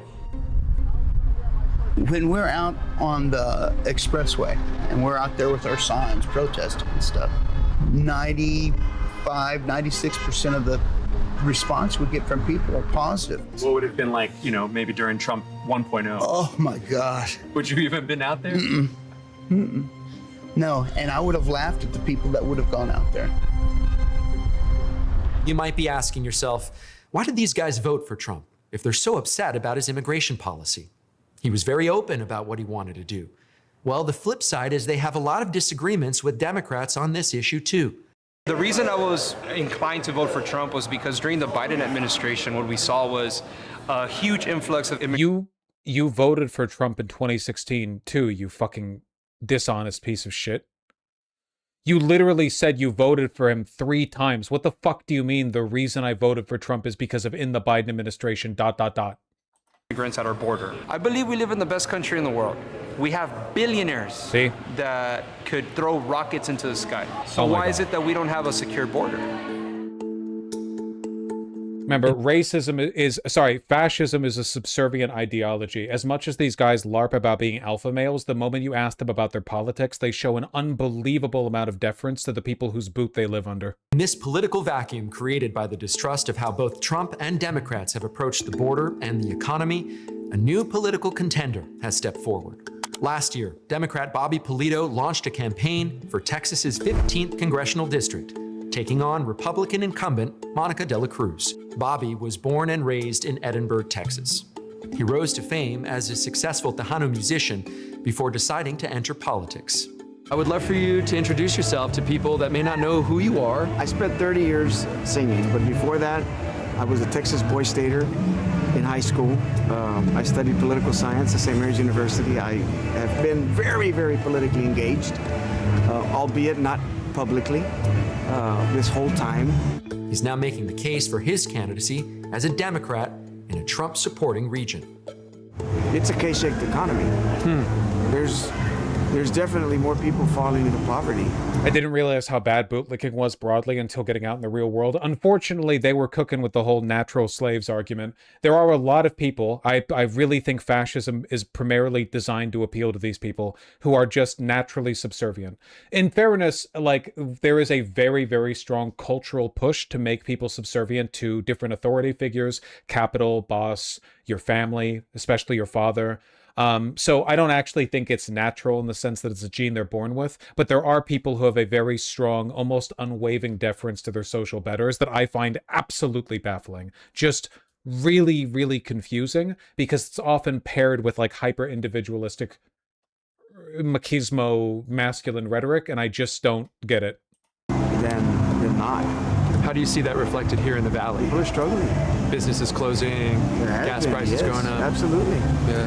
And we have, as Democrats, have not really talked about the prosperity issue. What are we doing to talk about anything that's economically related? Nothing.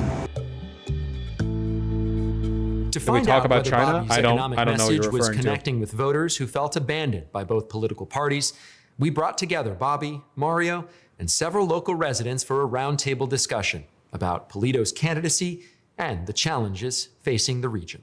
So my name is Efrain Gomez Jr. I'm from Donna, Texas, a little small town here in the RGB. I'm a construction owner. I'm here as a two-time Trump supporter. My name's Ruben Ruiz Jr. I'm a land developer. Is it cognitive dissonance? I think that it's I often think politics are derived from social or sexual psychoses or beliefs.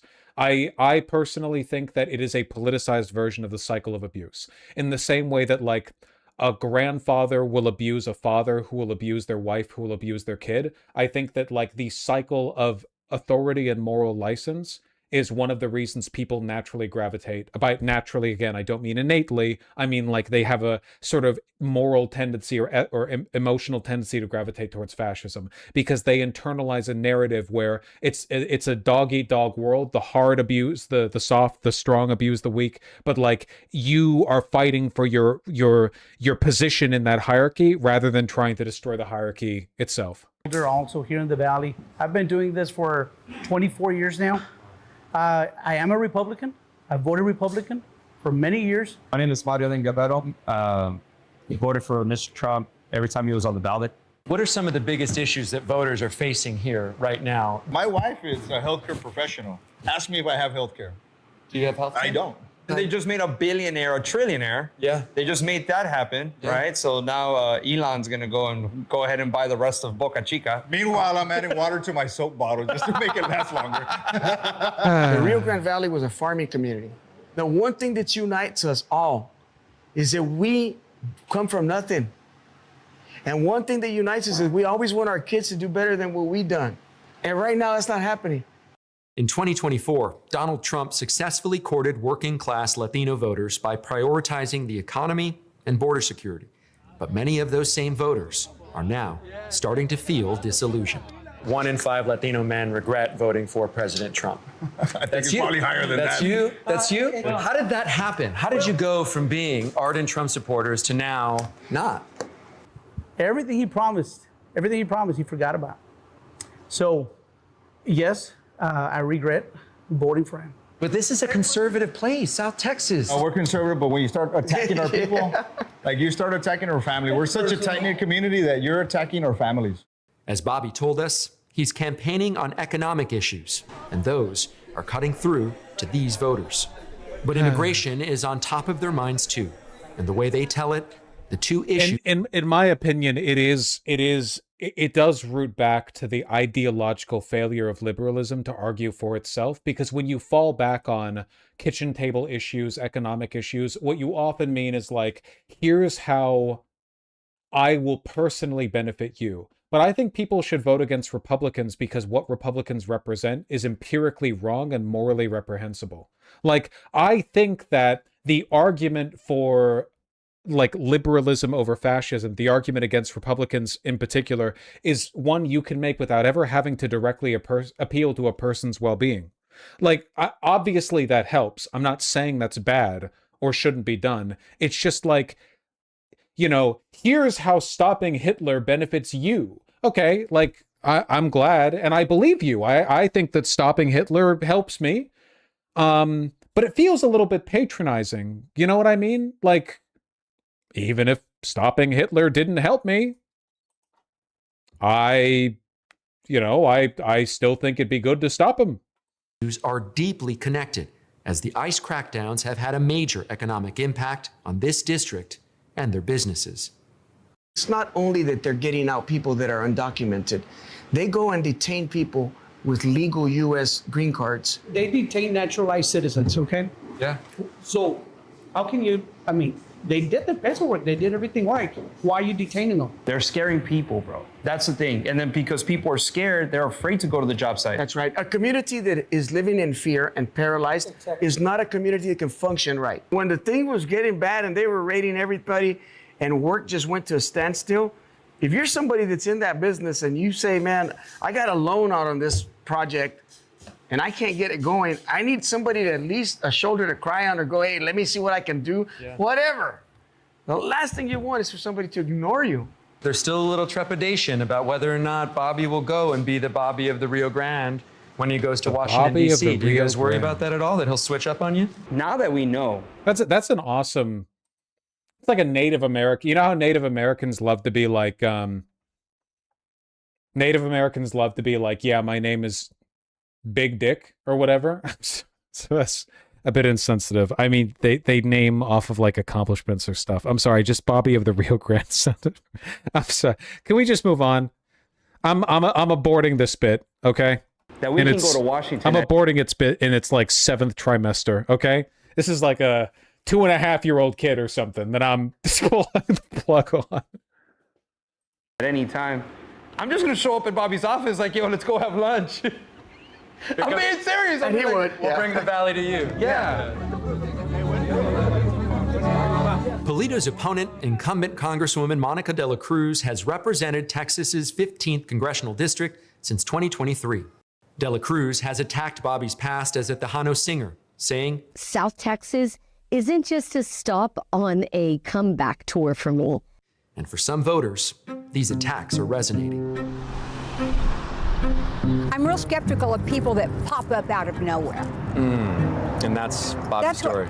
Yeah, you just pop up out of nowhere. Where's your public service? Where did you go? What did you do? I had never heard of him even considering politics, you know, and for him to now be in the race, well, you know, I mean, kind of surprising. Well, you know, because now it's not going to be him. It's going to be all his backing, you know, the people that are actually pulling the strings. They got somebody with a good name, you know. He's very popular, you know. What are the issues that voters here care about that Pulido might be missing? Or uninformed on? I just think they want him to sing. You know, sing. But I mean, you know, are you going to have the Valley's best interest in mind? The person he's running against is Monica De La Cruz. Why didn't they? I'm pretty sure people have said this many times. She should have stuck to selling insurances. That's what she did. I want a politician to understand who we are. What our it pisses me off so fucking much when people can't admit why they support the things they support. It's so much like the politic, like people don't build their politics off Bates principles. They build their politics off of like a vague set of biases and preconceptions that they just assemble positions around like a shell. Community is built off of. There's not one building in the valley that has not been touched by an immigrant hand. We need representatives to understand that, and we do have some, except for one. Despite broad community concern, Monica De La Cruz has continued to vote for funding increases for ICE and border security. Just last month, she voted to pass the Secure America Act, a bill backed by the Trump administration, which allocated nearly $70 billion specifically to ICE and U.S. Customs and Border Protection. My biggest issue with her is that she does not understand the people. There's so many people that I know that have so many questions and have been calling for a town hall forever. They just have questions. They just want, hey, like, answer, do something. like she's really like absent. They've been posting like crazy today too. In March, Monica de la Cruz released a campaign video A little criticizing incoherently, Polito, but arguing This election isn't about who you want performing at your niece's quinceañera. the Polito campaign capitalized on the remark and promptly put out an open call for invitations to perform at quinceañeras. They received over 1,000 responses in the first 24 hours. We tagged along with Bobby to several of these quinceañeras. Hold on. Uh-oh. Social media messages posted roughly a decade ago by Bobby Polito, a well-known Tejano music star who's running for Congress in Texas, used racist and homophobic language. The exchange has since been deleted. Roughly a decade ago? Okay, let's look at it. This came out just a couple of days ago. Referred to someone as a darkie. In 2015, he used a derogatory term for gay people. Okay. Okay. NBC News needs a subscription now? Oh my god, dude, come on. It's literally just gonna be fucking AP News. It's it. Dude. Somebody fucking help, please.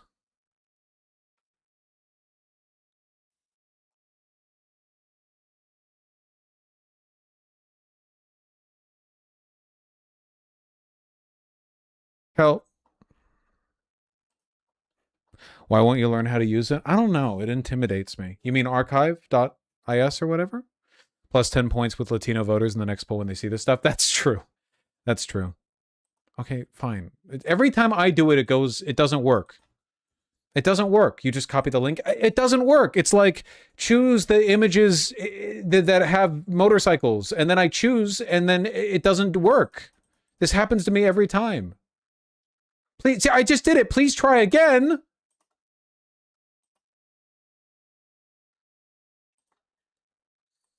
Outing myself as a bot.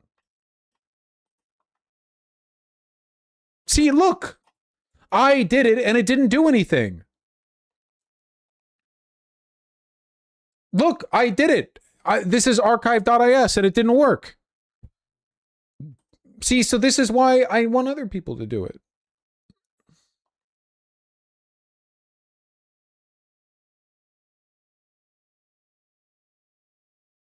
Ugh, whatever. To get a first-hand look.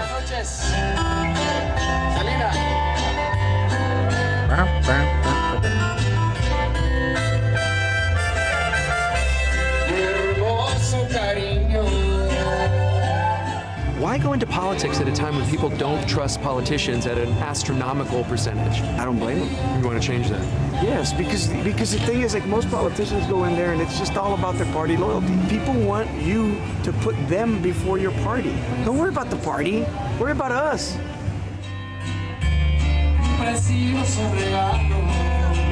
Yeah, I mean, between that, the racism and the homophobia, he might have a shot. As my time in Texas ended, I kept going back to what I heard in the roundtable. These guys who voted for Trump were opposed to the current administration's immigration crackdown, and that's part of what's motivating them to vote for Bobby.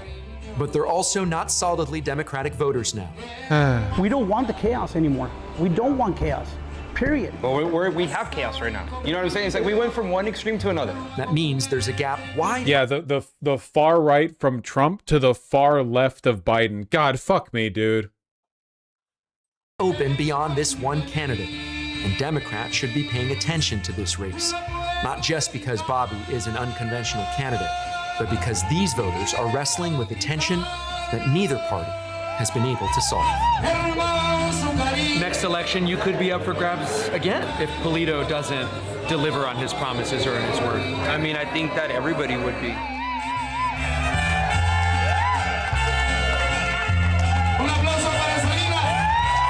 Thanks for watching. Please stop arguing with nuts. It's like the lowest hanging fruit. Whatever, man. Whatever, man. I am begging Latino Trump voters to reconsider. Lowest hanging nuts. Man, I said I was going to stream until my friends pulled me away, but I worry they're not going to. I worry I might have been abandoned. Maybe I'm friendless and alone now. Who knows? I kind of made a promise though. Do you mind if I go get a thing of moisturizer? I don't have it on the desk because I did a road trip recently and my forehead is feeling dry.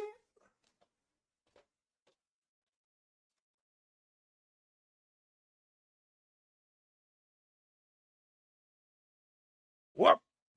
Skincare stream. Do you need fucking help lifting it? Nah. I do have to take my glasses off though, so I'm going to need help like from the cosmos in thinking of stuff to talk about because I normally yes and off chat, but I can't read chat with my glasses off, not even close. I can kind of make out emotes from the like color, but you know, it's still very blurry and doesn't leave a lot of nuance or like specificity because all green emotes kind of look the same, like all Pepes kind of look the same, but not all Pepes are made equal, folks. Not all Pepes are made equal. Some Pepes are some Pepes are evil.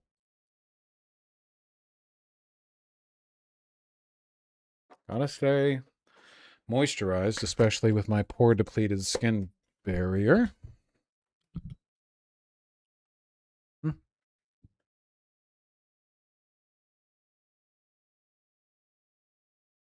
Okay. I'm being informed actually that I am going to be socializing soon.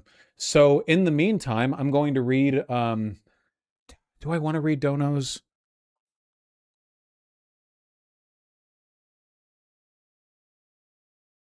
Or do I want to like take extra time?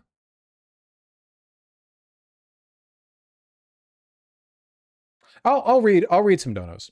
Semilocon and Integer, thank you for the tier 1 subs. Good Faith Goblin, thank you for the gifted tier 2 sub. Orangey82, thank you for the $5. And Lenita Express, thank you for the gifted tier 1 subs. Semilocon, thank you for the 5 gifted tier 1 subs. And SamFan155, thank you for the $5. Chicken Nugnugs, thank you for the $5. Twisted Llama, Panda Demonium, and Rural Buccaneer, thank you for the tier 1 subs all. Thank you for your stream back in 2019. About men's identity issues. It helped me sort through my own ID issues. Been a fan ever since. I'm really happy to hear that. Truly, like, you know, I know it comes across a little bit corny, but nothing makes me happier than knowing that I could provide some kind of help or reassurance when a person's having a difficult emotional moment. I know it's canned. Every YouTuber says this. But I do mean it. You know, I do mean it. Ultrasound 700, thank you for the tier 2 sub. Thank you likewise, Freyer.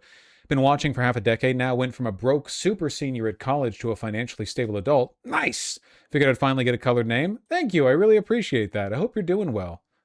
Whew, how far we've come, right? Mythopoetic Simric, thank you for the $5. Just wondering if your interest in fashion is extended into athletic/workout clothing? Yeah, I'm a big fan of like classic American athletic wear, like full sweatsuits. You know, I really like short sleeve sweatshirts, which are kind of uncommon. I really like track pants, like the really short, like runner shorts. There are some aesthetic styles that I like, and oftentimes I like synthetics there too. Like if you're wearing running shorts, it makes sense for them to be synthetic. You know, Dem dropped out, so independent in Idaho. Whoa, wait, really? Yo, hold on. Huge. The front-running candidate in Idaho for the Senate has been an independent with a Democrat with no chance at winning, spoiling the vote. The Democrat has dropped out. David Roth has dropped out, clearing the run for the independent to win. We might pick up a left-leaning or left-caucusing independent senator in Idaho. Holy shit. The most recent polling that I saw indicated that the independent was the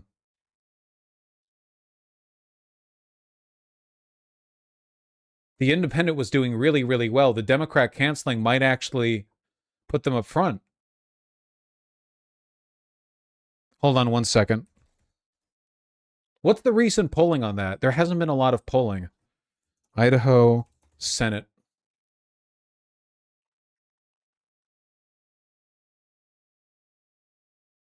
Yeah, Todd Achilles is now the challenger to the longtime Republican. Hold on. Polling. Idaho Senate polling. Give me the polling. Please. No, I was mixing two things up. Ah! I'm so sorry. I'm so sorry. I don't know if Achilles is leading in this polling. I was thinking of the independent who is running in Montana, Sed Bodnar. I was thinking of that independent running against the Republican where the Democrat needs to drop out. Sorry. I was thinking of their chances. I don't actually know what Achilles polling is looking like in Idaho.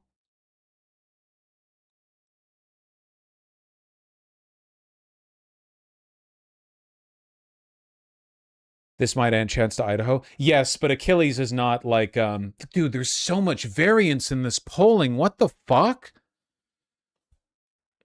Most recent polling from Peak Insights has Todd Achilles at 7% and David Roth at 33%. This polling right here from the Bullfinch had Todd Achilles at 36% and David Roth at 33% in the general. There's so much variance here. Well, look, okay. The odds are slimmer than I initially excitedly hoped for, but still, the dropping out here clears the way for a strong independent challenge, which is really, really important. A Democrat is not going to win a Senate seat in fucking Idaho, but an independent might. That's really, really big.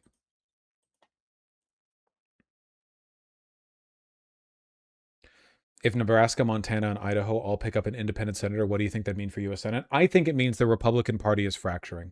I think it means that, like, the popularity of these independent runs are a really, really, really strong indication that support for Trump is becoming more and more of a, like an unacceptable position, even among largely conservative even in conservative states. Like, it's getting more and more untenable. Man.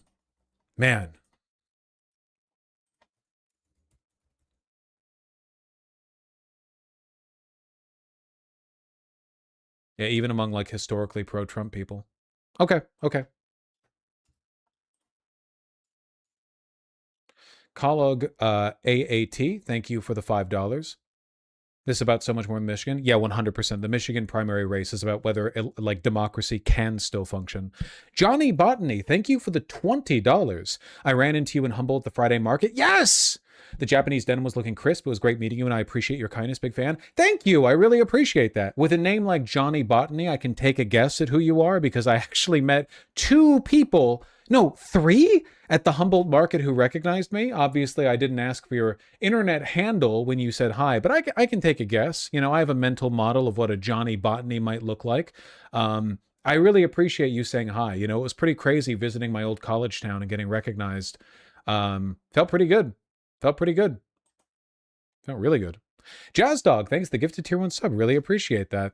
Martin McMartian, thank you for the tier 3 sub. Happy to have you back. My streaming is still going to be a little bit temperamental for a while because I'm playing host to my close friends now. It's going to be a little bit fucked up for a while, but I hope that me streaming for a long while today is taken as an indication that I'm happy to be back too. Dildo, welcome out of YouTube chat. Thank you for the tier 1 sub. Kowalski, thank you for the tier 4 sub. Watch ICE burn our tax dollars and basically moving this guy. There are thousands like him. Oh no, what is this? It's loading. Oh, I can't do a video right now. I was able to see one sign that says Alexandria, but I had no idea whether it's Alexandria, Florida, Alexandria, Mississippi, Alexandria, no idea at all. With his help, we traced Della Valle. Okay, hold on. This is a whole damn thing, Kowalski. You might have to link this to me during a stream, not through donos, which I only look at the end of stream. Holy shit. Cheeky Licks, thank you for the $5. Really appreciate that. Iconic Flummox, thank you for the $20. I downloaded Disco Elysium after seeing your first playthrough. Just beat the game a few minutes ago. You were right, at 10 out of 10. It's legitimately, like, in its own fucking league in writing for video games. Nothing else even comes close. It's ridiculously good. I'm really glad you enjoyed it. Odyssey, thank you for the very kind $15. Might be anti-data center, but at least I'm not anti-Vosh. You should be both. Oh, fuck, Kowalski. Gotcha. Well, can you link it to me tomorrow? Is there a non-Instagram format? Instagram sucks on desktop. Chikano Yume, thank you for the $5. The black pastor you saw earlier is like a perfect rep of the kind of racist uncle us black folk have to deal with at Thanksgiving. I'm sorry, I hope you're holding up. Trust me, white people have to deal with their racist uncles too. Odyssey, thank you for the incredibly kind $50. Bet. Really appreciate that. Mistress Abystris, great name. Thank you for the tier 4 sub. A wild sub appears? That's true. A tier 4 sub with a good name, no less. Thank you. I really appreciate that. And in Daedalus, thank you for, or Ink Daedalus, thank you for the tier 1 sub. I really appreciate that. I want to take a little bit of a breather before I hang out with my friends because I have been here for 8 hours. So I'm going to go relax for a little bit, have a little bit of food, you know, before I go to socializing. I love you all very much. Everyone take care, and I will try to see you tomorrow. I don't know if I'm going to be able to stream tomorrow, but I'm going to try. In fairness, today ended up being like the length of more than... Sake! Thank you for the 20 gifted tier 1 subs. I really, really appreciate that. Thank you. Thank you very much. It's frightening how much the Professor Flowers debate in Gaza became excellent litmus tests, not directly for the issues, but how you think through hypotheticals. I think that's a really good way of putting it, yeah. Like, the Gaza isn't a litmus test specifically for the context of foreign policy, because there are other genocides, other ethnic conflicts taking place around the world, though the Gaza one is like especially bad, obviously, but like it's not for that on its own. It's that the support for Gaza as an American, let me be clear. Support for what Israel is doing in Gaza as an American politician reveals so many things about your politics, like what arguments you're susceptible to, how you see the world, what special interests you defend, how you view the role of America abroad, how honest you are. Like there's a bunch of stuff it reveals about you that aren't necessarily covered in the foreign policy. And likewise with Professor Flowers, there are not very many Americans, vanishingly few, who are pro-ethnic ethnic cleansing of white South Africans. Very, very few. But like how you view that hypothetical is a phenomenal litmus test for your broader opinion on racialized politics and arguments. Okay, I gotta go. Thank you, Sake. I really appreciate that. Thank you, everyone. I can't tell you how good it feels to be back. Take care.